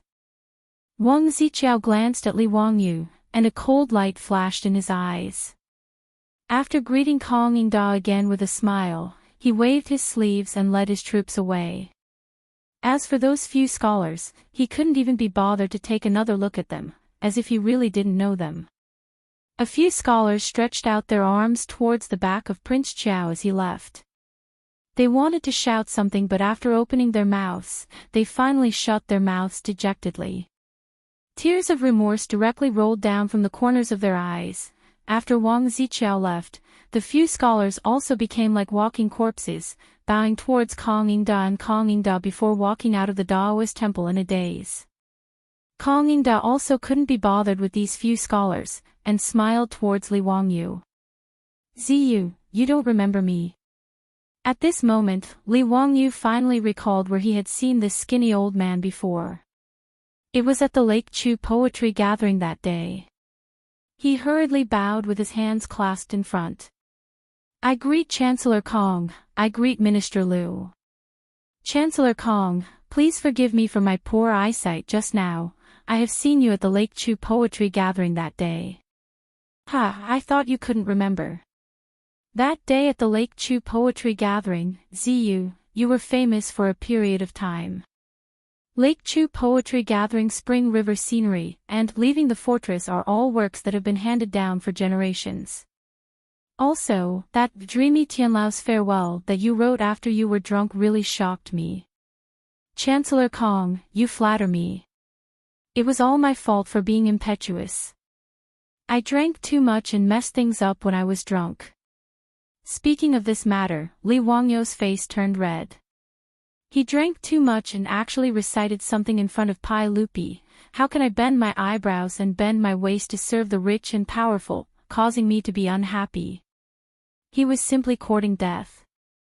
Because of this matter, Pai Lupi even pulled his ear and lectured him for half a day after he was conferred a noble title, causing him to regret it greatly. Now that this matter was brought up by Kong Yingda, Li Wangyu felt even more embarrassed. His embarrassed look made Lu Quan and Kong Yingda burst into laughter. They increasingly felt that Li Wangyu was to their liking. Zio, what I said just now was not a joke. Are you really not going to consider participating in this year's spring examination? Kong Yingda asked Li Wangyu seriously after he finished laughing. Li Wangyu was speechless. Why were these great scholars the same as Yu Shernan, wanting him to enter an official career? He didn't want to reject the good intentions of these two elders. He looked around and saw that there was no one else around, so he took out an item from his robe and handed it to them. Chancellor Kong, Minister Liu, it's not that I don't want to. It's just that with my current status, it's inconvenient for me to participate in this spring examination. Kong Yingda was stunned and reached out to take the item. What do you mean? Zio, why is it inconvenient for you to participate in the spring? This is a goldfish talisman. Lu Quan was also stunned when he heard this. He hurriedly reached out to take the goldfish talisman from Kong Yingda and examined it carefully. The goldfish talisman of the founding county's baron. Zio, where did you get this? Lu Quan cried out in surprise. What Li Wangyu gave them was the proof of his identity after he was conferred a noble title. In the Tang Dynasty, the fish talisman was the proof of an official's identity. According to the new Tang Dynasty, all internal and external officials of the 5th rank and above wore a fish talisman and a fish pouch with the words, noble and lowly, answer the summons. Princes are given gold, and commoners are given bronze. They are inscribed with their titles and names. During Wu Zetian's reign, the goldfish talisman was changed to a turtle talisman. This was also the origin of the phrase, golden turtle son-in-law, referring to a noble son-in-law. Li Wangyu, the founding county's baron, was also given a fish talisman made of gold. It had his name and title written on it. This was the proof of his noble title. I was bestowed the title of county's baron by the saint a few days ago. Even if I wanted to participate in this spring examination, I wouldn't be able to. Li Wangyu replied smugly. Lu Quan and Kong Yingda couldn't help but feel their teeth ache. A 16-year-old youth had actually been conferred a noble title. If this matter were to spread, who knew how many people would be so shocked that their eyeballs would pop out. The two elders were even slightly jealous because even they hadn't been conferred a noble title yet. Although Kong Yingda was one of the 18 scholars of the King of Qin's estate and the Chancellor of the Imperial College, he had never been conferred a noble title in his entire life. Lu Quan was conferred the title of Duke Rui by Pai Lupi in his later years, but that was 12 years after Xinguan's death. There were still 10 years before he would be conferred a noble title. County's Baron, you. Kong Yingda didn't know what to say. Li Wangyu hurriedly bowed. Chancellor Kong, you should just call me Zio. I really don't deserve your honorific. Lu Quan returned the goldfish talisman to Li Wangyu and shook his head with a bitter smile. County's Li Wangyu was indeed extraordinary. Chapter 207. Li Wangyu reached out and took his goldfish talisman and put it back into his arms. When he was about to say something, he saw a little Taoist from Xuandu Temple hurrying over and finding Li Wangyu in the peach garden. Monk, Immortal Yuan is back. Immortal Sun invites you. Li Wangyu was overjoyed. Finally, Yuan Tiangang came back. He quickly apologized to Kong Yingda and Lu Quan and followed the little Taoist to the elegant room. Halfway through, Li Wangyu suddenly remembered that he forgot to ask Kong Yingda and Lu Quan to keep it a secret for him. But after thinking about it, Li Wangyu decided to forget it. Today, he had seen how Prince Qiao treated those scholars as if they were his worn-out shoes. He had no interest in digging a hole for the Wang family of Taiyuan. The aristocratic families like the Wang clan of Taiyuan were too cold. Even if he dug a hole for them to jump in, he would just throw a few abandoned pieces to block the knife. It would not hurt their muscles and bones. It was meaningless. He had to hurry up and help Pai Lupi get rid of the divine punishment. Only in this way could he hit the aristocratic families. Even for justice, it could also let him vent his anger. In the elegant room of Xuandu Temple, Li Wangyu finally saw Yuan Tiangang, the legendary Taoist in the early Tang Dynasty. The old Taoist was now in his 80s, but he looked ruddy and energetic. His body was not worse than Sun Simiao's. Li Wangyu could not help but be a little surprised. Yuan Tiangang looked so healthy. Why did his life run out after only 6 years? Sun Simiao lived for more than 140 years. Although Sun Simiao's medical skills were outstanding and he was proficient in healthcare, Yuan Tiangang seemed to be in good health. It was impossible to see that he only had 6 years left. Li Wangyu's mind was in a mess. He quickly stepped forward and saluted respectfully. Li Wangyu of Hu County greets Immortal Yuan. Xiao Lang, you don't have to be so courteous. Yuan Tiangong's Sichuan accent made Li Wangyu feel a little familiar. After Sun Simiao introduced both parties to each other, both parties greeted each other and knelt down in the elegant room. The young Daoist brought in tea and snacks. Before Li Wangyu said his intention, he saw Yuan Tiangang staring at his face and looking at it carefully. The more he looked, the more surprised he was. Immortal Master Yuan, is there something on my face? Li Wangyu stretched out his hand and touched his face, thinking that he had touched something unclean. Yuan Tiangang shook his head and replied, Nothing, it's just my habit to read people's faces. Oh. What about my facial features? Although Li Wangyu didn't believe in face reading, it was rare to see Yuan Tiangang, a famous historical figure, who was said to have read Wu Zetian's face. He was naturally curious about his own face. Regarding Li Wangyu's words, Yuan Tiangang was a little hesitant. After carefully looking at Li Wangyu's face for a long time, he replied uncertainly, I can't understand Xiao Lang's face. Immortal Yuan, what do you mean? Li Wangyu asked. Yuan Tiangang hesitated for a moment and replied, Xiao Lang can listen to my words, but don't take it seriously. I read Xiao Lang's face and found that he was born to be a jinx to his parents. In addition, his eyebrows are connected to his heart, and his luck is strange. He is often framed and criticized, and he is poor. Li Wangyu couldn't help but open his mouth. Yuan Tiangang was really powerful. Wasn't that the case? Now his parents were dead, and since he crossed over to the Tang Dynasty, he had been framed and criticized by villains. Whether it was the Li clan in Huxian or the Wang clan in Taiyuan, it was the same. Before Li Wangyu could exclaim, Yuan Tiangang said, I read Xiao Lang's face and found that he doesn't have a long life and is prone to diseases. It seems that he will die young. Li Wangyu couldn't help being stunned. Doesn't have a long life. Was the previous owner of this body considered to have died prematurely because of a short lifespan? Is he talking about himself? Did I cross over to the Tang Dynasty and finally get the title of nobility? My good life is in front of me. Will I not live long? When he was unhappy because of Yuan Tiangong's words, he heard the old Taoist continue to say, but after careful observation, I see that Xiao Lang's mountain roots are full, and his Taoism is long. This is clearly the sign of longevity. In the Fate Palace, the eyes are clear, Saturn is straight, and the forehead is like a river. It is the sign of great wealth. Yuan Tiangang shook his head. This is the first time I have seen someone with two kinds of fate in his face, and they are completely opposite. I really can't understand Xiao Lang's face.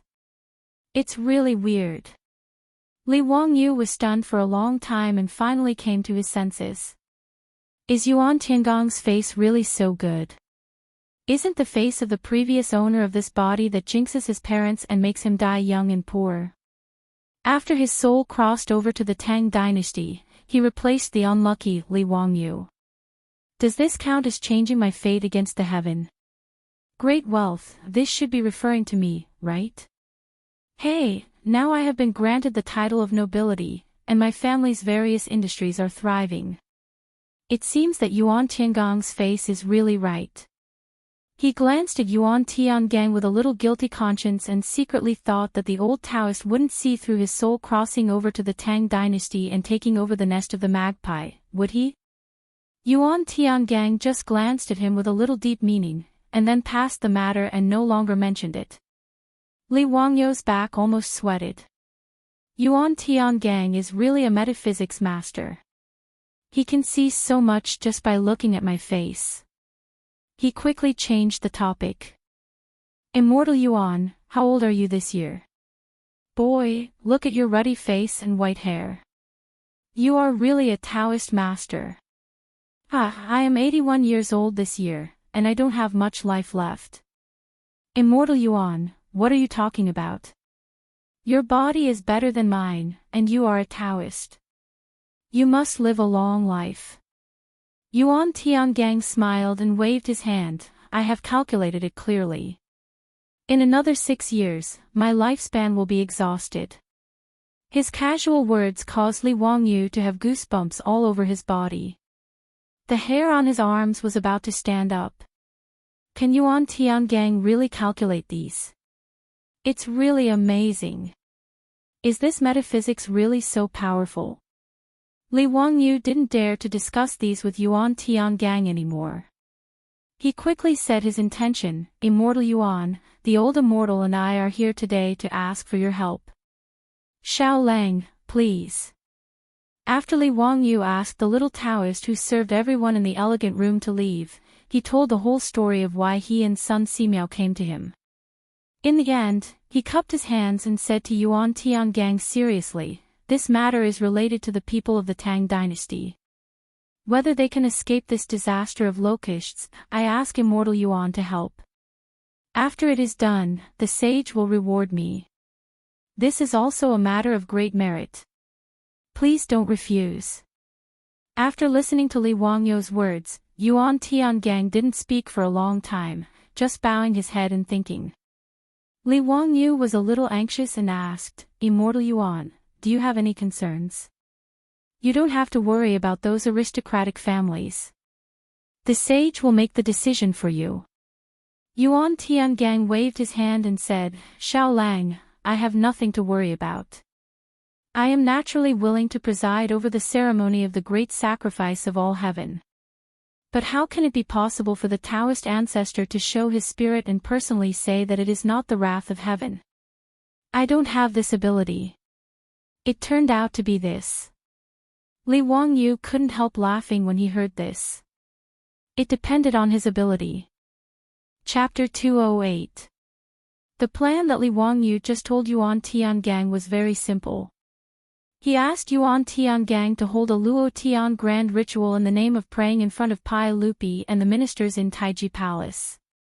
In the Luo Tian grand ritual, the Tao ancestor would show himself and personally eliminate the disaster of locusts.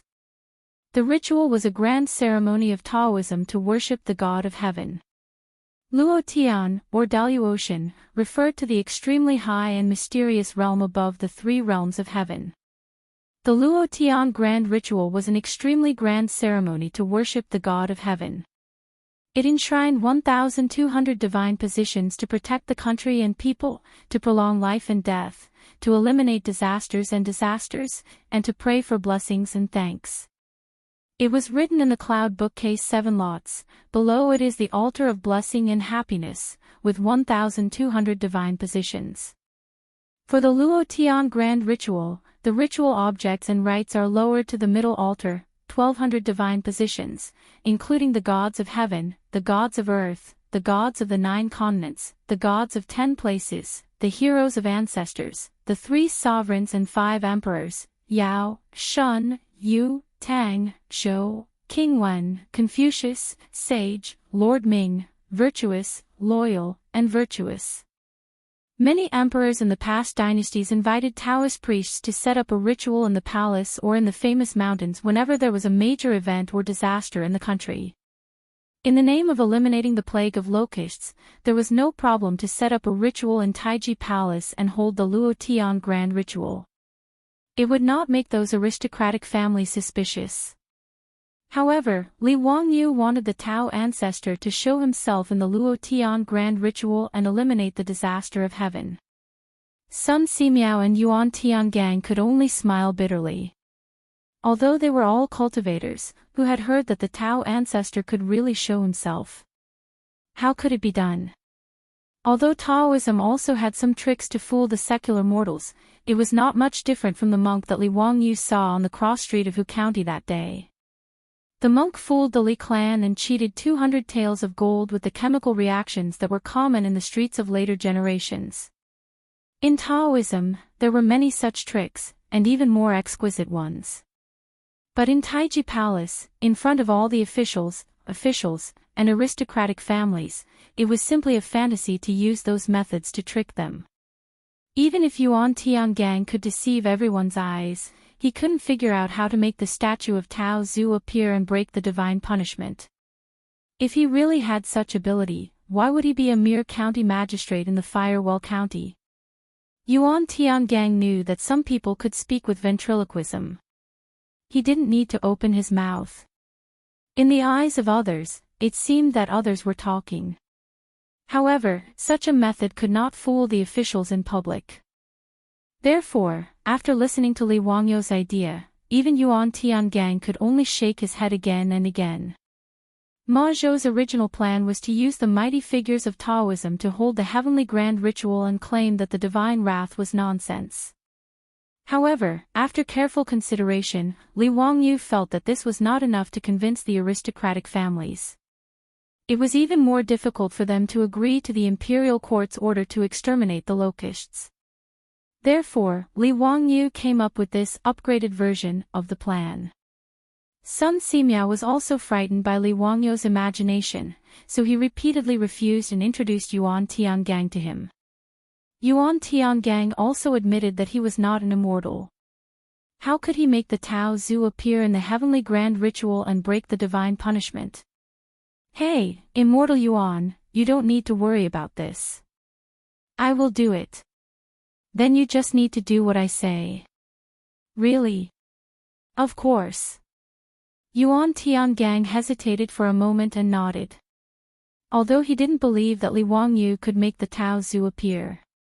But since Li Wangyu patted his chest and promised, and this was Pai Lupi's idea, he naturally had no reason to refuse.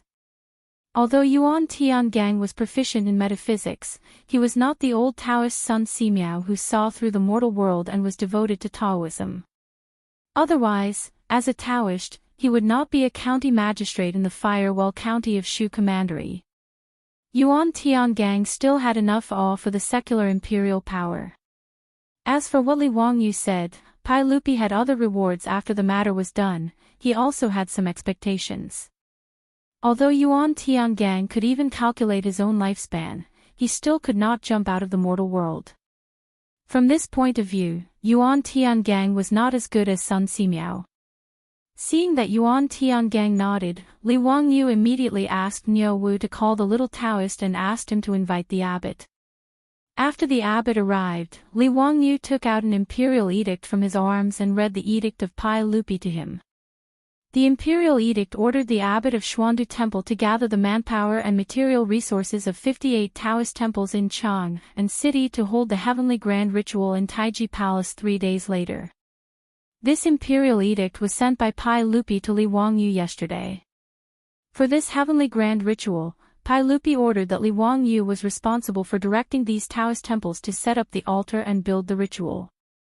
The abbot of Xuandu Temple received the imperial edict in fear and trepidation and immediately ordered the little Taoist to immediately invite the abbots of the 58 Taoist temples in Chang and City to come to Xuandu Temple to discuss this matter. Li Wangyu also asked Yuan Tiangang to be the officiant of the heavenly grand ritual in front of the abbot of Xuandu Temple, and asked the abbot to obey all the instructions of Yuan Tiangang. In this regard, the abbot of Xuandu Temple naturally nodded and agreed. Li Wangyu finished the matter and was not ready to stay. Anyway, he did not know how to do the heavenly grand ritual of Taoism at all, so he left it all to these professionals to handle. Li Wangyu just intended to be a hands-off shopkeeper. Before leaving, Li Wangyu asked the abbot to find him a statue of Tao Zu, which was useful to him. Tao Zu was Laozi Li'er. Li Yuan, the ancestor of the Tang Dynasty, had long revered Laozi Li'er as his ancestor. That was why Li Wangyu chose the Tao ancestor to show his divinity as the deity to break the heavenly wrath. The abbot of Xuandu Temple and Yuan Tiangang did not understand what Li Wangyu wanted to do, but they still followed his instructions and asked for a bronze statue from the main hall where Tao Zu was worshipped and gave it to him. This statue of Tao Zu was about 50 centimeters high. It was made of copper and gold, hollow cast, so it was not heavy. His plan to get rid of the heavenly wrath was going to fall on the statue of the Tao ancestor. Li Wangyu carefully looked at the gilded statue and felt it was suitable. He signaled Niu Wu to hold the statue and left. Sun Simiao and his disciple Lu Xinwei stayed in Xuandu Temple, ready to talk with their old friend Yuan Tiangang and help to prepare the heavenly grand ritual. In Xuandu Temple, everyone was busy preparing the heavenly grand ritual. Li Wangyu looked relaxed. He led Niu Wu out of the Taoist temple and prepared to go back to Zhou village. The abbot of Xuandu Temple politely sent Li Wangyu out of the Taoist temple. Although he did not know the real identity of Li Wangyu, he dared not neglect him since he could take out the imperial edict and was the person in charge of the heavenly grand ritual.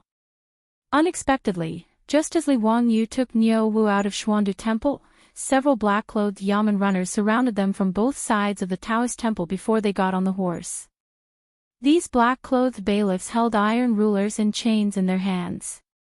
When they saw Li Wangyu and Niu Wu come out of the Taoist temple, their eyes all lit up. Without saying a word, they rushed over and surrounded the two of them. "You are Li Wangyu from Hu County." The leader of the group was a bailiff with a fierce face and a saber at his waist. He reeked of alcohol and staggered as he walked. He belched and shouted at Li Wangyu. Li Wangyu and Niu Wu were stunned. What was going on? Chapter 209. Li Wangyu vaguely guessed it, but he still cupped his hands politely to the head of the yamen runners. "Officer, I am Li Wangyu from Hu County." What can I do for you?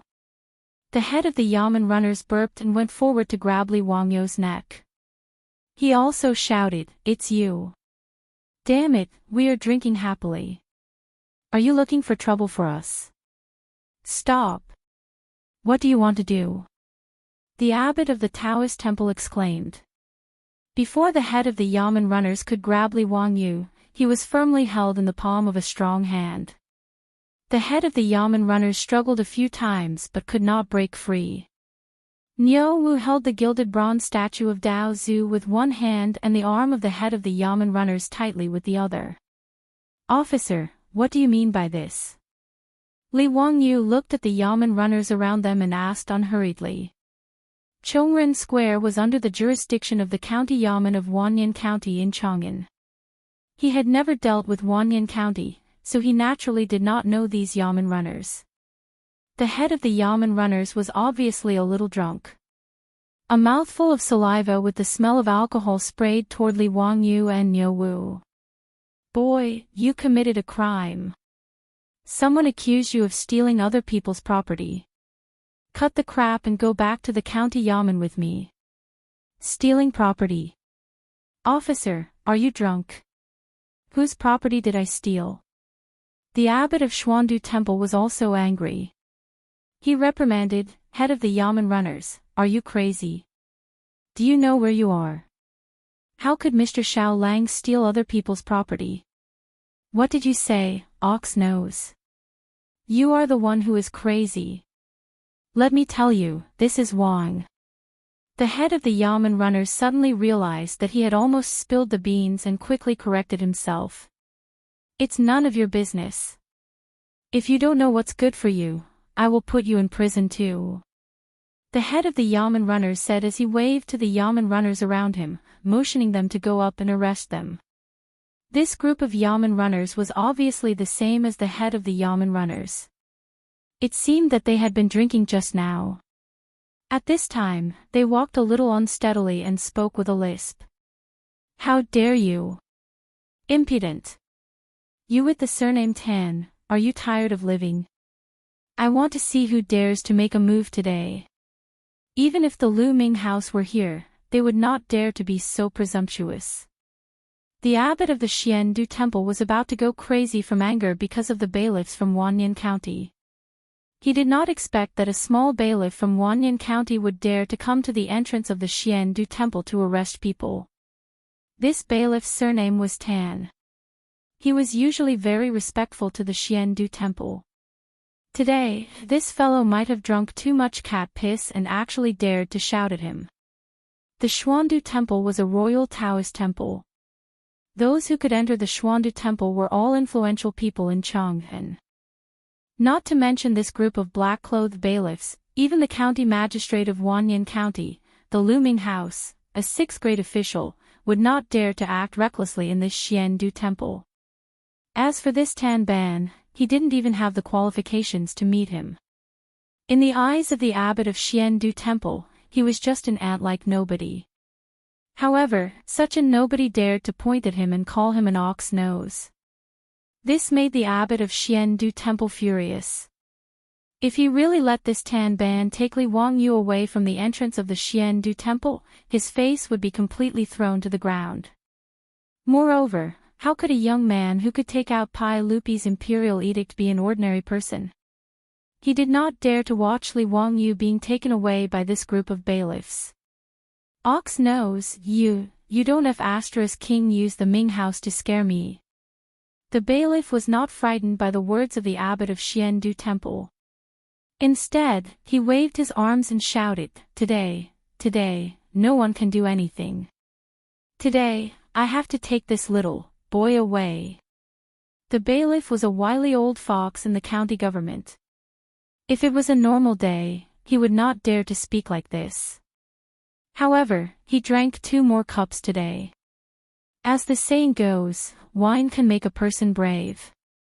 Secondly, in Tan Ban's view, the person who asked him to do this today had a great background. Even if it was the Lu Ming house, so what? The person who asked him to do this promised him that he would be promoted to an internal official. It should be known that even if he was the bailiff of the county government, he was just an official with no rank at all. There was a huge difference between the officials of the Tang Dynasty and the officials of the Sui Dynasty. All the civil and military officials who were in the 9 ranks were called internal officials. Sui and official were 2 separate concepts. Official referred to the officials who had no rank. Minor officials and officials without rank were also called external officials. However, Sui was not an official. It was only a duty and was regarded as a lowly servant. Head Tan belonged to the Sui family, which was the lowest-ranking official in the government. Sui officials had no political future and almost no hope of promotion in life. He was in his early 40s and had been a Sui official in Chang and City for half of his life. He dreamed of becoming an internal official. However, he had no money and no power. It was simply a dream to be promoted from a Sui official to an internal official. Today, he was leading a group of bailiffs to drink and have fun in a wine shop. However, he was unexpectedly found by someone who asked him to guard the entrance of the Xuandu temple and wait to catch a young man. Tan Ban naturally did not dare to go to the entrance of the Xuandu temple to catch a person. Even if he was drunk, he knew how much weight he had. However, the person who came promised him that he would be promoted to an internal official. This could not help but make Tan Ban tempted. It should be known that the person who asked him to do this was a troop of the Taiyuan Wang clan. As a wily old fox in Chang and City, Tan Ban naturally knew this troop of the Wang clan. Not only did he know this troop of the Wang clan, but he also knew that this person was the confidant of the Wang clan's legitimate son, Wang Ziqiao. That was to say, the person who really asked him to do this was Wang Ziqiao, the legitimate son of the Taiyuan Wang clan. With the promise of the Taiyuan Wang clan, Tan Ban did not care about the Xuandu temple. He directly took his drunk bailiffs and blocked the entrance of the Xuandu temple, waiting for Li Wangyu to come out. In his eyes, it was simple to casually charge the young man, put him in the county jail, and teach him a lesson. Tan Ban seemed to have seen himself in an official's robe and could not help laughing. "Brothers, let's go. Capture this thief who stole other people's property." He turned his head and saw the gilded Taoist ancestor statue in Niu Wu's hands. He immediately shouted, "See, this is the stolen goods." The abbot of the Xuandu temple was so angry that his nose was almost crooked. Tan Ban was simply crazy. The group of drunk bailiffs saw that Niu Wu was still holding Tan Ban's arm tightly, so they simply pulled out their swords from their waists. It seemed that they were ready to fight at any time. Niu Wu saw that they actually pulled out their swords. He was afraid that they would hurt Li Wangyu, so he pushed Tan Ban hard and protected Li Wangyu behind him.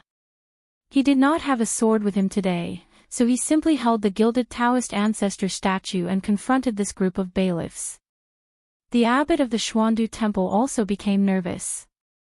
Obviously, this group of bailiffs was drunk. If they accidentally hurt Li Wangyu, it would be a big problem. "Stop, put down your swords. Put them down." The abbot of the Xuandu temple was so anxious that he rushed to the bailiffs and reached out to grab their swords. Chapter 210. Not far away from Xiandu temple, in an elegant room on the second floor of a restaurant, Wang Ziqiao was sitting by the window facing the street, leisurely drinking wine. "Brother Ziqiao, why did you think of drinking with us today? Why did you choose this shabby restaurant? Let's go, let's drink at Peace Square." The door of the elegant room was pushed open from the outside, and Cui Daogu, Cui Hong, and Lu Xiang entered. I invited you to watch a good show." "And? What good show?" Lu Xiang asked in confusion. Wang Ziqiao proudly pointed outside the window, "Isn't that a good show?" The few of them moved to the window and looked in the direction that Wang Ziqiao was pointing. They saw the scene of Li Wangyu and Niu Wu being surrounded by bailiffs. Brother Ziqiao, your hobby is really special.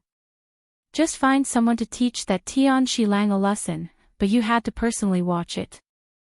Cui Daogu smiled. How did that kid end up in your hands? It was fine if he didn't mention this matter, but when he did, Wang Ziqiao was filled with anger. I was in a good mood today and wanted to find a few scholars to accompany me to Xiandu to enjoy the flowers. In the end, I didn't expect to bump into this Tian Shilang in Xiandu Temple. Wang Ziqiao drank a cup of wine. Naturally, I couldn't let him go just like that, so I told my family to find 10,000-year county bailiffs to teach this bastard a lesson. Cui Daogu clapped his hands. He really walked right into the trap. This kid is unlucky. Wang Ziqiao spat. Bah, I am even more unlucky. Today, I even met Lu Quan and Kong Yingda, those two old things in Xiandu Temple. The few scholars that my family has high hopes for this year's spring examination offended those two old things. This young master could only harden his heart and give up on those pieces of trash. What a waste of this young master's efforts. His words caused Cui Daogu and the other two to look at each other and laugh. Brother Ziqiao, you are really unlucky today. But it's fine, we'll teach that kid a lesson and vent your anger for you. The bailiff who blocked Li Wangyu was naturally found by Wang Ziqiao's own troops. As for the recommendation he promised, it was just a matter of a word.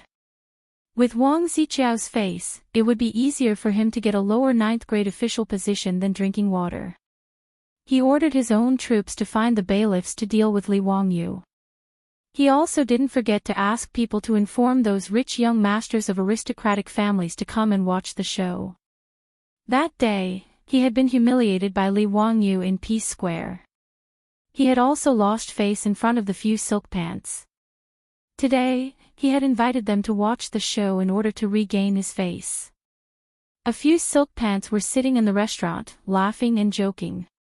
They were drinking wine while watching the commotion at the entrance of Xiandu Temple. In front of the Xuandu Temple, the abbot rushed up and wanted to take away the blades in the hands of the bailiffs. However, he was kicked to the side by a drunk bailiff and fell to the ground. The young Taoist from the Taoist temple hurriedly ran forward and helped the abbot up. He glared angrily at the group of lawless yamen runners. All of you, lock the two of them up. Take them back to the yamen. The drunk Tan bailiff waved the blade in his hand and shouted at the bailiffs under him. He felt very good now. It was as if he wasn't wearing a black official's uniform, but a green official's uniform. Lang Jun, what do we do now? Niu Wu was somewhat nervous. He looked at the bailiffs who were waving their blades and rattling their iron chains. For a moment, he didn't know what to do. He wasn't afraid of the bailiffs, but he was worried that his Lang Jun would be injured. Even if he could defeat a few bailiffs, it would be difficult for him to protect Li Wangyu. Li Wangyu knew that there was no reason to reason with these drunk people. Even if he took out the goldfish talisman now, these drunk bailiffs would probably not admit his identity. If he was cut by them like this, it would be a pity.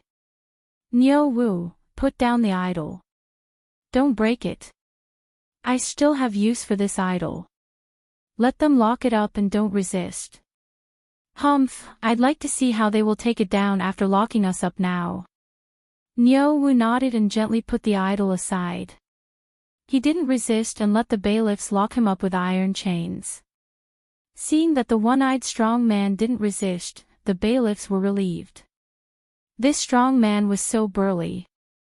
If he really made a scene, they were afraid that they would be beaten by him. Lock that boy up for me too. Take away the idol too. It's evidence. Tan bailiff laughed proudly when he saw that the situation was under control. The abbot of Xuandu Temple was angry and glared at Tan bailiff. He also saw that this fellow was now very drunk. He even dared to beat and scold him. It was useless to say anything now. It was better to wait for revenge later. Xiao Lang, I'll go with you to Wanyan County's Yamen. I also know Lu Ming House. I want to seek justice from him. I'm not done with them today. How dare a small bailiff be so arrogant? He was so angry that his face turned purple. He turned his head and told the little Taoist to go to Wanyan County's Yamen to find Lu Ming House. The farce at the gate of Xuandu Temple attracted many passers-by in Chongren Square. The crowd blocked the road in front of Xuandu Temple, and the scene was very chaotic. "Make way, make way. What are you doing here?" There was a shout from outside the crowd. Then several strong men pushed the crowd and squeezed in. "Hey, are you from Wanyan County's Yamen? Why are you arresting people in front of Xuandu Temple?" the person asked. "Damn it, what I do has nothing to do with you. Get out of my way." Head Tan, who was feeling complacent, swayed his body and turned his head when he heard the question. He impatiently waved the knife in his hand and shouted, "I'm handling a case. Stay away from me, or I'll arrest you too. Duty time, drunkenness, vulgar language. What kind of duty are you on?" An old man separated the strong men in front of him and walked out from the crowd. Looking at Tan Bailiff, who reeked of alcohol, he frowned and reprimanded him. "What kind of duty do I have? Do I need you to tell me?" "Bah! Get out of my way." Tan Bailiff waved the knife in his hand and shouted, "Old man, if you don't tell me the truth, I'll arrest you too." Tan Bailiff now felt that he was about to reach the peak of his life. Under the stimulation of alcohol, he didn't care who the person was. With the Wang clan of Taiyuan behind him, who was he afraid of in Chang'an City? "Arrest me." The old man laughed when he heard the words. The abbot of Xuandu Temple recognized the person and was about to come forward to salute. The old man waved his hand to him and motioned him not to come over. Instead, he walked toward Tan Bailiff. "Old man, get out of my way. Don't block the way." The thin old man walked in front of Tan Bailiff and suddenly reached out his right hand. He turned his wrist and grabbed Tan Bailiff's wrist. Then, with a twist, he grabbed the knife with his bare hand. Tan Bailiff's knife changed hands. "You dare to grab my knife? Old man, you have guts." Tan Bailiff was shocked by the old man's sudden action for a while. Then, he shouted, "You're rebelling. You're rebelling. Are you trying to rebel? Arrest this old man for me." Chapter 211. The old man's temper was also very fiery. After hearing Squad Leader Tan's shout, he slapped Squad Leader Tan in the face. With a crisp slap, Squad Leader Tan spun a few times on the spot. After being slapped, Tan Bantu sobered up a little. He covered his face with his hand in a daze, as if he couldn't believe what had just happened. Without waiting for him to speak again, the old man had already stepped forward and grabbed his wrist. With a forceful clasp, Squad Leader Tan's hands were tied behind his back. He turned around and shouted, "Capture all of them for me. When they're sober, I'll interrogate them." "Yes." The group of brawny men who followed the old man were already rubbing their fists. After hearing the old man's order, they immediately rushed over. Like fierce tigers descending the mountain, they knocked over the group of bailiffs and tied them up with ropes. "You! Who are you?" Squad Leader Tan finally felt that he had kicked an iron plate. He struggled and shouted. This series of unforeseen events not only stunned Squad Leader Tan and the group of bailiffs, but also stunned Li Wangyu and Niu Wu. Li Wangyu didn't expect such a turn of events. He estimated that he would suffer some physical pain. Only when he went to Wanyan County's Yamen, took out the goldfish talisman, and revealed his identity, could he vent his anger. However, he didn't expect that the old man who suddenly appeared would take care of the group of drunk bailiffs in a few moves. This made him feel slightly relieved. Wang Ziqiao, who was waiting in the restaurant to watch the show, was so angry that he fiercely smashed the wine cup in his hand on the floor. How could it be him? Damn it! Why is that Tian Shenu's luck so good that he was saved? Wang Ziqiao angrily roared. Cui Daogu also saw the scene of the old man showing off his power. He could only sigh and comfort him. Brother Ziqiao, your luck is really bad. You actually met him. Forget it. Just pretend that this didn't happen. Tell your subordinates to keep their mouths shut. We can't afford to offend that person. Humph. Wang Ziqiao coldly snorted and no longer looked at the scene outside the window. Today, he had gone looking for Li Wangyu without success. This made him very angry. Let's go. Let's go for a drink at Peace Square. After Wang Ziqiao left, Cui Daogu, Cui Hong, and Lu Xiang glanced at each other, yet their eyes revealed a wisp of a smile. Although the 5 clans and 7 watchful clans were of the same breadth and branch, there were also open struggles and covert struggles between each other. Seeing the legitimate son of the Taiyuan Wang clan being defeated again and again made the 3 of them secretly happy. Cui Daogu's group of 3 couldn't be bothered to continue watching the show, and they joked with each other for a while before following Wang Ziqiao to the Peace Square to drink wine. In front of the Xiandu Temple, Tan Ban was tied up tightly by the strong man brought by the old man.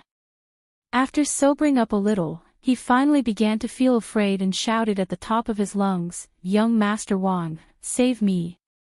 But at this time, Wang Ziqiao was already far away. How could he save him? Even if Wang Ziqiao didn't leave, with his character, he would probably treat him like trash and kick him to the side. Wang Ziqiao did not care about the life or death of this kind of official at all. When Li Wangyu heard Head Tan's shout, he confirmed his guess. Sure enough, it was that bastard Wang Ziqiao. I didn't look for you, but you actually tried to use such a despicable method to deal with me. Surnamed Wang, you just wait for me. Let's ride a donkey and read a songbook, just wait and see.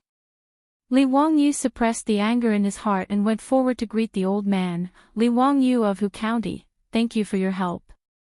Oh. You are Li Wangyu of Hu County. Not bad, you can be considered a talent, but your body is too weak. The old man smiled and patted his shoulder. Li Wangyu was speechless. Why did all these old men seem to know him when he met them today? Was his reputation already so big in Chang'an City? May I ask for your surname? I am Li Jing. Li Jing. This name is so familiar. Li Wangyu's heart trembled, and he hurriedly bowed. Are you in front of Duke Wei? Ah, that's right, it is me. Li Wangyu's heartbeat quickened. The war god of the Tang Dynasty, he just happened to meet him on the street. Li Jing, medicine master, was one of the 24 meritorious officials of the Lingyan Pavilion, and he was conferred the title of Duke Wei. He was talented in both civil and military matters, and he was a general and a minister. He made great contributions to the Tang Dynasty and was hailed as the war god of his generation. Li Wangyu hurriedly bowed again. This was a real big shot, no wonder he could easily take care of Head Tan. His actions were even more decisive than Niu Wu's. The abbot of Xuandu Temple also hurriedly came forward to greet. He naturally knew Duke Li Jing. The reason why Wang Ziqiao left was because he recognized Duke Li Jing's identity, so he had no choice but to leave. Everyone exchanged a few words, and Li Wangyu pointed at the tied-up bailiffs and asked, Duke Wei, how do you think we should deal with these people? Send them to Wanyan County. I want to ask that Ming House Lu how he manages his officials. Duke Li Jing's face was filled with anger when he mentioned this matter. He was an upright person, and he hated these unscrupulous officials the most.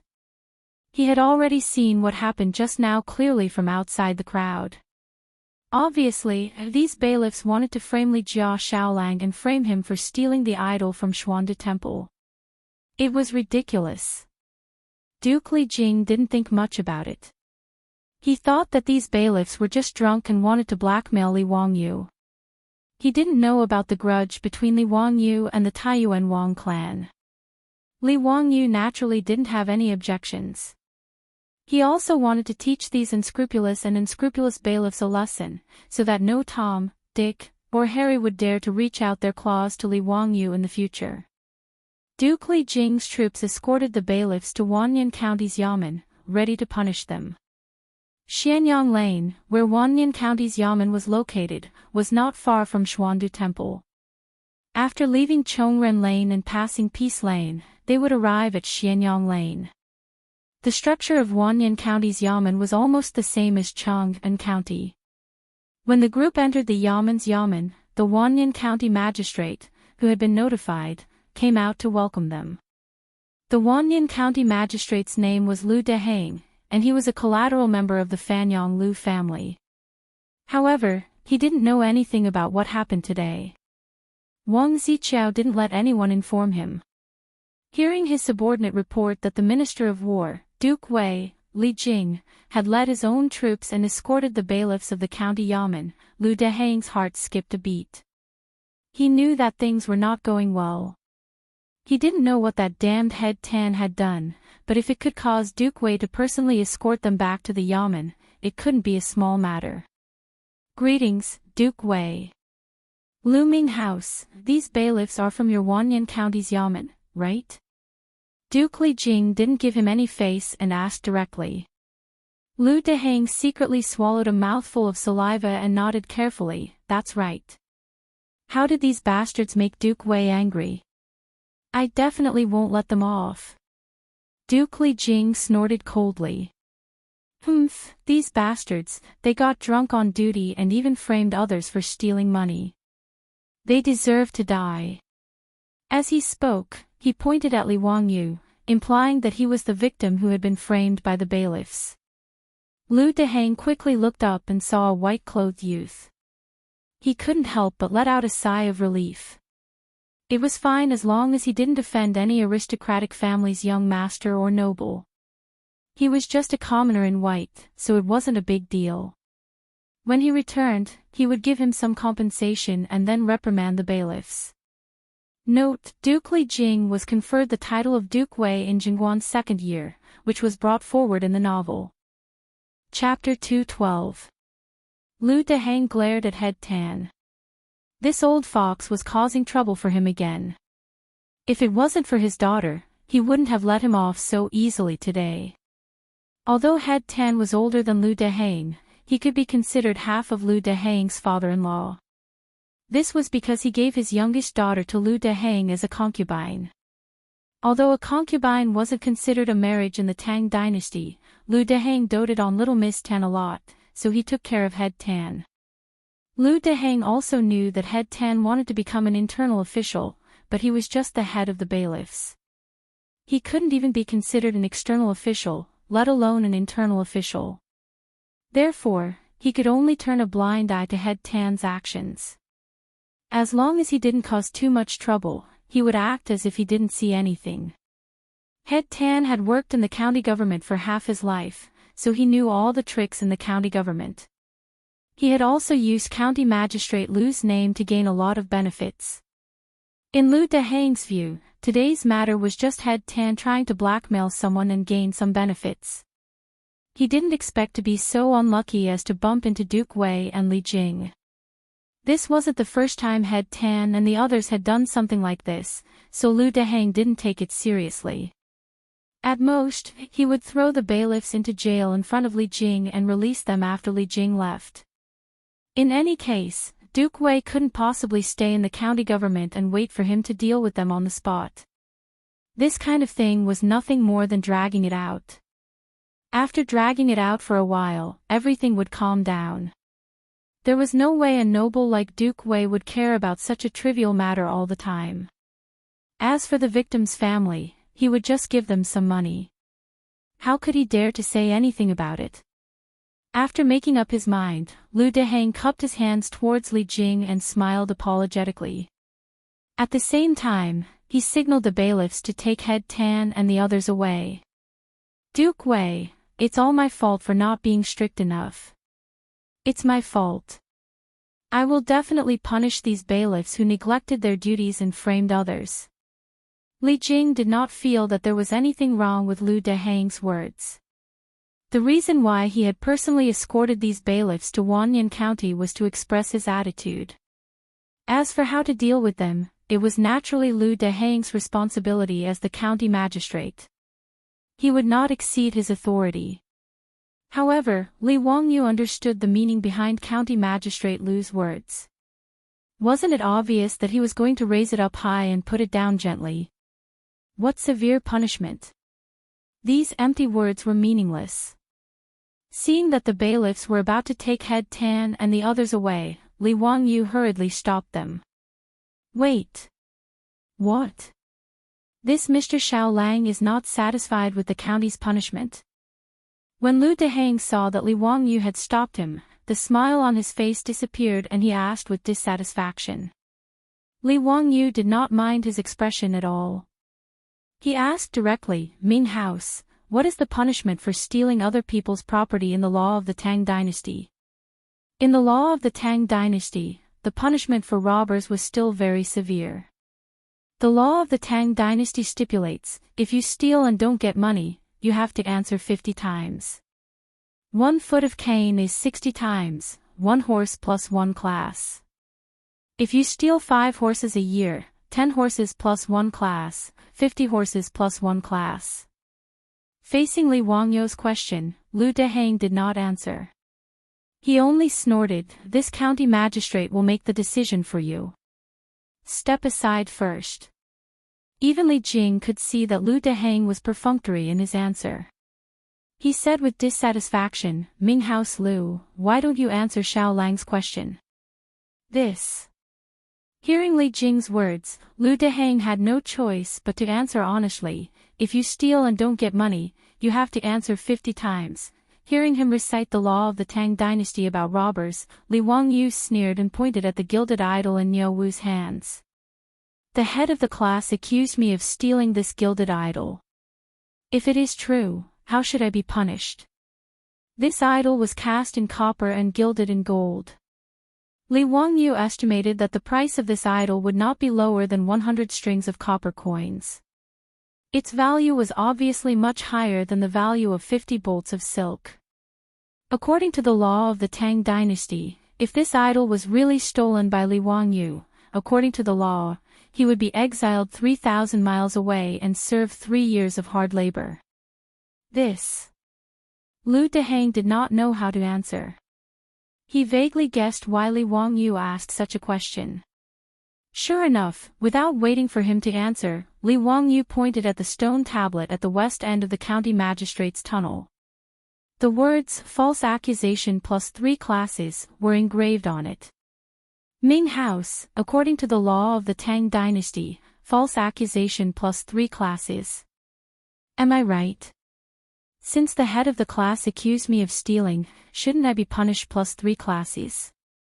False accusation plus 3 classes meant that the punishment for falsely accusing others would be increased. As soon as Li Wangyu said this, Lu Dehang's face immediately became very ugly. The faces of the head of the class and the group of yamen runners also turned ashen. Enough. This county magistrate will investigate this matter and give you an explanation. Lu Dehang did not want to talk to Li Wangyu anymore. What a good investigation. The facts are in front of us. What else does the Ming House need to investigate? Li Wangyu asked. Lu Dehang could not help but be annoyed. How could this white-clothed youth be so insensible? He flung his robe and said coldly, What? Do I need a young man like you to teach me how to judge a case? Li Jing did not say anything. He wanted to see how Li Wangyu, who was rumored to be extraordinarily intelligent and talented, would deal with this matter. Li Wangyu said, Ming House, the law of the Tang Dynasty states that those who falsely accuse others should sit opposite. Since the head of the class framed me for stealing, he should naturally sit opposite and be punished. This county magistrate knows. This county magistrate just said that he will investigate and give you justice. Xiaolang, don't push your luck and forget your identity. Lu Dehang intended to use his official power to suppress Li Wangyu, this insensible white-clothed youth, so that he could turn around and let go of the head of the class. But after he finished speaking, he saw Li Wangyu sneer. My identity. If the Ming house did not mention it, I would have almost forgotten. He reached out and took out the goldfish talisman from his bosom and threw it directly to Lu Dehang. My identity. Isn't this it? The Ming house will know when you see it. Lu Dehang caught the goldfish talisman and wanted to throw it to the ground without looking at it. Just as he was about to throw it, he inadvertently caught a glimpse of the golden object in his palm. He thought that Li Wangyu threw a gold ingot to him to bribe him. How could he accept the gold ingot in front of Li Jing, not to mention that he wanted to protect the head of the class, his cheap father-in-law.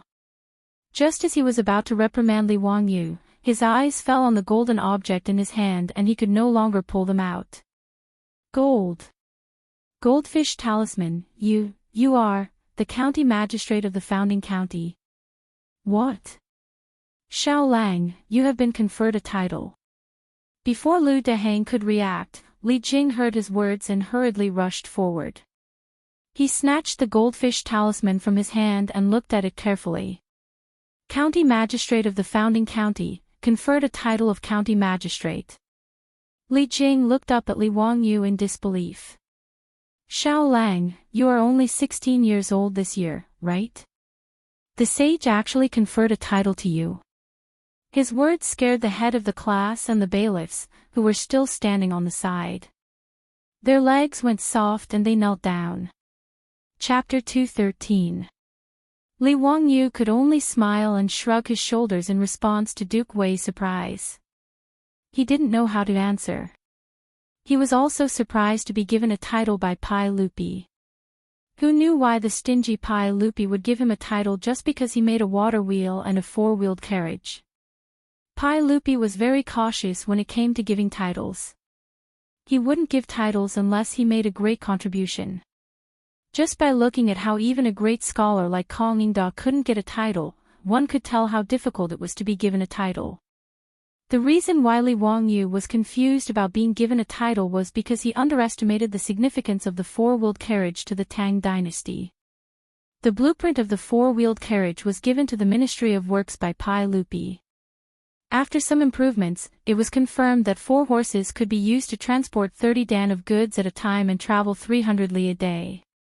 This result shocked Pai Lupi, Fang Xianling, and the other ministers. For the vast Tang dynasty, the four-wheeled carriage was too important. Its importance was far beyond Li Wangyu's imagination. Now that the Ministry of Works had started to mass-produce the four-wheeled carriage, Pai Lupi, Fang Xianling, and the other ministers were sure that with enough four-wheeled carriages to transport food, the Tang dynasty would be able to expand its territory by a lot. Therefore, in Pai Lupi's view, the significance of Li Wangyu giving the blueprint of the four-wheeled carriage was no less than expanding the territory. The title of founding county man wasn't enough to reward him for his contributions. However, Li Wangyu was too young. It wasn't necessarily a good thing to give him a higher title before he reached the age of adulthood. Out of love, Pai Lupi thought about it again and again before giving Li Wangyu the title of founding county man. However, in the eyes of those who didn't know, it was too shocking. Li Wangyu's name was removed from the Li clan of Hu County, and his name was also erased from the Zongjing Temple's Yellow Book. But in Pai Lupi's eyes, that was purely the fault of the Huxian Li clan. The Li clan of Huxian didn't recognize Li Wangyu, but Pai Lupi now regarded him as a treasure. If it weren't for the fact that Li Wangyu had yet to reach the age of 20, Pai Lupi would have ordered Li Wangyu to return to the imperial family as the head of the family. Even though there was no official decree and the imperial ancestral temple had not yet re-entered Li Wangyu's name into the clan's yellow book, just based on that day at the Li family, Pai Lupi's golden words had Li Wangyu call him uncle. It was enough to show Pai Lupi's attitude. Knowing that the young man in white in front of him was actually the man who founded the country, Lu Dehang felt unwell.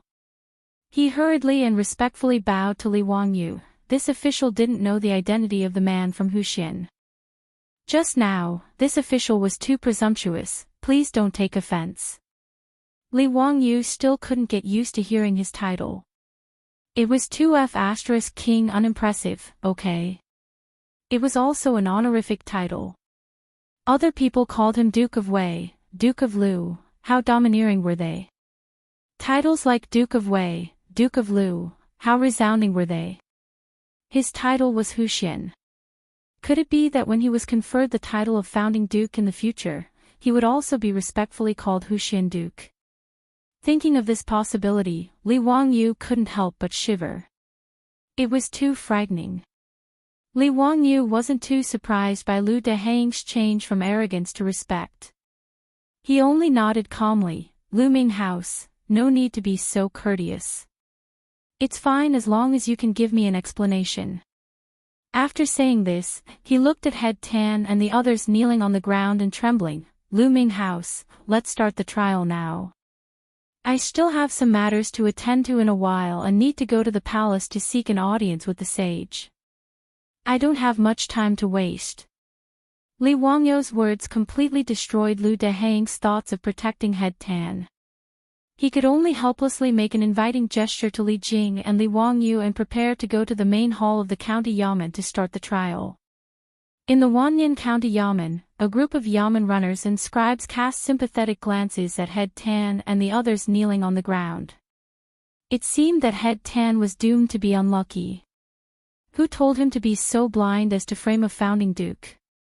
Wasn't this King courting death? Just as the crowd was about to move to the hall of the county government, more than a dozen figures rushed in from outside the county government.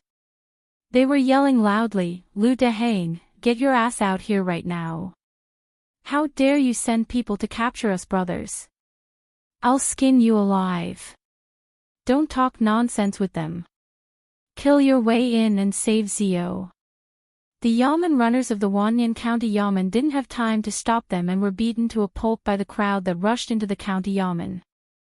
This sudden scene almost made Lu Dehang burst into tears. What kind of sin did he commit today? Li Jing, Duke of Wei, personally came to escort the yamen runners who committed the crime, and the victim was actually a founding duke. This was enough to give him a headache. Now, the county yamen has been invaded. What are you trying to do? Did they really take bean buns and not dry food? Did they not take him, a 6th-grade county magistrate, as a cadre? Lu Dehang's anger rose in his heart. He opened his mouth and wanted to call the yamen runners to arrest these people. But when he saw the people who had rushed into the county yamen, the anger that had just surged in his heart was immediately extinguished by him. The words that came out of his mouth were also somewhat flattering and fawning. Young dukes, what are you doing? If you have any orders, I will do it.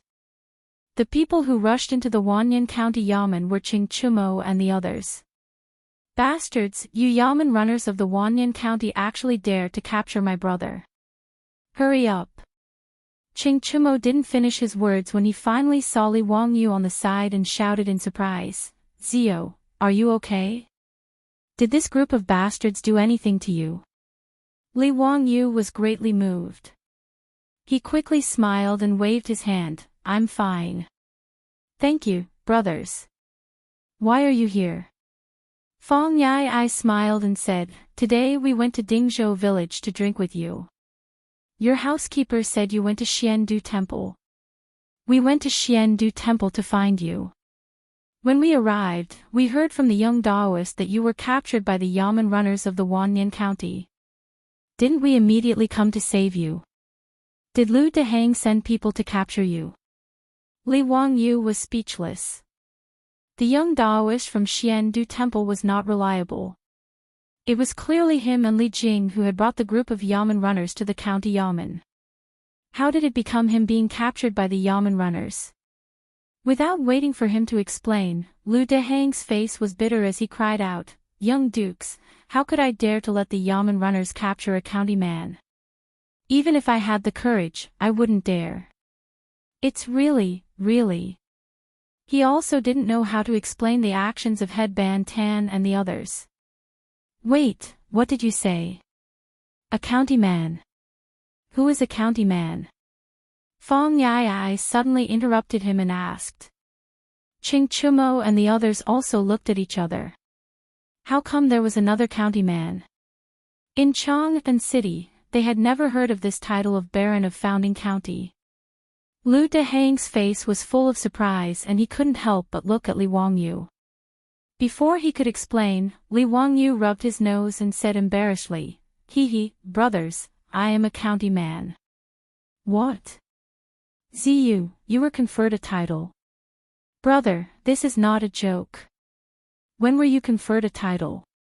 Why is there no news from the court?" "County. Aren't the important places in the capital not conferred titles? Where's the goldfish talisman? Quickly let me see." "Ziyu, why did the sage confer you a title?" The group of playboys immediately surrounded Li Wangyu, wanting to know what was going on. Chapter 2:14. Li Wangyu didn't know how to answer the questions from the foppish young masters. Suddenly, a heavy cough came from the side. "Cough, you guys, are you going to pretend that you didn't see me?" When the group of playboys heard the voice, they were so scared that they hurriedly bowed. Why was this big shot also in Wanyan County? "Greetings, Duke Wei." "Greetings, Minister Li." Li Jing walked up and seemed to be reprimanding them, but in fact, he intimately gave each of them a chestnut. "You all didn't learn well. How dare you barge into Wanyan County?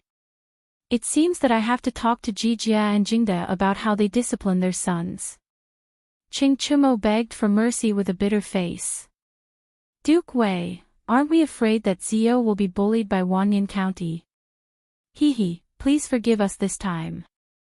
Li Jing's status in the military of the Tang Dynasty was far beyond that of famous generals like Qin Yaojin and Yuqi Jingde. It wasn't an exaggeration to say that half of the Tang Dynasty was conquered by Li Jing. From this, one could see his status. It was also because his contributions were too great and his status was too high that in his later years, in order to not be suspected by Li Er, and because he was falsely accused of treason, Li Jing closed his door to show his innocence and protect himself to have a good end. The old Tang book recorded that Li Jing closed his door to prevent guests from entering.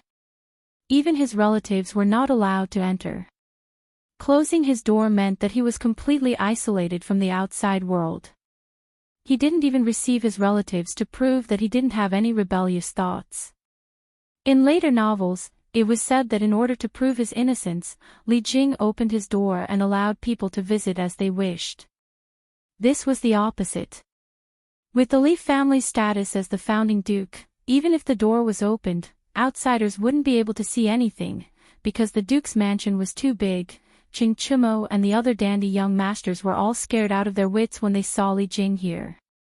They dared to be unreasonable with Lu Dehang, but in front of Li Jing, they were all as obedient as kittens and didn't dare to get angry. Even Fang Yai and the others looked at Li Wangyu with resentment. "Brother, why didn't you say that this big shot was here earlier? You don't even know how to inform your brothers. You're really not loyal enough." Li Wangyu rolled his eyes speechlessly. "You guys directly attacked Wanyan County's yamen, how am I supposed to inform you guys?" Li Jia Shaolang kicked each of their butts. "Alright, no one dares to bully Li Jia Shaolang. You guys can scram now." Yes, we'll scram now." Ching Chumo and the others felt as if they had been granted amnesty and quickly ran out. While they were running, they didn't forget to wink at Li Wangyu, signaling that they would wait for him outside the county yamen and that they would go drinking together later. Li Wangyu was both moved and speechless. This group of silk pants was really too cute. After the debauches left Wanyan County's yamen, Lu Dehang looked at the yamen runners who had been beaten black and blue by the debauches. He wanted to cry but had no tears. This matter had yet to be resolved, and he did not dare to find trouble with those silk pants because of this matter. He could only pinch his nose and accept it. Lu Dehang angrily glared at Headband Tan, who was kneeling on the ground. Right now, he had no intention of protecting him. Lu Dehang made an inviting gesture to Li Jia Shaolang and Li Wangyu. Then, he directly went to the county yamen's main hall to interrogate the case. Headband Tan and a group of yamen runners framed Li Wangyu. The evidence was conclusive and there was no way to deny it. Lu Deheng was also very straightforward. According to the third-class crime of false accusation, Head Ban Tan was sentenced to 80 beatings, 3,000 miles of exile, and 3 years of hard labor. The other Yamen runners who were accomplices were also sentenced to 30 beatings and had to resign from the county Yamen. Duke Wei, Li Wangyu, are you satisfied with this county's punishment? Lu Deheng asked Li Jia Shaolang and Li Wangyu flatteringly. Li Jia Shaolang did not comment. He just did not like the behavior of these Yamen runners. Li Wangyu shook his head. Lu Minghouse, I remember that the sentence for falsely accusing an official is even more severe than sitting on the bench. This. Li Wangyu's words made Lu Deheng feel a bit of a toothache. He knew that Li Wangyu was right. According to the laws of the Tang Dynasty, the punishment for falsely accusing an official of high rank would be even more severe. But no matter what, Head Ban Tan was his cheap father-in-law. Could it be that he could sentence Head Ban Tan to death by hanging? If that happened, his Miss Tan would definitely jump into a well. Without waiting for Lu Deheng to defend himself, Li Wangyu sighed again. But forget it. Who told me to be so kind-hearted? Let's just leave it at that. In response, Lu Deheng quickly cupped his hands and thanked Li Wangyu. Seeing that Li Wangyu wasn't going to pursue his crime of falsely accusing an official, Head Tan, who had just finished 80 battles and was lying in the county Yamen's lobby with his buttocks dripping with blood, actually cupped his hands gratefully towards Li Wangyu to thank him for his magnanimity. Li Jia Shaolang also thought that Li Wangyu let Head Ban Tan go, so he nodded with satisfaction while twisting his beard. He thought that Li Jia Shaolang was really pure. In fact, the cynical man was not kind enough to let Head Ban Tan go. He wished that Lu Deheng could sentence this bastard to death and make an example of him so that no Tom, Dick, or Harry would dare to humiliate the Li family in the future. But Li Wangyu just remembered that it was the second year of Jingguan era. There was a plague of locusts all over the world, and many people sold their children in exchange for food and clothing. In April, Pai Lupi would issue an edict to redeem the sold children with gold silk from Yufu and return them to their parents.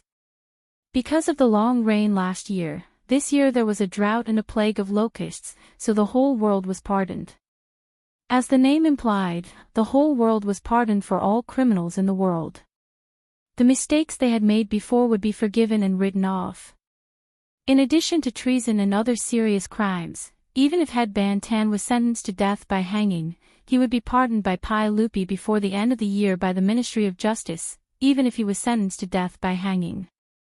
In this case, it was meaningless for him to force Lu Deheng to sentence him to death by hanging. It was better to give him a verbal favor.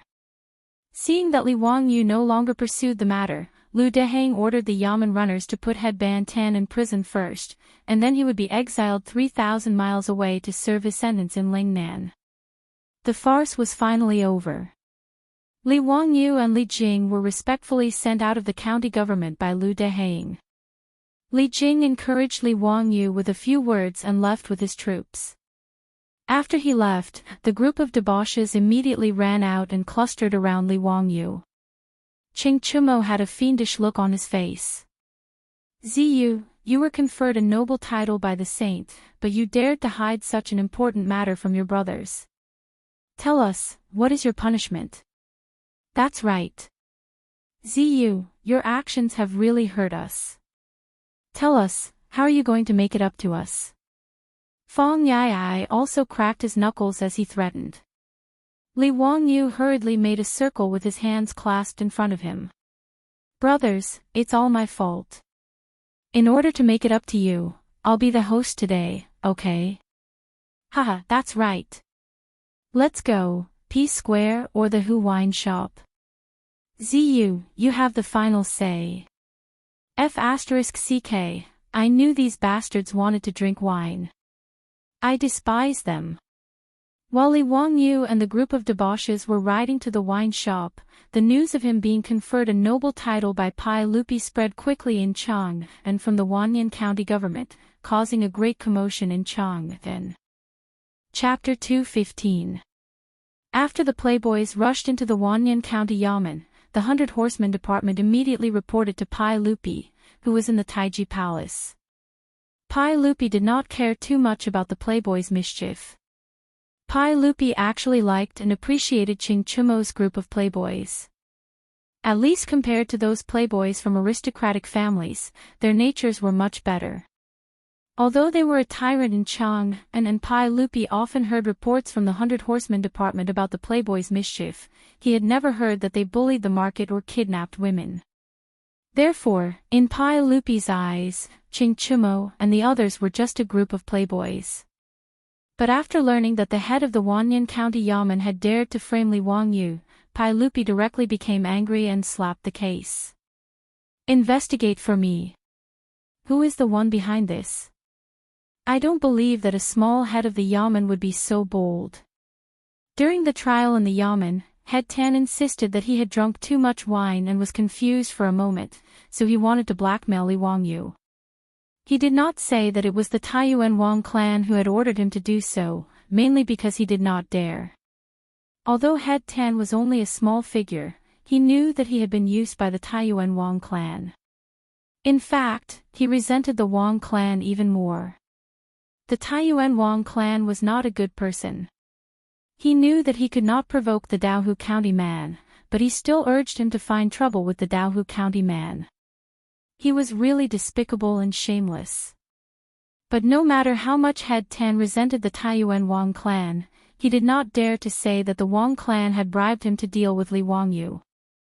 He had offended Li Wangyu, and now he was sentenced to exile for 3,000 miles.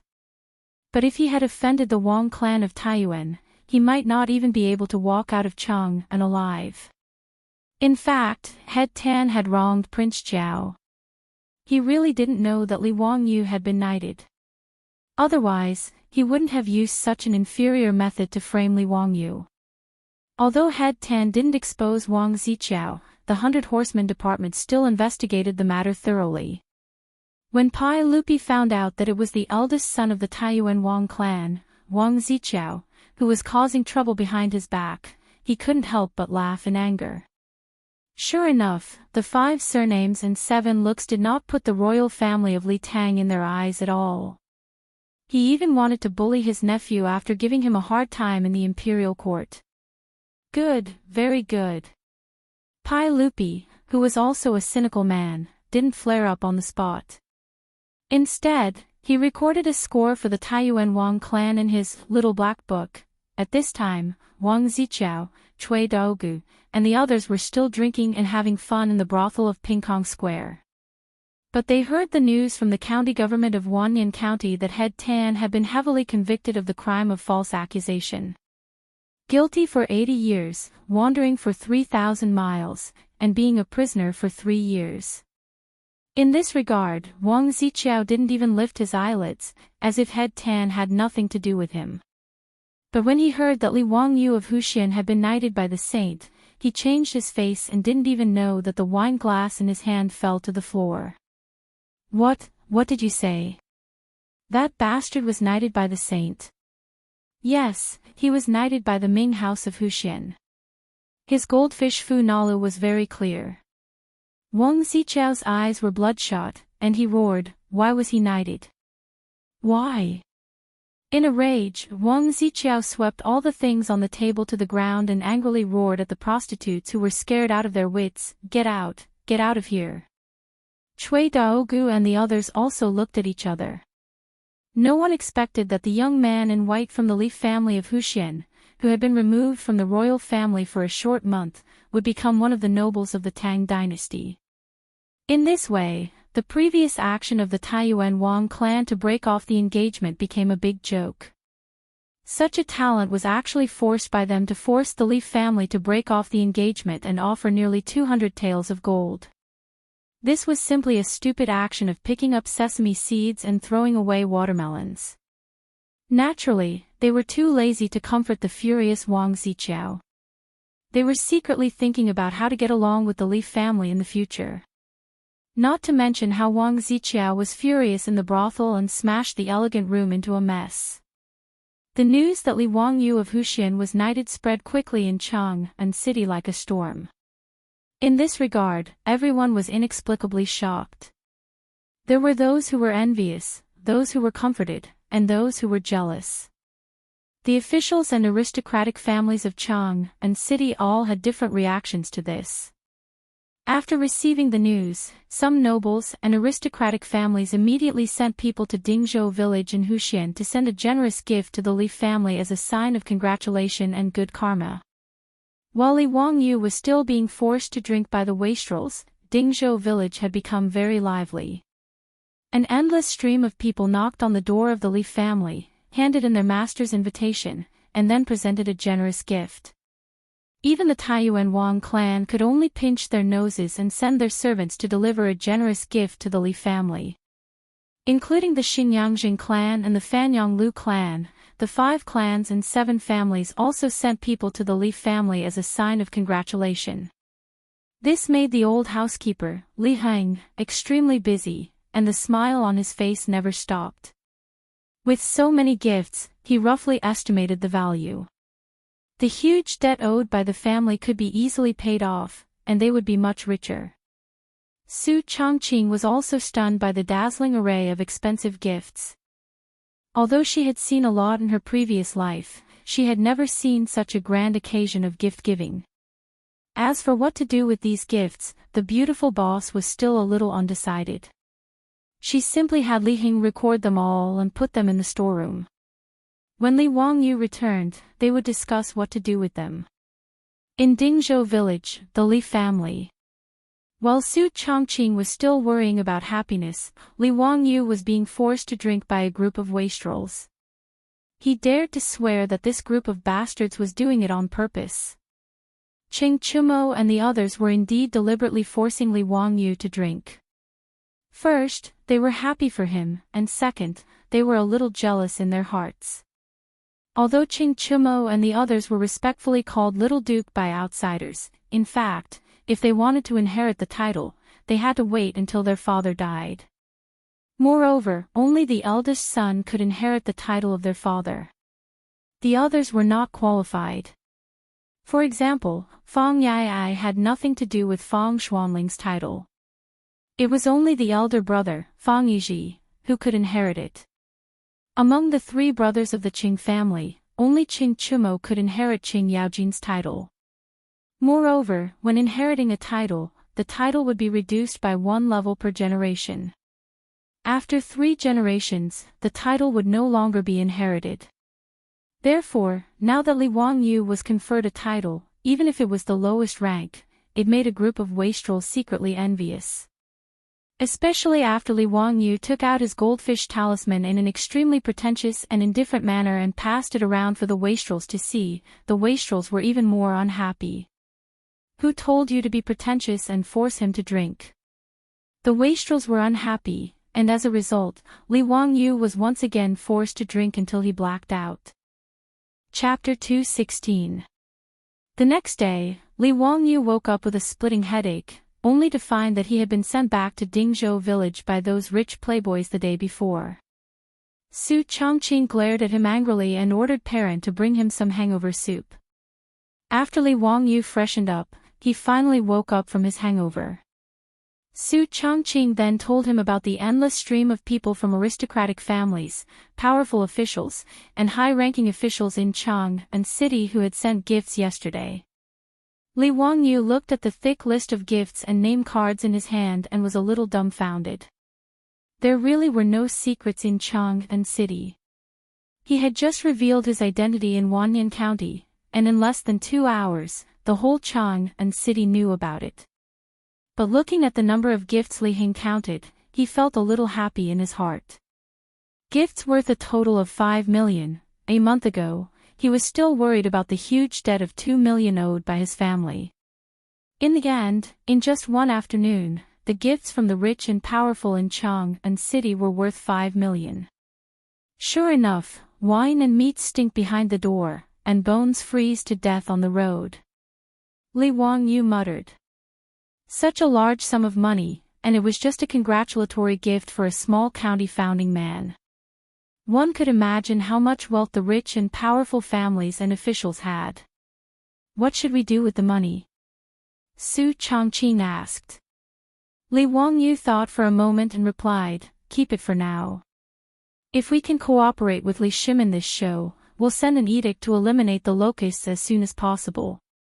If Guangzhong Road doesn't become a famine, we can use the money to set up a brewery or something. Don't you want to pay back the money first? Hey, it's still early anyway. We'll owe it first. Li Wangyu was not in a hurry to pay back the money. After all, he was now knighted. How could Yang Quan ask him to pay back the money?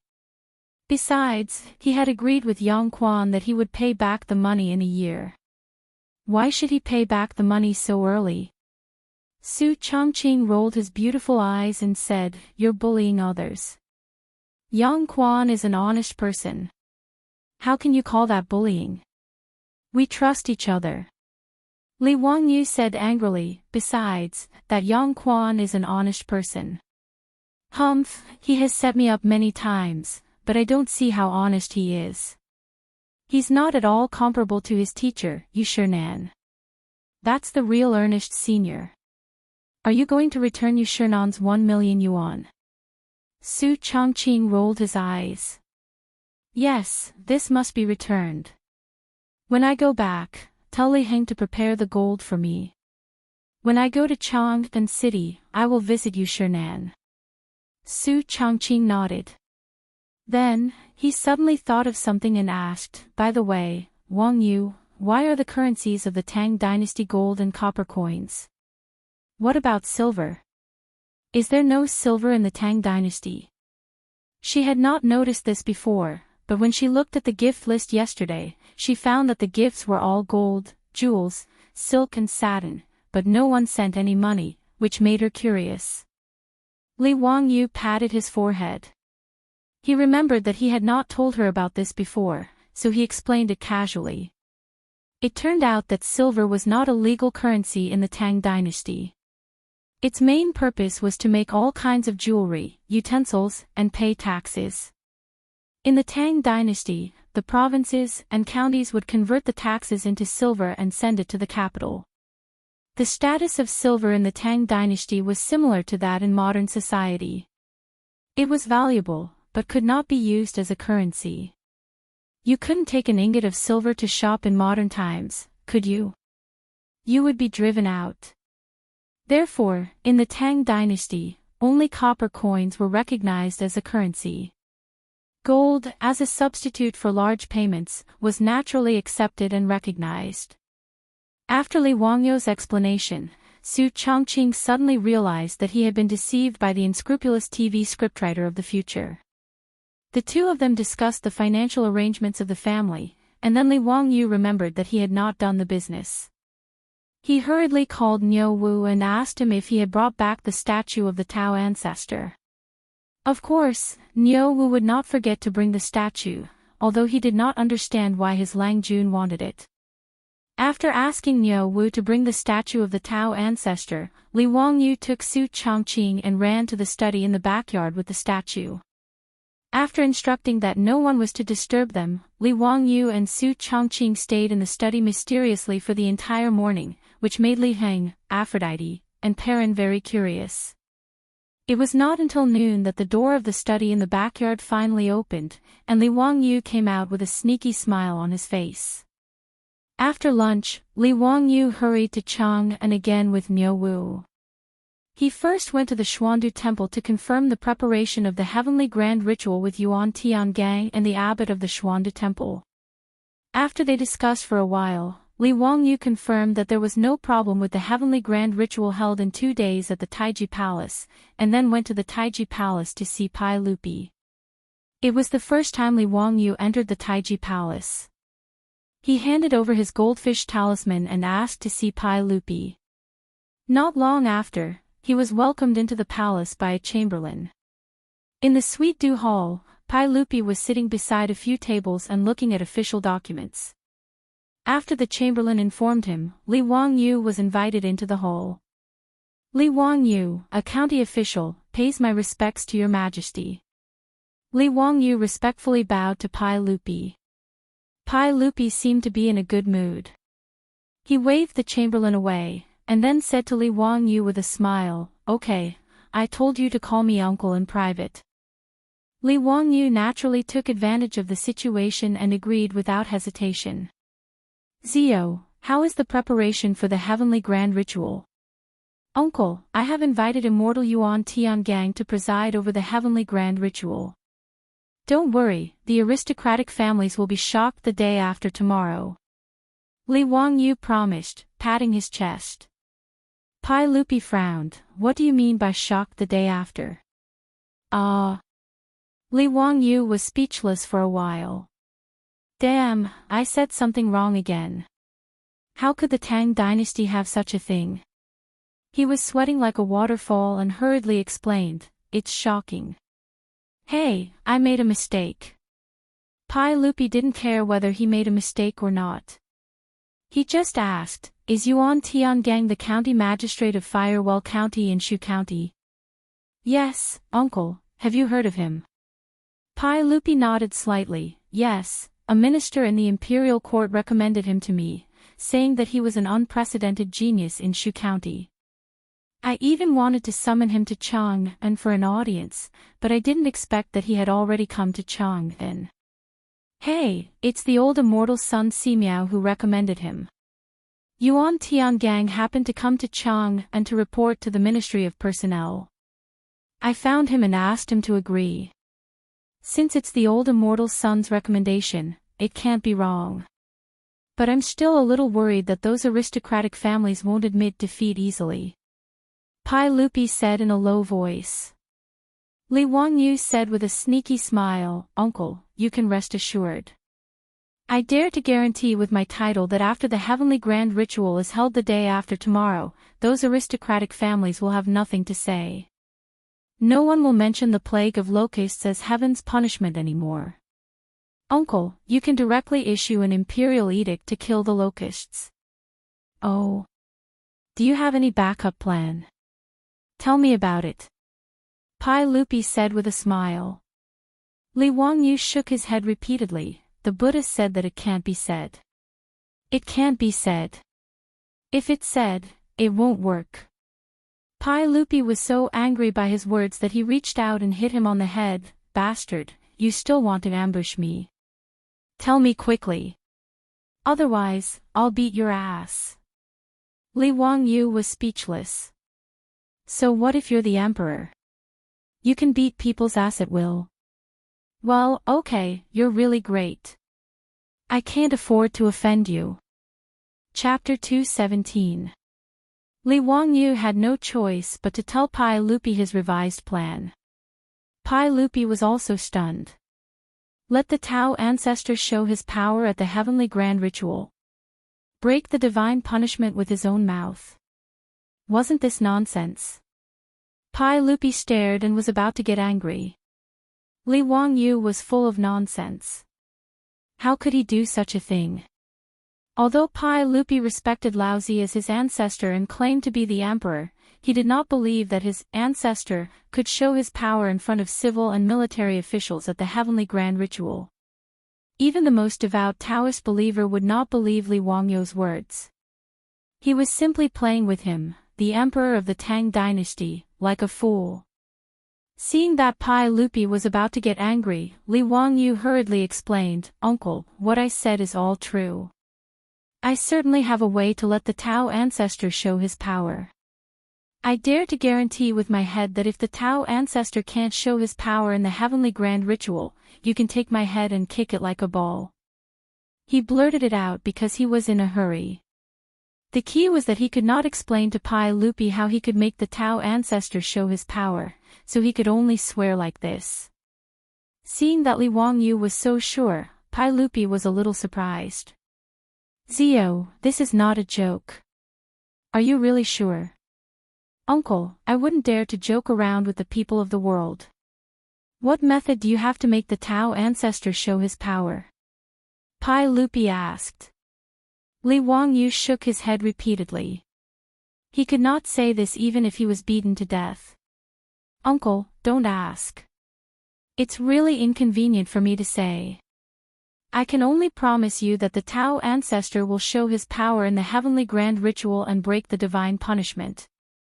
Pai Lupi stood up and paced back and forth in the hall. After a moment of hesitation, he finally slapped Li Wangyu on the shoulder and laughed heartily. Good. Since you're so sure, Uncle will believe you this time.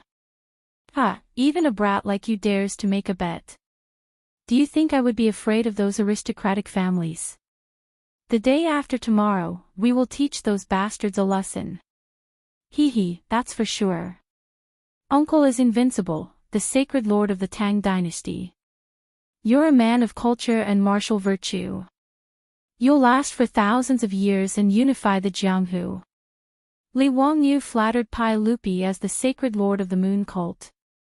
Pai Lupi didn't know whether to laugh or cry at his words. Zio, what nonsense are you talking about? Don't say such nonsense in the future. Li Wangyu rubbed his nose and laughed awkwardly.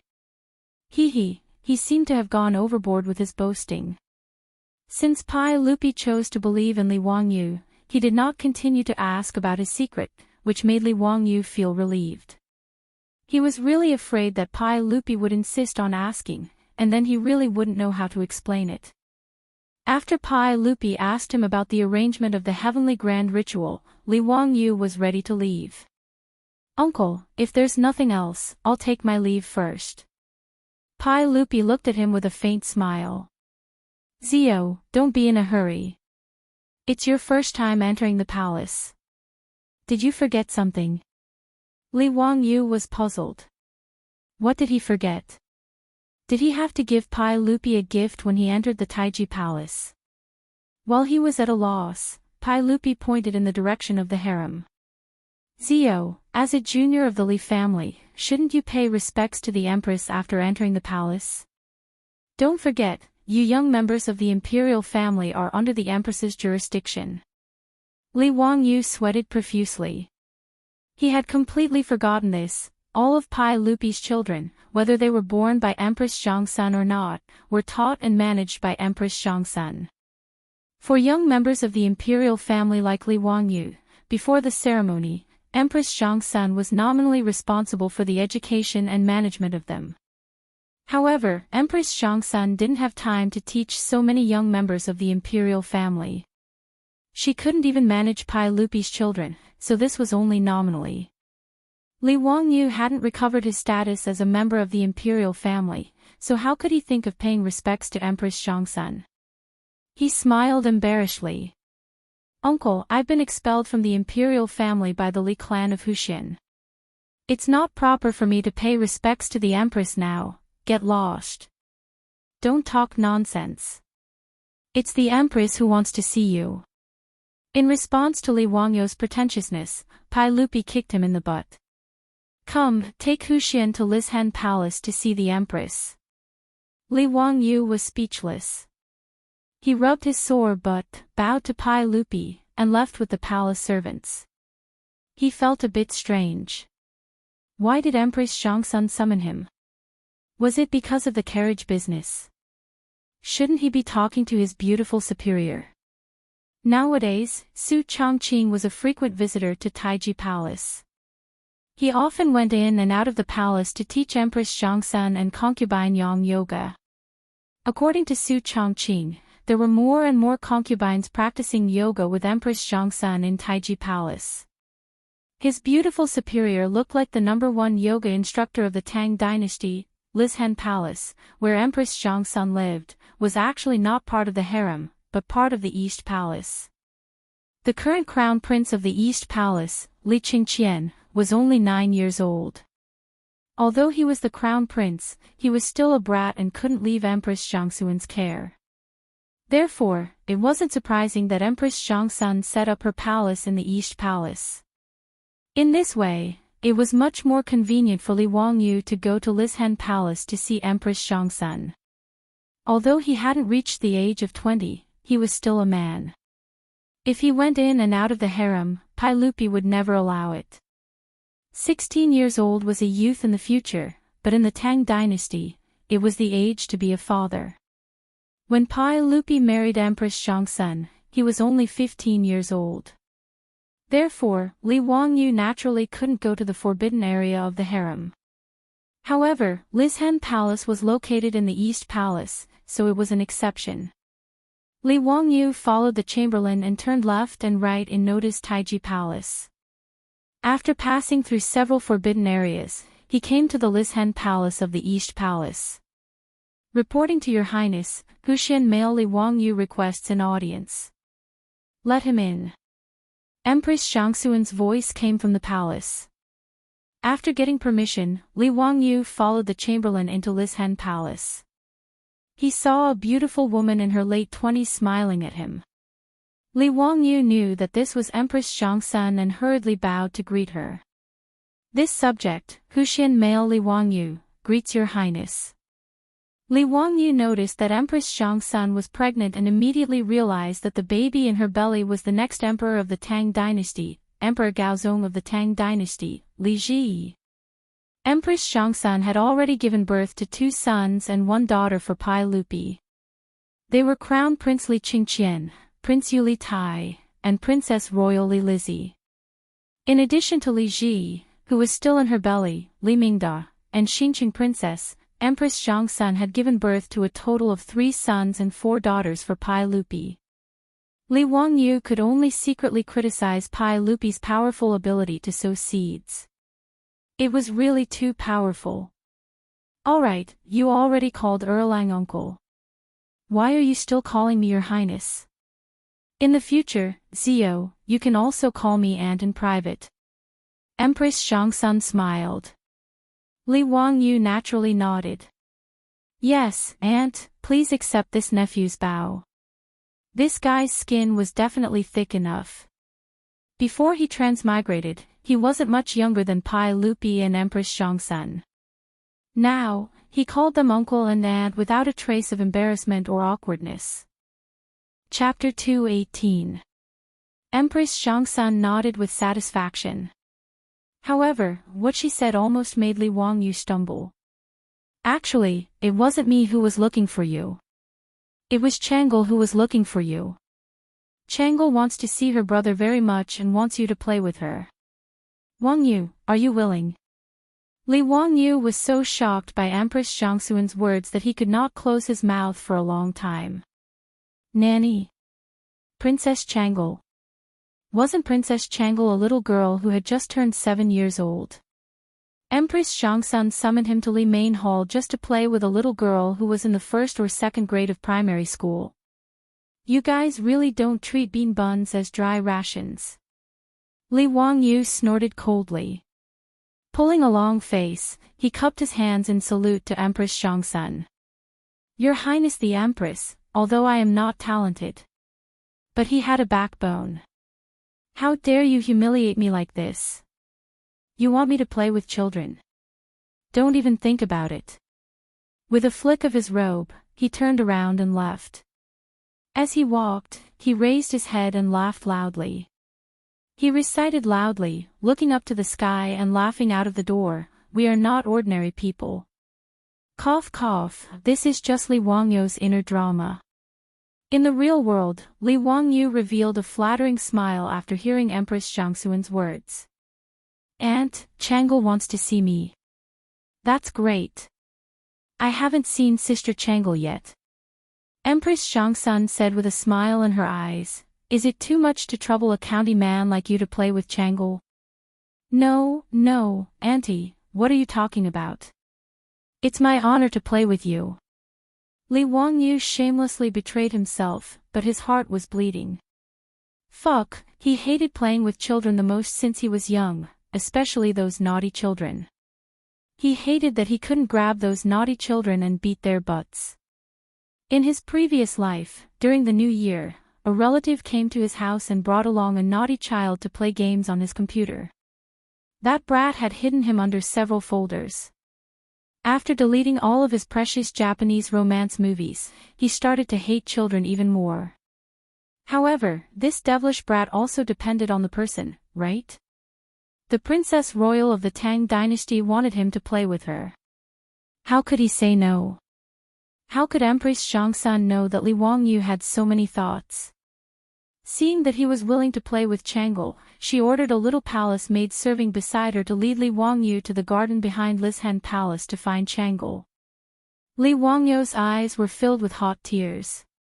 He only hoped that Princess Changle was not the rumored devilish brat.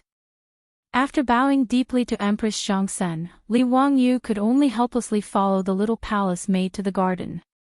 If Li Wangyu had eyes in the back of his head, he would be able to see the irrepressible smile on Empress Zhongsun's face after he turned and left.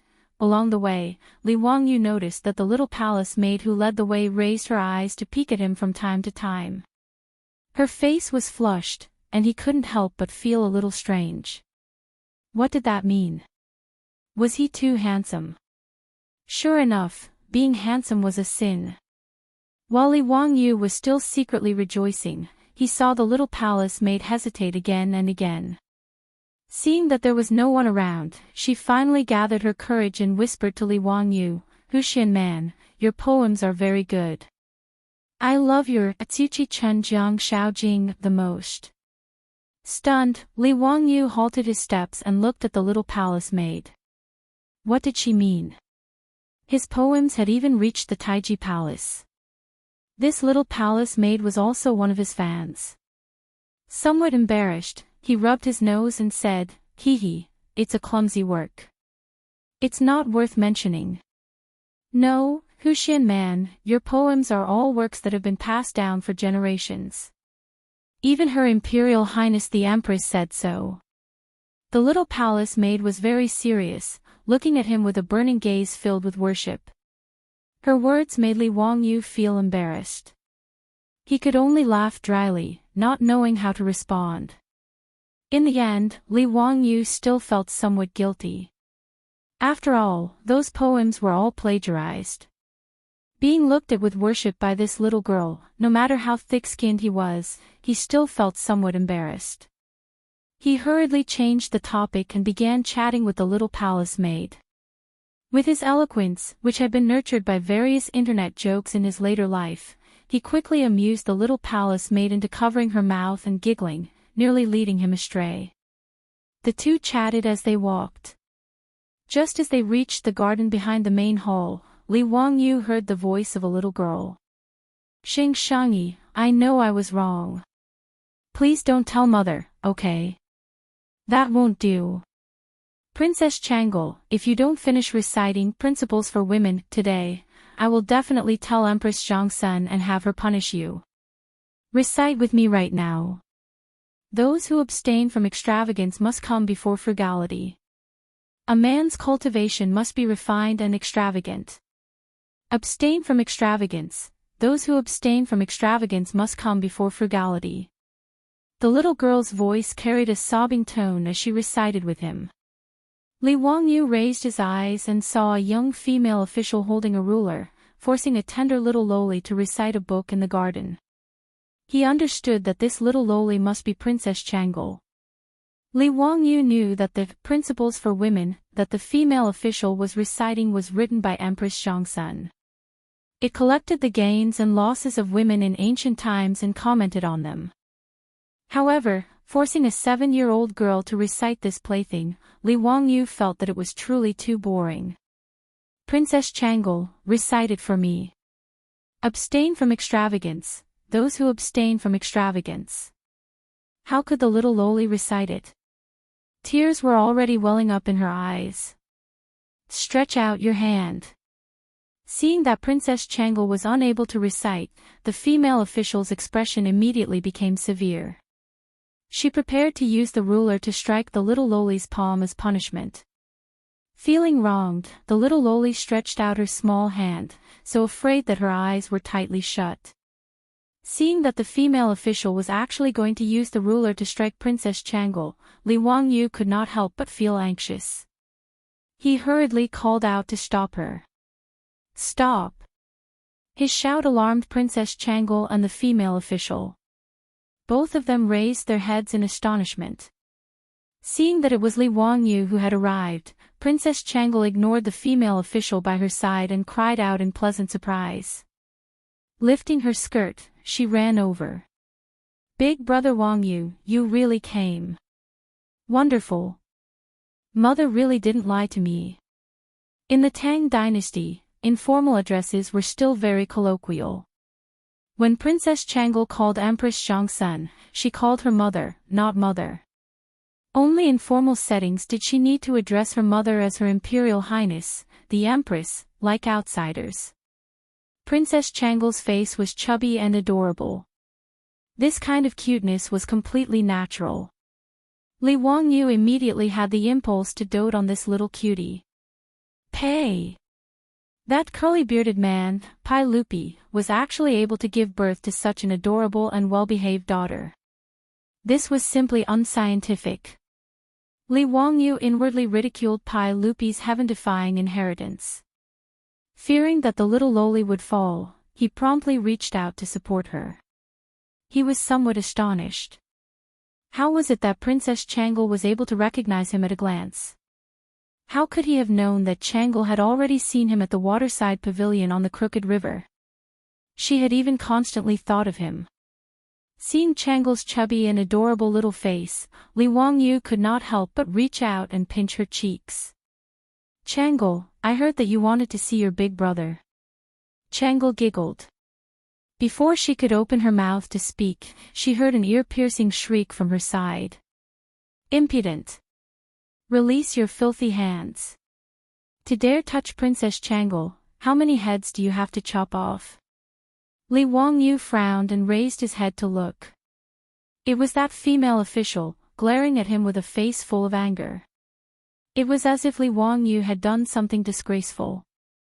Without waiting for Li Wangyu to speak, the female official pointed at his nose and angrily rebuked him.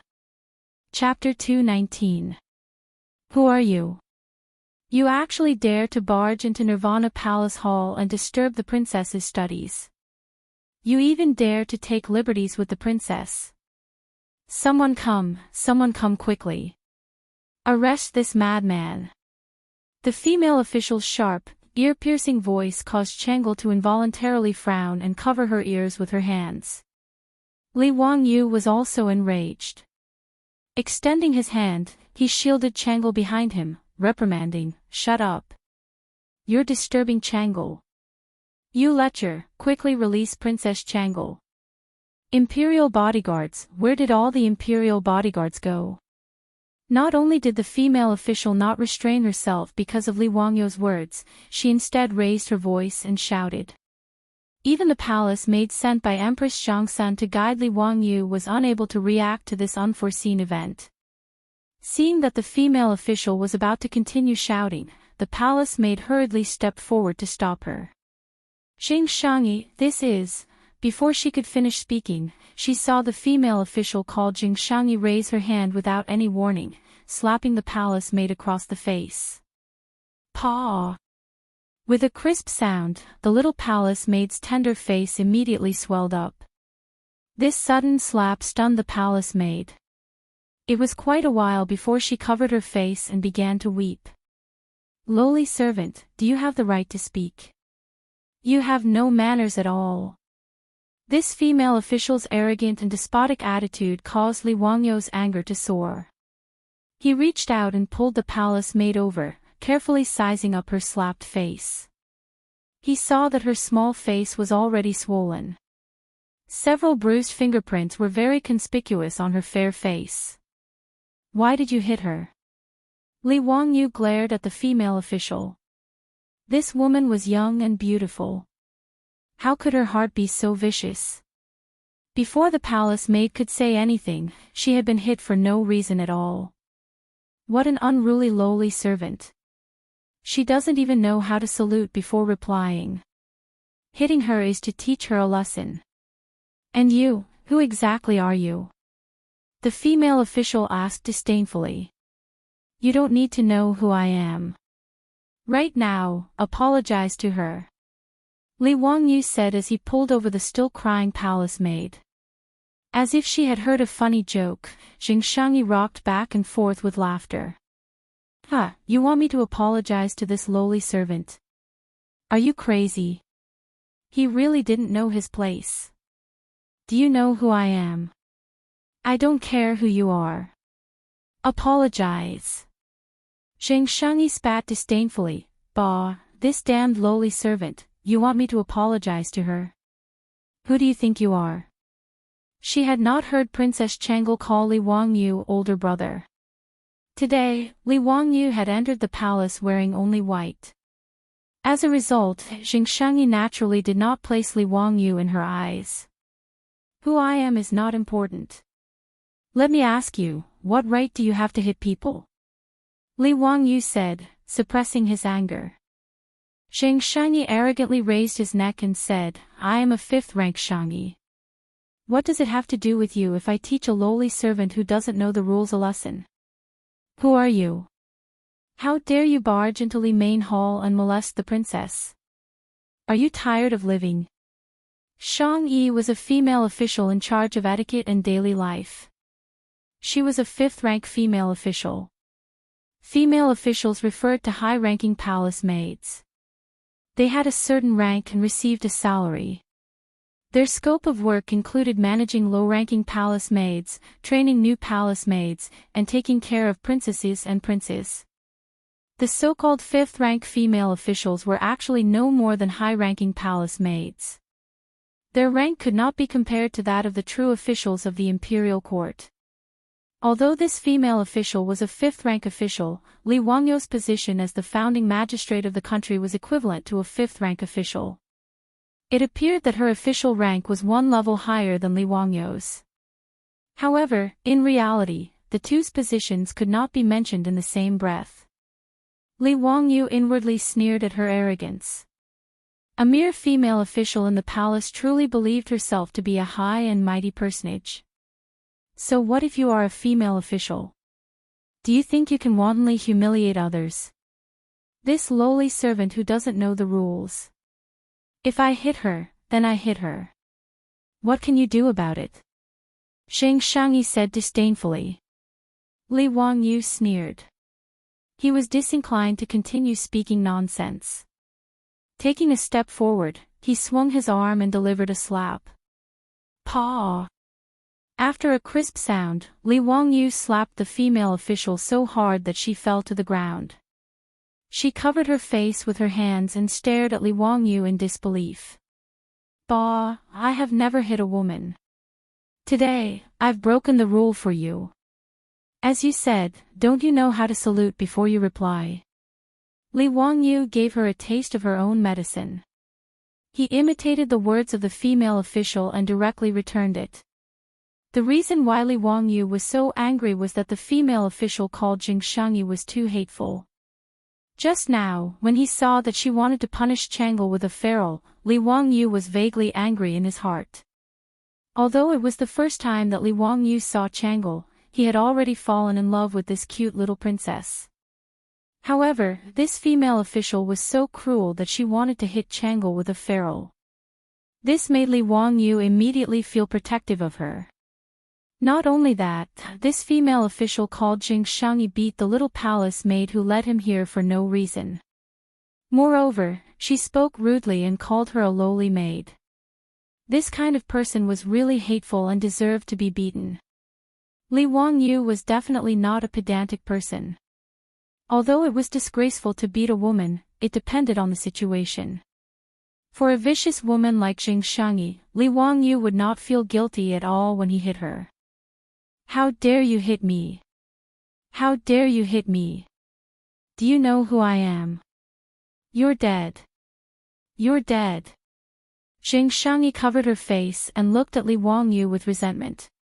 She squeezed out the words from the gaps of her teeth and said in a cold tone. Li Wangyu glanced at her as if looking at an idiot. He was too lazy to say anything. She was just a female official in the palace. She really thought of herself as a big shot. What he did not know was that Zheng Shangyi, who had been hit by him, was a member of a branch family of the Jing clan of Xinjiang. She had been recommended to the palace to assume the position of female official. Because she was born in the Jing clan of Xinjiang, although she was from a branch family, she felt that her status was noble. As a result, she was accustomed to being arrogant and despotic towards ordinary palace maids and eunuchs. Just now, when the little palace maid had spoken to her, she had slapped her simply because she had not paid her respects. Xing Shangyi was young and beautiful. She had entered the palace not only to become a female official, but also to catch the eye of Pai Lupi. She wanted to sleep with him and be taken in as a concubine of his harem. Because she knew that Pai Lupi loved Princess Changle dearly, Xing Shangyi had specifically requested to be in charge of taking care of Princess Changle and teaching her etiquette and daily life.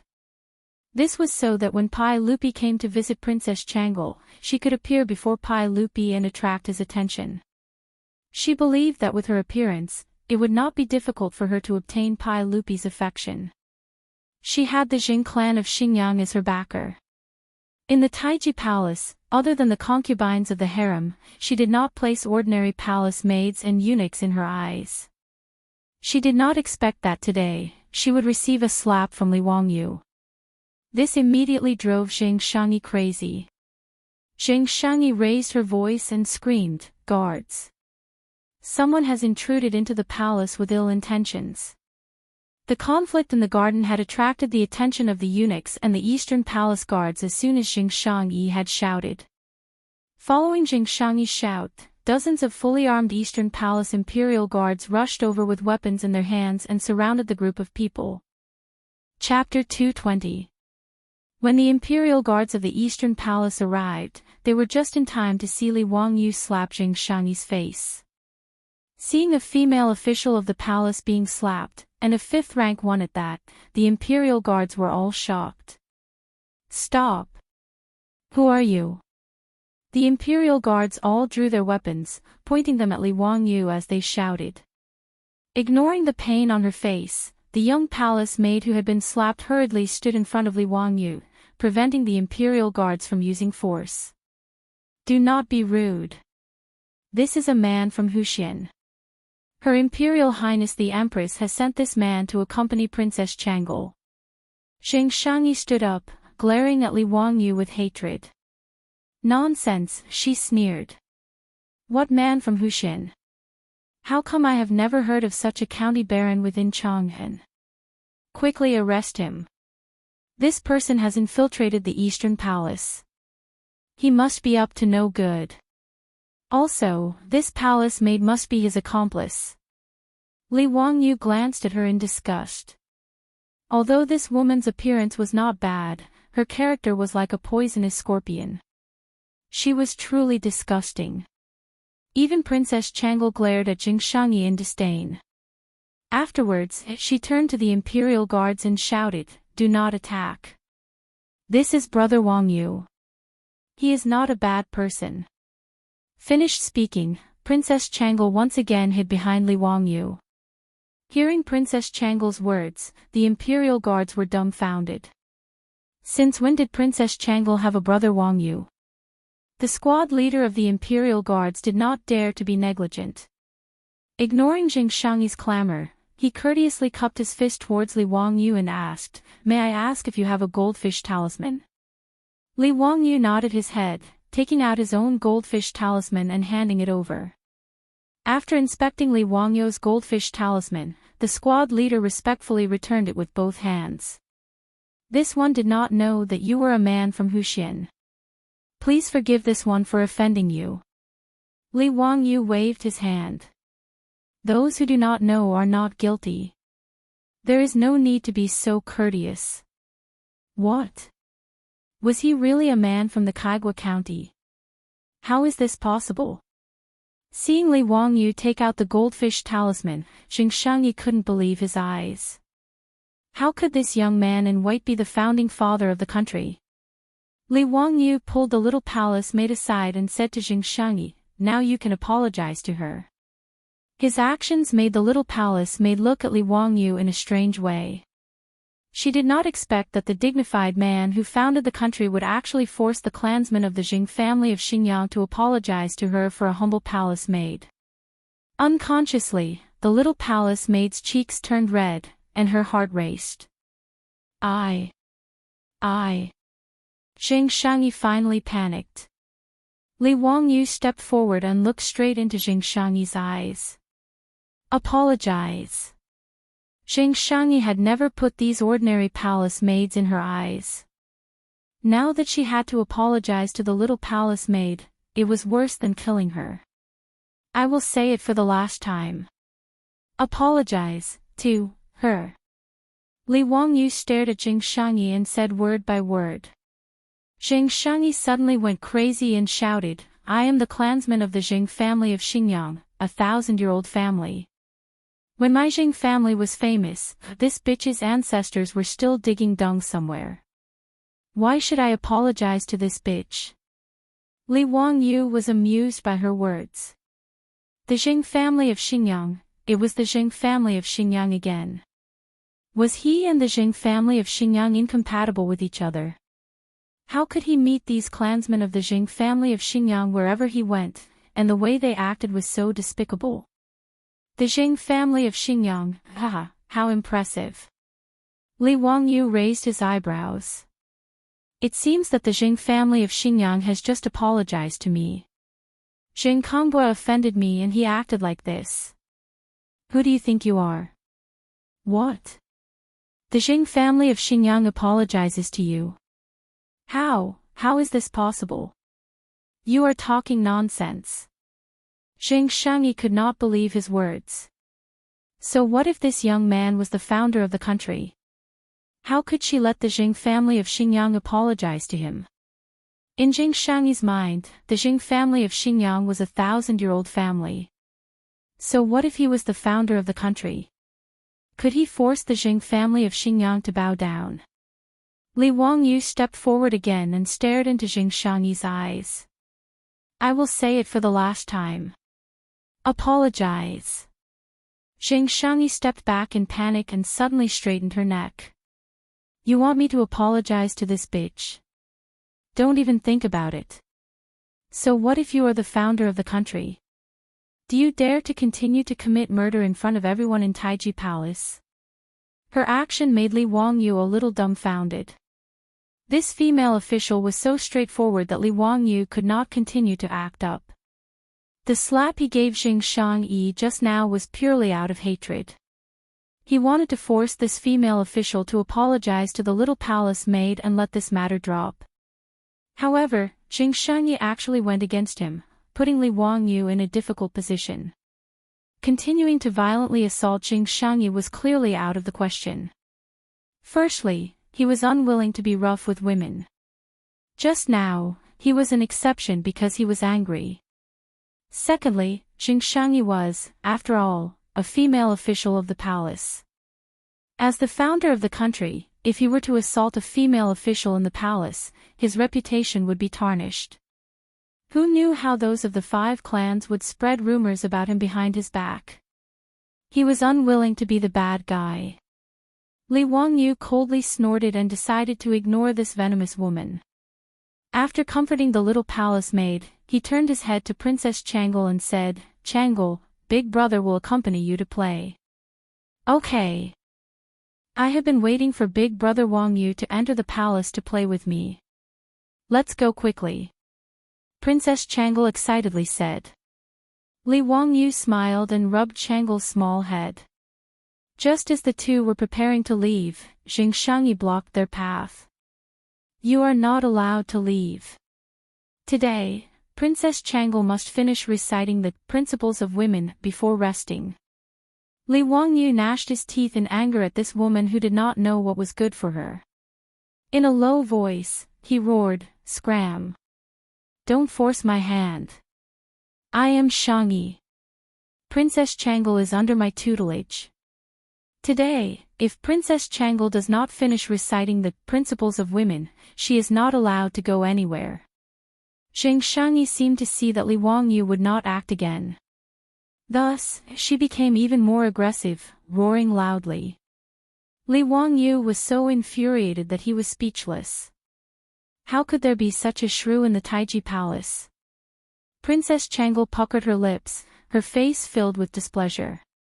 As for the imperial guards of the Eastern Palace, they were all stupefied. This Jing Shangyi was truly valiant, not giving the slightest bit of face to the county official and Princess Changle. Although it appeared as if Jing Shangyi was responsible for Princess Changle, in reality, she only wanted to use this opportunity to retaliate and cause trouble for Li Wangyu. How could Jingshangyi know how to teach Changle? She only knew how to teach like the teachers in private schools. She only knew how to have Princess Changle read and recite. If she could not recite, she would be punished with a ruler. Because Empress Zhongsun was usually very strict with her children, although the little Princess Changle was greatly doted on, she did not dare to disobey these female officials when it came to learning. Even if she was to be punished with a ruler, she could only stretch out her hand in grievance and allow these female officials to punish her. How could Li Wangyu bear to part with this tender and adorable Changle? Furthermore, he had Jingshangyi punish her with a ruler. He looked down even more on this simple and crude method of teaching. Scram! As for how to teach Princess Changle, I will explain it to the Saint and Her Imperial Highness the Empress. There is no need for you to make a fuss here. Li Wangyu pushed aside Jingshangyi, preparing to pull Changle away.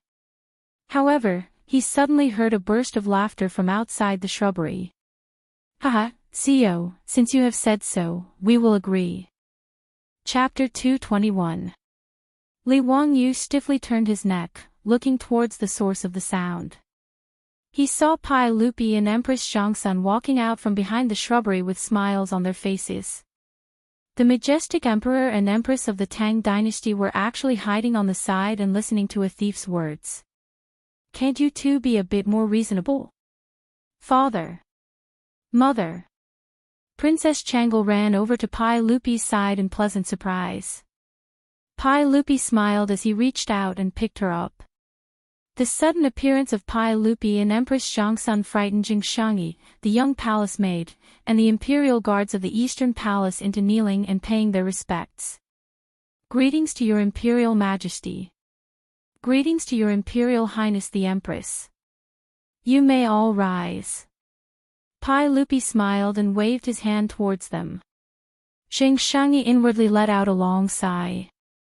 Just as he was about to follow the others and stand up, he heard Pai Lupi say sinisterly, Jingshangyi, we are not talking about you. Pai Lupi's words caused Jingshangyi's heart to thump. Frightened, he once again knelt down, not even daring to raise his head. Li Wangyu was disinclined to pay attention to the kneeling Jingshangyi. After paying respects to Pai Lupi and Empress Zhongsun, he asked in confusion, Uncle, what did you mean by your words just now? What do you mean by responding to me? Responding to what? Ha, Xiao, didn't you just say that you were responsible for teaching Princess Changle? We agree. Li Wangyu nearly spat out a mouthful of blood. When did I say such a thing? Pai Lupi, do you need to go see an otolaryngologist? He faintly sensed that he had been tricked by Pai Lupi and Empress Zhongsun. Uncle, this little nephew was talking about how to teach Princess Changle. This little nephew will naturally explain to uncle and aunt.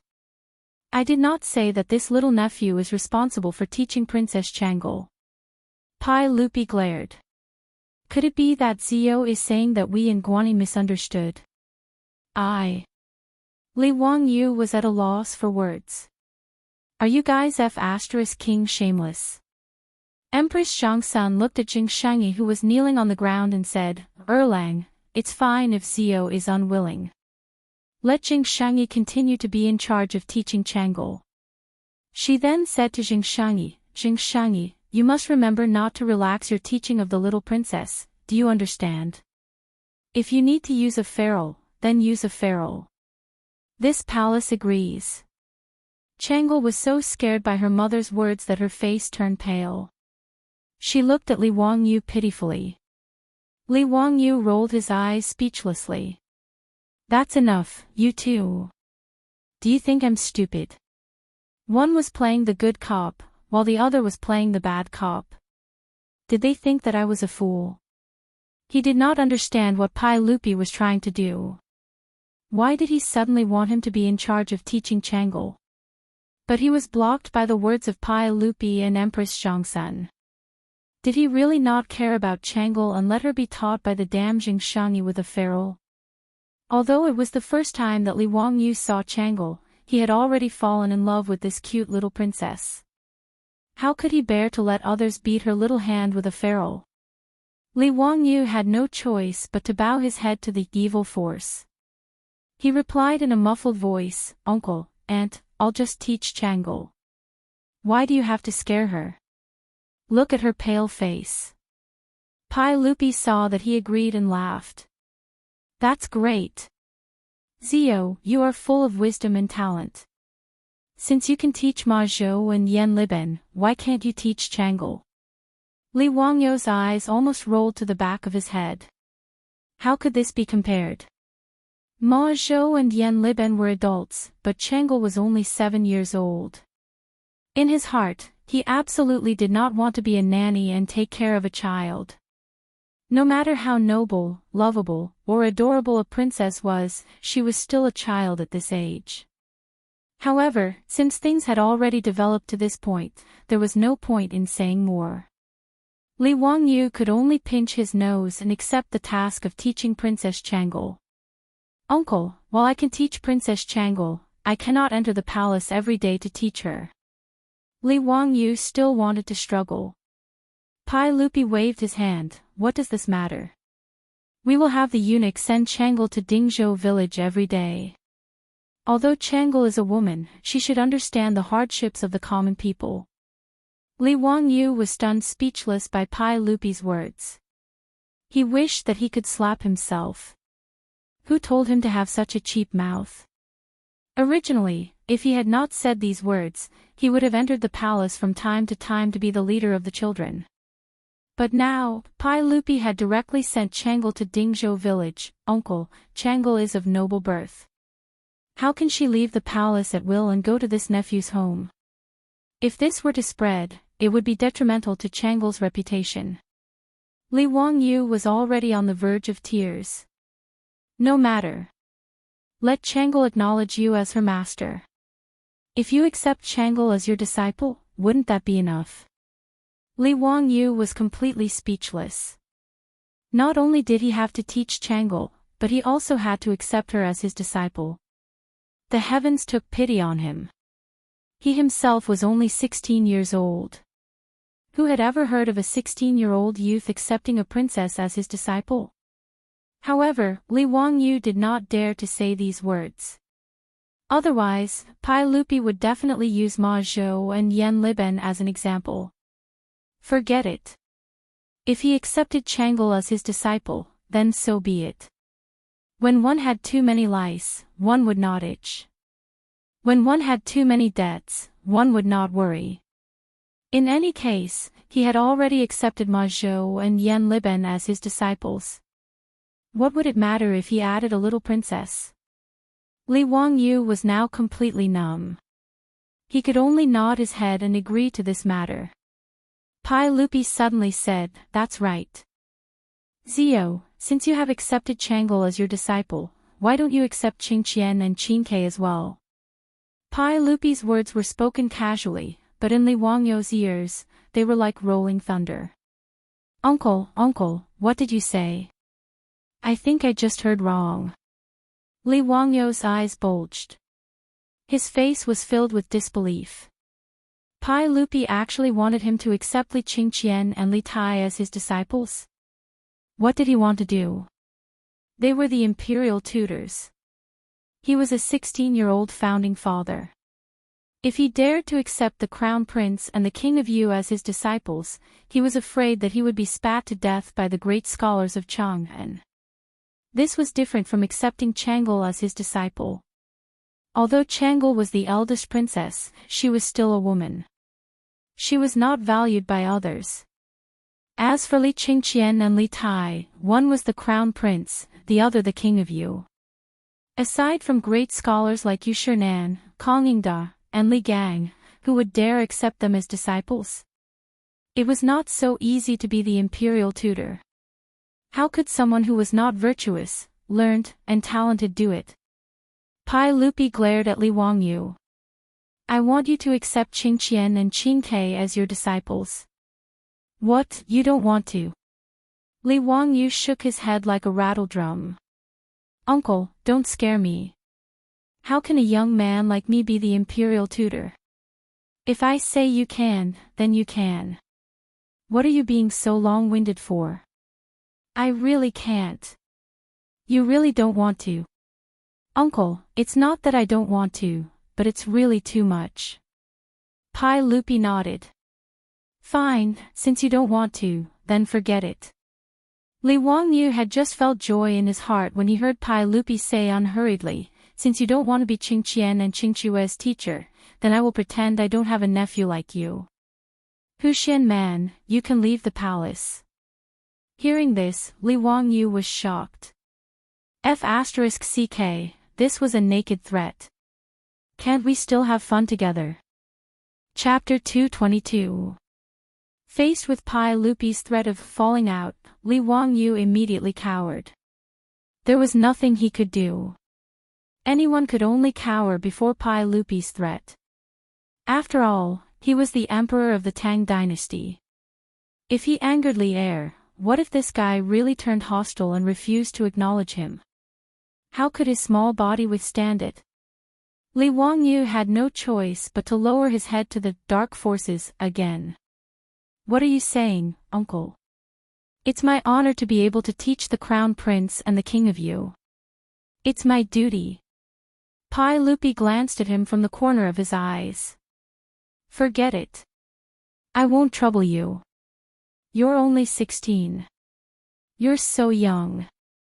I'm making things too difficult for you to accept Qingqian and Qingke as your disciples. F***ck. This Pai Lupi is far too much. He actually dares to make things difficult for me. Li Wangyu looked at Li Er, whose nostrils were about to rise to the sky, and had the urge to go berserk. However, he clearly did not have the courage to do so. He still forced a smile. Uncle, how is this making things difficult? Although I'm only 16, I already have 2 disciples. It's my honor to be able to teach the crown prince and the king of you. I'm really not making things difficult for you. Li Wangyu ground his teeth so hard that they creaked. He squeezed out a smile. No, no. Why would uncle make things difficult for you? That's good. Since you strongly want to be the teacher of Qingqian, Qingke, and Chang'e, then I'll agree. Pai Lupi nodded his head in satisfaction, as if he was giving him a lot of face. Pai Lupi's shameless expression made Li Wangyu very much want to give him the middle finger. Shameless, he was far too shameless. He really was a disgrace to the Tang Dynasty. He did not dare to say anything more. The more he said, the more mistakes he would make. In order to avoid being molested by this extremely shameless emperor of the Tang Dynasty, Li Wangyu could only silently curse Pai Lupi's entire family in his heart to vent his dissatisfaction. Pai Lupi immediately had the chamberlain summon Li Qingqian and Li Tai. He was prepared to have his 3 children take Li Wangyu as their master today. Today, it was indeed Pai Lupi and Empress Zhangsun who set a trap for Li Wangyu. Their goal was to make Li Wangyu accept Li Qingqian and the others as disciples. There was a reason why he chose Li Wangyu over so many great Confucians in the imperial court. One of them was Li Wangyu's outstanding talent. Whether it was those poems or the famous epigraph of my shack that had been handed down for generations, his talent could all be seen. To be able to make someone like Ma Zhou accept him as his master, he naturally had the ability to teach Li Qingqian and the others. The second reason was Li Wangyu's identity. If Li Wangyu was not a member of the imperial family, no matter how talented he was, Pai Lupi would not have made such a choice. However, Li Wangyu was a member of the imperial family of Li Qingqian, so it was completely different. He was different from Prince Xiao Li Xiaogong, who would make Pai Lupi wary. Li Xiaogong's military achievements were almost on par with Pai Lupi's. Naturally, Pai Lupi would be wary of him and would not dare to put him in an important position. Thus, he sent him to manage the imperial clan temple. Li Wangyu would not threaten Pai Lupi and his successor's throne. Moreover, he was so talented, so Pai Lupi naturally viewed him in a new light. Most importantly, Pai Lupi did not tell anyone. Even Empress Zhangsun did not know his true thoughts. That was, Pai Lupi wanted to find someone for Li Qingqian who could restrain him in the future. Pai Lupi doted on his 3 children. Whether it was Li Qingqian, Li Tai, or Princess Changel, Pai Lupi doted on them to the extreme. However, although he doted on Li Qingqian, he faintly felt that his eldest son's personality was somewhat inappropriate.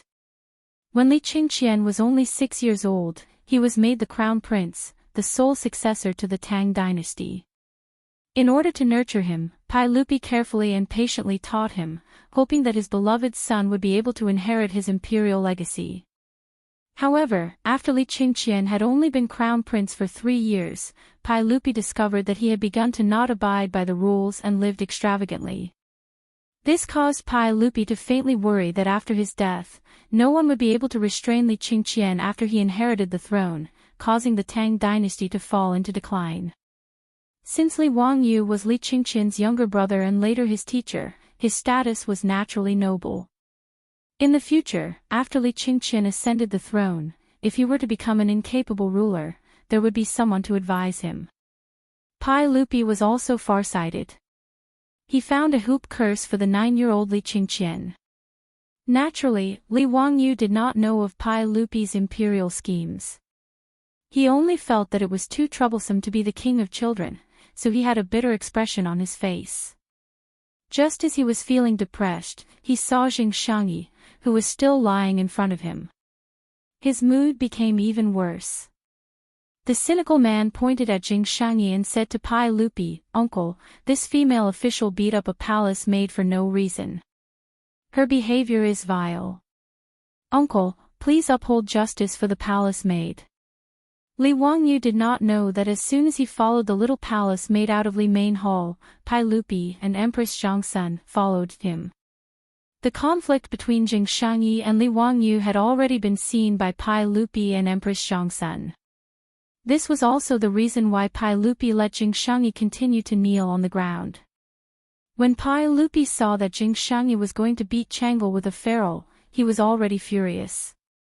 If Li Wangyu had not shouted quickly at that time, it was estimated that Pai Lupi would have rushed out himself. Empress Zhangsun was a strict mother, but Pai Lupi was a standard kind father. He could not bear to see his baby daughter being punished by Jing Shangyi with a ferule. As for Jing Shangyi, even if Li Wangyu did not say it, Pai Lupi, who was crazy about protecting his daughter, would not let her go. Jing Shangyi has behaved unscrupulously. She is dismissed from the position of Shangyi and sent to Yeding Palace. Pai Lupi directly opened his mouth and sentenced Jing Shangyi, who was kneeling on the ground, to capital punishment. Yeding Palace was part of Taiji Palace. Yeding Palace was where palace maids lived. At the same time, it was also responsible for imprisoning guilty concubines, princesses, and the wives and daughters of criminal officials who had been banished. In addition, some unfavored concubines also lived here.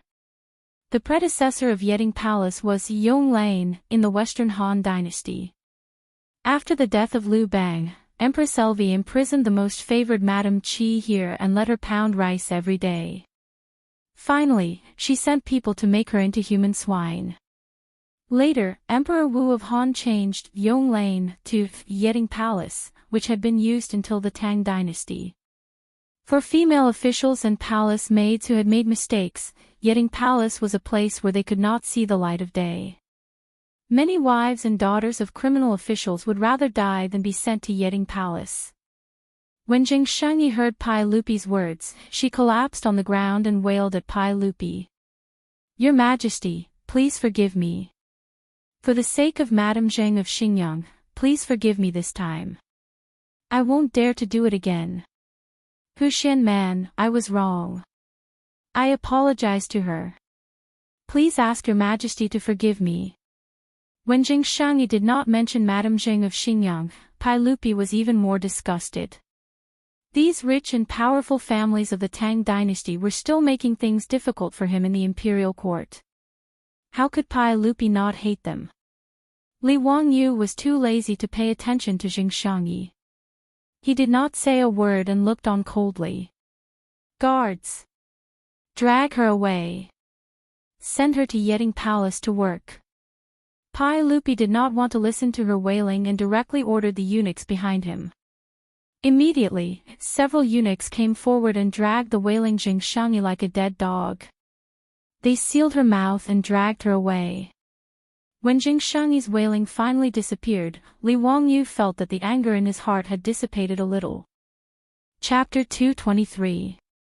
Without waiting for Li Wangyu to catch his breath, he heard an attendant say, reporting to everyone, His Highness the Crown Prince and His Highness the King of Yu have arrived. Everyone was how Pai Lupi's closest attendants addressed Pai Lupi, but the ministers did not address him this way. Li Wangyu felt that this form of address was a bit strange, because in the Tang Dynasty, a daughter-in-law would also address her mother-in-law as everyone. With this connection, he could not help but laugh in his heart. However, his attention was quickly attracted by the two little brats behind the attendant. The two little boys, who were around 8 or 9 years old, were clearly the crown prince of the Tang Dynasty, Li Qingqian, and the king of Yu, Li Tai. He was able to tell who was Li Qingqian and who was Li Tai at a glance, because Li Tai's body shape was simply too recognizable. Li Tai had been extremely intelligent since he was young, but according to historical records, Li Tai's waist and belly were large, which meant that he was just a little fatty. At this time, Li Wangyu was only 8 years old, but Li Wangyu estimated that this little fatty weighed no less than 50 kilograms, and his round body shape was comparable to Cho Kuan's. Li Qingqian had delicate features, red lips, and white teeth. Although he was a 9-year-old child, he could still be considered handsome. However, the arrogance on Li Qingqian's face that could not be wiped away made Li Wangyu feel very uncomfortable. Damn, when a little brat looks at people, his nose is almost pointing to the sky. This arrogant appearance made Li Wangyu have the urge to fiercely slap his butt. As the eldest son of Pai Lupi and Empress Zhangsun, Li Qingqian was doted on since birth. He was born in Taiji Palace's Qingqian Hall, so he took the hall's name and was named Li Qingqian. Qingqian also had the meaning of inheriting the imperial business and leading the universe.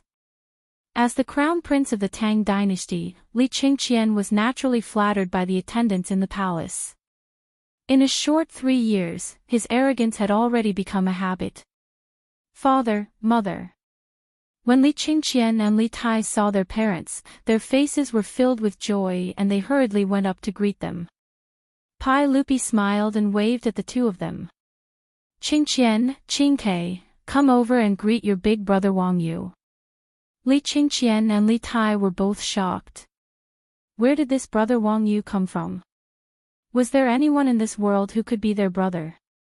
Pai Lupi laughed and said, This is Li Wangyu, his courtesy name is Zio, born in Huxianli clan.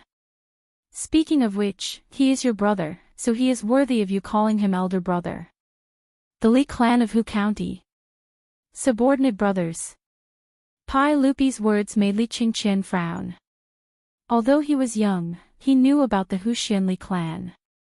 Although the Huxianli clan was a relative of the imperial family, it was only a small clan. How could this Li Wangyu be worthy of him, the crown prince of the Tang Dynasty, calling him elder brother? Li Tai didn't say anything. He blinked his small eyes on his chubby face and simply listened to Pai Lupi's words. He bowed to Li Wangyu. Qingke greets brother Wangyu. Li Qingqian looked at Pai Lupi, hoping for an explanation from Pai Lupi. As the crown prince of the Tang Dynasty, his pride didn't allow him to casually call someone elder brother. Pai Lupi acted as if he didn't see Li Qingqian's gaze and glared at him. Qingqian, why don't you bow to Zio? What? Father, did you make a mistake? You want me to bow to him? I am the crown prince. What is his status? Is he worthy of me bowing to him? Pai Lupi was angered by Li Qingqian's words. Qingqian, not only do you have to bow to Zio, but you also have to bow to him with Qingke and Changel. Zio is the teacher I found for the three of you. Do you understand? Bow to him as a teacher. Why is that? Just how old is he? Li Qingqian immediately cried out in surprise. Li Tai also looked surprised. Only Changle didn't seem to be unhappy at all. She covered her mouth and laughed secretly. Although Zio hasn't reached 20 yet, he is a rare talent. The poems I had the two of you memorize and the epigraph of my shack were all written by Zio. What, are you doubting my words? Pai Lupi was dissatisfied with his two sons' attitude and reprimanded them. Pai Lupi's words made Li Qingqian and Li Tai somewhat afraid. They hurriedly bowed to Pai Lupi. We wouldn't dare. We know we were wrong. It's good that you know you were wrong. Hurry up and bow to Zio. This is also your mother's wish. Empress Xiangsun also nodded. That's right. Qingqian, Qingke, from now on, you have to listen to Zio's teachings. His words are father's and mother's words. Do you understand? Hearing Pai Lupi and Empress Xiangsun's words, Li Qingqian and Li Tai looked at each other. Their gazes were filled with unwillingness. Li Tai's small eyes turned and he said to Pai Lupi, Father, since you want us to make Brother Wang your teacher, then let's go prepare the tea. Pai Lupi nodded. Of course. I'll have the servants prepare it for you. No, Father, let's go ourselves. Only this way can we show our sincerity. Pai Lupi didn't feel that there was anything wrong with this, so he nodded in agreement. Okay, go quickly and come back quickly. Li Qingqian and Li Tai glanced at Li Wangyu, turned around, and ran. Li Wangyu had been watching coldly from the sidelines and hadn't said anything. He was observing Li Qingqian and Li Tai's behavior. It could be seen that Li Qingqian's pride and arrogance as the crown prince had already seeped into his bones, while Li Tai wasn't necessarily a good person. Li Tai's small eyes had been darting around. Pai Lupi and Li Tai hadn't noticed, but Li Wangyu had seen it very clearly. This little guy clearly didn't have good intentions. Personally preparing the tea for him to become his teacher? He was probably going to put something in his tea, right? Humph, little brat, you're still too inexperienced to play this game with me. Li Wangyu secretly curled his lips. He had completely seen through Li Tai's little trick. He had also been very naughty when he was young and had done things like putting laxatives in his teacher's cup more than once. Because of this, Li Wangyu's but had been fiercely beaten by his family many times. Li Wangyu didn't expose him and only chatted with Pai Lupi and Empress Xiangsun for a while. Not long after, Li Qingqian and Li Tai returned with 2 cups of tea. Zio, I won't be preparing the 6 rites for you to become my disciple. However, I'll still have the 3 of them kneel in front of you to become your teacher. Pai Lupi didn't see through his 2 sons' intentions. He nodded in satisfaction when he saw them return. Li Qingqian and Li Tai looked at each other with a smug smile in their eyes. The 2 of them, along with Changle, walked up to Li Wangyu. They weren't in a hurry to kneel down and perform the ceremony of becoming Li Wangyu's disciple. Instead, they picked up their teacups and brought them to Li Wangyu. Big brother Wangyu, please have some tea. Li Wangyu looked at them meaningfully and reached out to take the teacups, looking like he was about to drink. Under Li Qingqian and Li Tai's expectant gazes, Li Wangyu suddenly put down the teacup that had just reached his mouth. Qingqian, Qingke, Changle, since the 3 of you are willing to take me as your teacher, then I have some words for you. Li Qingqian and Li Tai were greatly disappointed when they saw that Li Wangyu didn't drink the tea. Big brother Wangyu, please drink the tea. We'll listen to whatever teachings you have. Li Tai still didn't give up and urged Li Wangyu to drink the tea. Li Wangyu looked at them with a smile and raised his teacup again, looking like he was about to drink. Chapter 224. While Li Qingqian and Li Tai were filled with anticipation, Li Wangyu had just brought the teacup to his mouth when he put it down again. Let me first talk to you about my teachings. Qingqian, Qingke, Changlu, since you want to be my disciples, I will give you a sentence. Constantly strive for self-improvement and be virtuous. I hope you will remember this in your hearts. Li Wangyu shamelessly plagiarized Tsinghua University's motto again, but Li Qingqian and Li Tai were only hoping that Li Wangyu would quickly drink the tea. How could they pay attention to what he was saying? They just nodded repeatedly. After Li Wangyu finished speaking, he picked up the teacup again and looked like he was going to drink. Li Qingqian and Li Tai both stared unblinkingly at the teacup in his hands. At this moment, they heard Pai Lupi suddenly say, "Ziyu, did these words come from the Book of Changes? A gentleman should be unyielding, not avoid danger, and constantly strive for self-improvement. A gentleman should increase virtue and be tolerant of all things. This is the way of a gentleman. Qingqian, Qingke, you have to remember your teacher's teachings." With Pai Lupi's response, Li Wangyu, who had just brought the teacup to his mouth, put it down again. He smiled at Pai Lupi and said, "Uncle is indeed knowledgeable, not at all inferior to those great scholars." These words indeed came from the Qian and Kuan trigrams in the Book of Changes. Being praised by Li Wangyu like this, Pai Lupi couldn't help but laugh loudly. On the other hand, Li Qingqian and Li Tai, the two little brats, had incomparably resentful gazes. Clearly, Li Wangyu was about to drink the tea, but after being interrupted by their imperial father, he put it down again. Li Wangyu snuck a glance at the two brats and laughed loudly in his heart. "You're still too inexperienced to fight with me." He picked up the teacup again and made a gesture of wanting to drink, making Li Qingqian and Li Tai's eyes pop out of their sockets. However, it was clear that Li Wangyu had once again disappointed the two brats. Li Wangyu actually put down the teacup in his hand and was about to hand it over to Pai Lupi. "Uncle, I think you should drink this apprenticeship tea first." As the saying goes, when parents love their children, they plan far ahead. When it came to teaching a child, the first thing was the Qi clan, and the second was the selection of a teacher.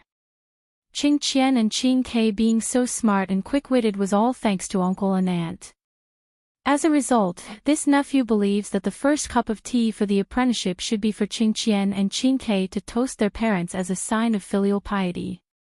What he meant was that when teaching children, family education was the first priority, followed by the teacher's education. Li Wangyu flattered Pai Lupi, but it scared Li Qingqian and Li Tai. Pai Lupi was very satisfied with Li Wangyu's words. He laughed heartily and patted Li Wangyu's shoulder. He reached out to take the teacup in his hand and tilted his head back to drink. In reality, Pai Lupi, as the emperor, had special servants to test for poison in his food. However, this tea was personally made by Crown Prince Li Qingqian and King Yu Li Tai for apprenticeship. Those servants didn't think of testing for poison. Seeing that Pai Lupi was about to drink the tea, Li Qingqian and Li Tai couldn't help but cry out in surprise. "Father, please wait. Father, you can't drink it." Pai Lupi froze when he heard this and turned his head to look at his two sons. He didn't understand what they were shouting about. "What are you two shouting about? Why can't I drink it?" Li Qingqian's back was soaked in cold sweat. He glared fiercely at Li Tai beside him, meaning to say, "Look at your rotten idea." Li Tai also glared back without backing down. Yu also agreed. However, as Li Wangyu expected, Li Qingqian and Li Tai had added croton and morning glory into the two bowls of apprenticeship tea. When these two herbs were taken together, they were powerful laxatives that took effect very quickly. If Li Wangyu hadn't seen through the two brats' trick and really drank it, his stomach would have reacted in a short while. At that time, he would probably have to spend the entire day in the outhouse. Li Qingqian and Li Tai naturally didn't want to become Li Wangyu's disciple, but they couldn't go against Pai Lupi's words, so they came up with this wicked idea. They wanted Li Wangyu to make a fool of himself in front of Pai Lupi and Empress Zhongsun. Perhaps then the apprenticeship would be ruined. However, they didn't expect that Li Wangyu would divert the trouble and put the two brats in a difficult situation. Li Qingqian and Li Tai didn't think that the little teacher their father found for them would be so evil. Just by looking at the uncontrollable smile on Li Wangyu's face, the two of them knew that their thoughts had been seen through long ago. Too evil. This little teacher Li Wangyu was really too evil. The two of them, who felt that they had been set up by Li Wangyu, opened their mouths for a long time, not knowing how to reply to Pai Lupi's question. The two brats didn't dare to let Pai Lupi drink this bowl of tea that had been spiked no matter what. Even if Li Qingqian was the crown prince, if he really let Pai Lupi drink this tea, he would probably be beaten half to death by the furious Pai Lupi afterwards.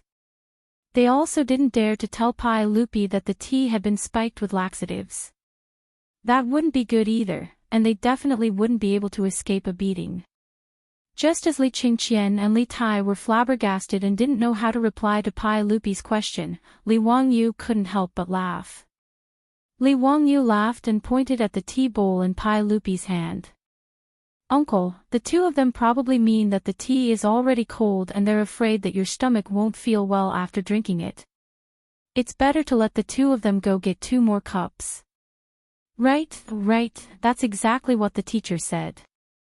How could Li Qingqian and Li Tai not know that Li Wangyu was giving them a way out? The two of them hurriedly nodded their heads in agreement. Pai Lupi seemed to have seen through something, but he didn't say anything. He casually poured the tea in the bowl into the flower bushes. That's good. You two go quickly and pour new tea for your father and your teacher. Li Qingqian and Li Tai both let out a sigh of relief as if a heavy burden had been lifted from their shoulders. They hurriedly nodded in agreement and turned around to prepare new tea. Seeing them run far away, Pai Lupi looked at Li Wangyu with a seeming smile. Zio, you really are a good teacher. Hee, uncle praises me too much. Qingqian and Qingke are just a bit mischievous. Don't take it seriously. I'm relieved to leave Qingqian, Qingke, and Changle to you. Pai Lupi then said seriously, the three of them grew up in the depths of the palace. The common people have a hard time and haven't heard of them. I am very worried. I will have the eunuch send Qingqian and the others to Dingzhou village every day. Zio, you have to put in more effort and teach the three of them well. Li Wangyu bowed to Pai Lupi and also replied very seriously, don't worry, your majesty. I will do my best. Not long after, Li Qingqian and Li Tai once again returned with 2 cups of tea. This time, it was clear that they didn't dare to play any tricks. After Pai Lupi and Li Wangyu each drank their tea, Li Qingqian, Li Tai, and Princess Changle respectfully knelt before Li Wangyu and performed the ritual of taking him as their teacher. Li Wangyu extended his hand to help Pai Lupi's 3 children up, his heart filled with a myriad of emotions. He was a white-collar worker from the future, the pride of the entire village. How did he end up becoming the imperial tutor of the Tang Dynasty? Chapter 225. After officially taking on Li Qingqian, Li Tai, and Li Lizzie as his disciples, Li Wangyu's attitude had changed a little. Previously, he did not want to be the teacher of the emperor, as it would be troublesome and cause a lot of trouble. However, Pai Lupi's words had given him some other ideas. Although he knew the course of history, he knew that neither Crown Prince Li Qingqian nor Li Tai could become the successor to the throne of the Great Tang in the future. The true successor was still in Empress Xiangxuan's womb. What moved Li Wangyu was Pai Lupi's fatherly love for Li Qingqian and the other two, as well as the tragic ending of this family in history. As the emperor, Pai Lupi's fatherly love for the children of Empress Xiangxuan was indeed boundless. When Li Qingqian was sick, Pai Lupi gathered 3,000 monks and built the Shihua Monastery and Puguang Monastery. He even reduced the crimes of the prisoners to pray for his son. Even when Li Qingqian, Du He, and Ho Junji rebelled, Pai Lupi could not bear to kill his eldest son. He only demoted him to a commoner and moved him to Qianzhou. After Li Qingqian's death, Pai Lupi was so sad that he abandoned the dynasty. Li Tai was also Pai Lupi's favorite son. Normally, when a prince reached adulthood, he would be sent to his fief and could not stay in the capital for long. However, Li Tai was favored by Emperor Taizong, so he was given special permission to move his son into the Wuda Hole. It could be said that the reason why Li Tai fought with Li Qingqian for the throne was because Pai Lupi doted on him. It was because of Pai Lupi's endless doting that Li Tai had the misconception that as long as he pulled down his brother, Li Qingqian, he would be able to become the heir. In the end, Li Tai was demoted because of his plotting. Pai Lupi was heartbroken and deposed Li Tai, demoting him to the Donglai prefecture prince. It could be said that although Li heir doted on his own son, his education of his children was a complete failure. He could be said to be a negative example. Pai Lupi had a total of 14 sons. Among them, the crown prince, Li Qingqian, attempted to rebel and was demoted to a commoner. His third son, Li Ku, the prince of Wu, was falsely accused of treason and was killed. His fourth son, Li Tai, the prince of Wei, moved to a secluded residence and died of depression. His fifth son, Li Yu, the prince of Qi, was sentenced to death for treason and was demoted to a commoner. His sixth son, Li Gui, the prince of Shu, was demoted and died in exile. His seventh son, Li Yun, the prince of Jiang, was accused of treason and committed suicide out of fear. Pai Lupi's sons could be said to have failed at educating them. Li Wangyu could only complain in his heart. Pai Lupi was such a failure as a father. Since he had inexplicably transmigrated to the Tang Dynasty, although he did not expect to change history, he wanted to try changing Li Qingqian and Li Tai. Although Li Wangyu was two-faced, he was very clear about his likes and dislikes. Pai Lupi was not unkind to him. Naturally, he did not want to watch the tragedy of Pai Lupi and his son happen. If he could make Li Qingqian and Li Tai brothers live in harmony, it would be a good story. As for whether Li Qingqian could successfully become emperor in the future, if Li Wangyu could really change Li Qingqian, it would have nothing to do with Li Wangyu. Because he had thought this through, Li Wangyu did not have any resistance to accepting Li Qingqian and Li Tai as his disciples. Instead, he was eager to give it a try. After Li Qingqian and the others finished the ceremony, Pai Lupi waved his hand at the eunuch on the side. Immediately, the eunuch came forward with a golden ruler. Pai Lupi picked up the ruler and solemnly handed it to Li Wangyu. "Zio, we bestow upon you this imperial ruler. In the future, if Qingqian and the others neglect their studies and do not follow the rules, you can use this ruler to punish them. We will definitely not blame you." Li Wangyu hurriedly received the golden ruler with both hands.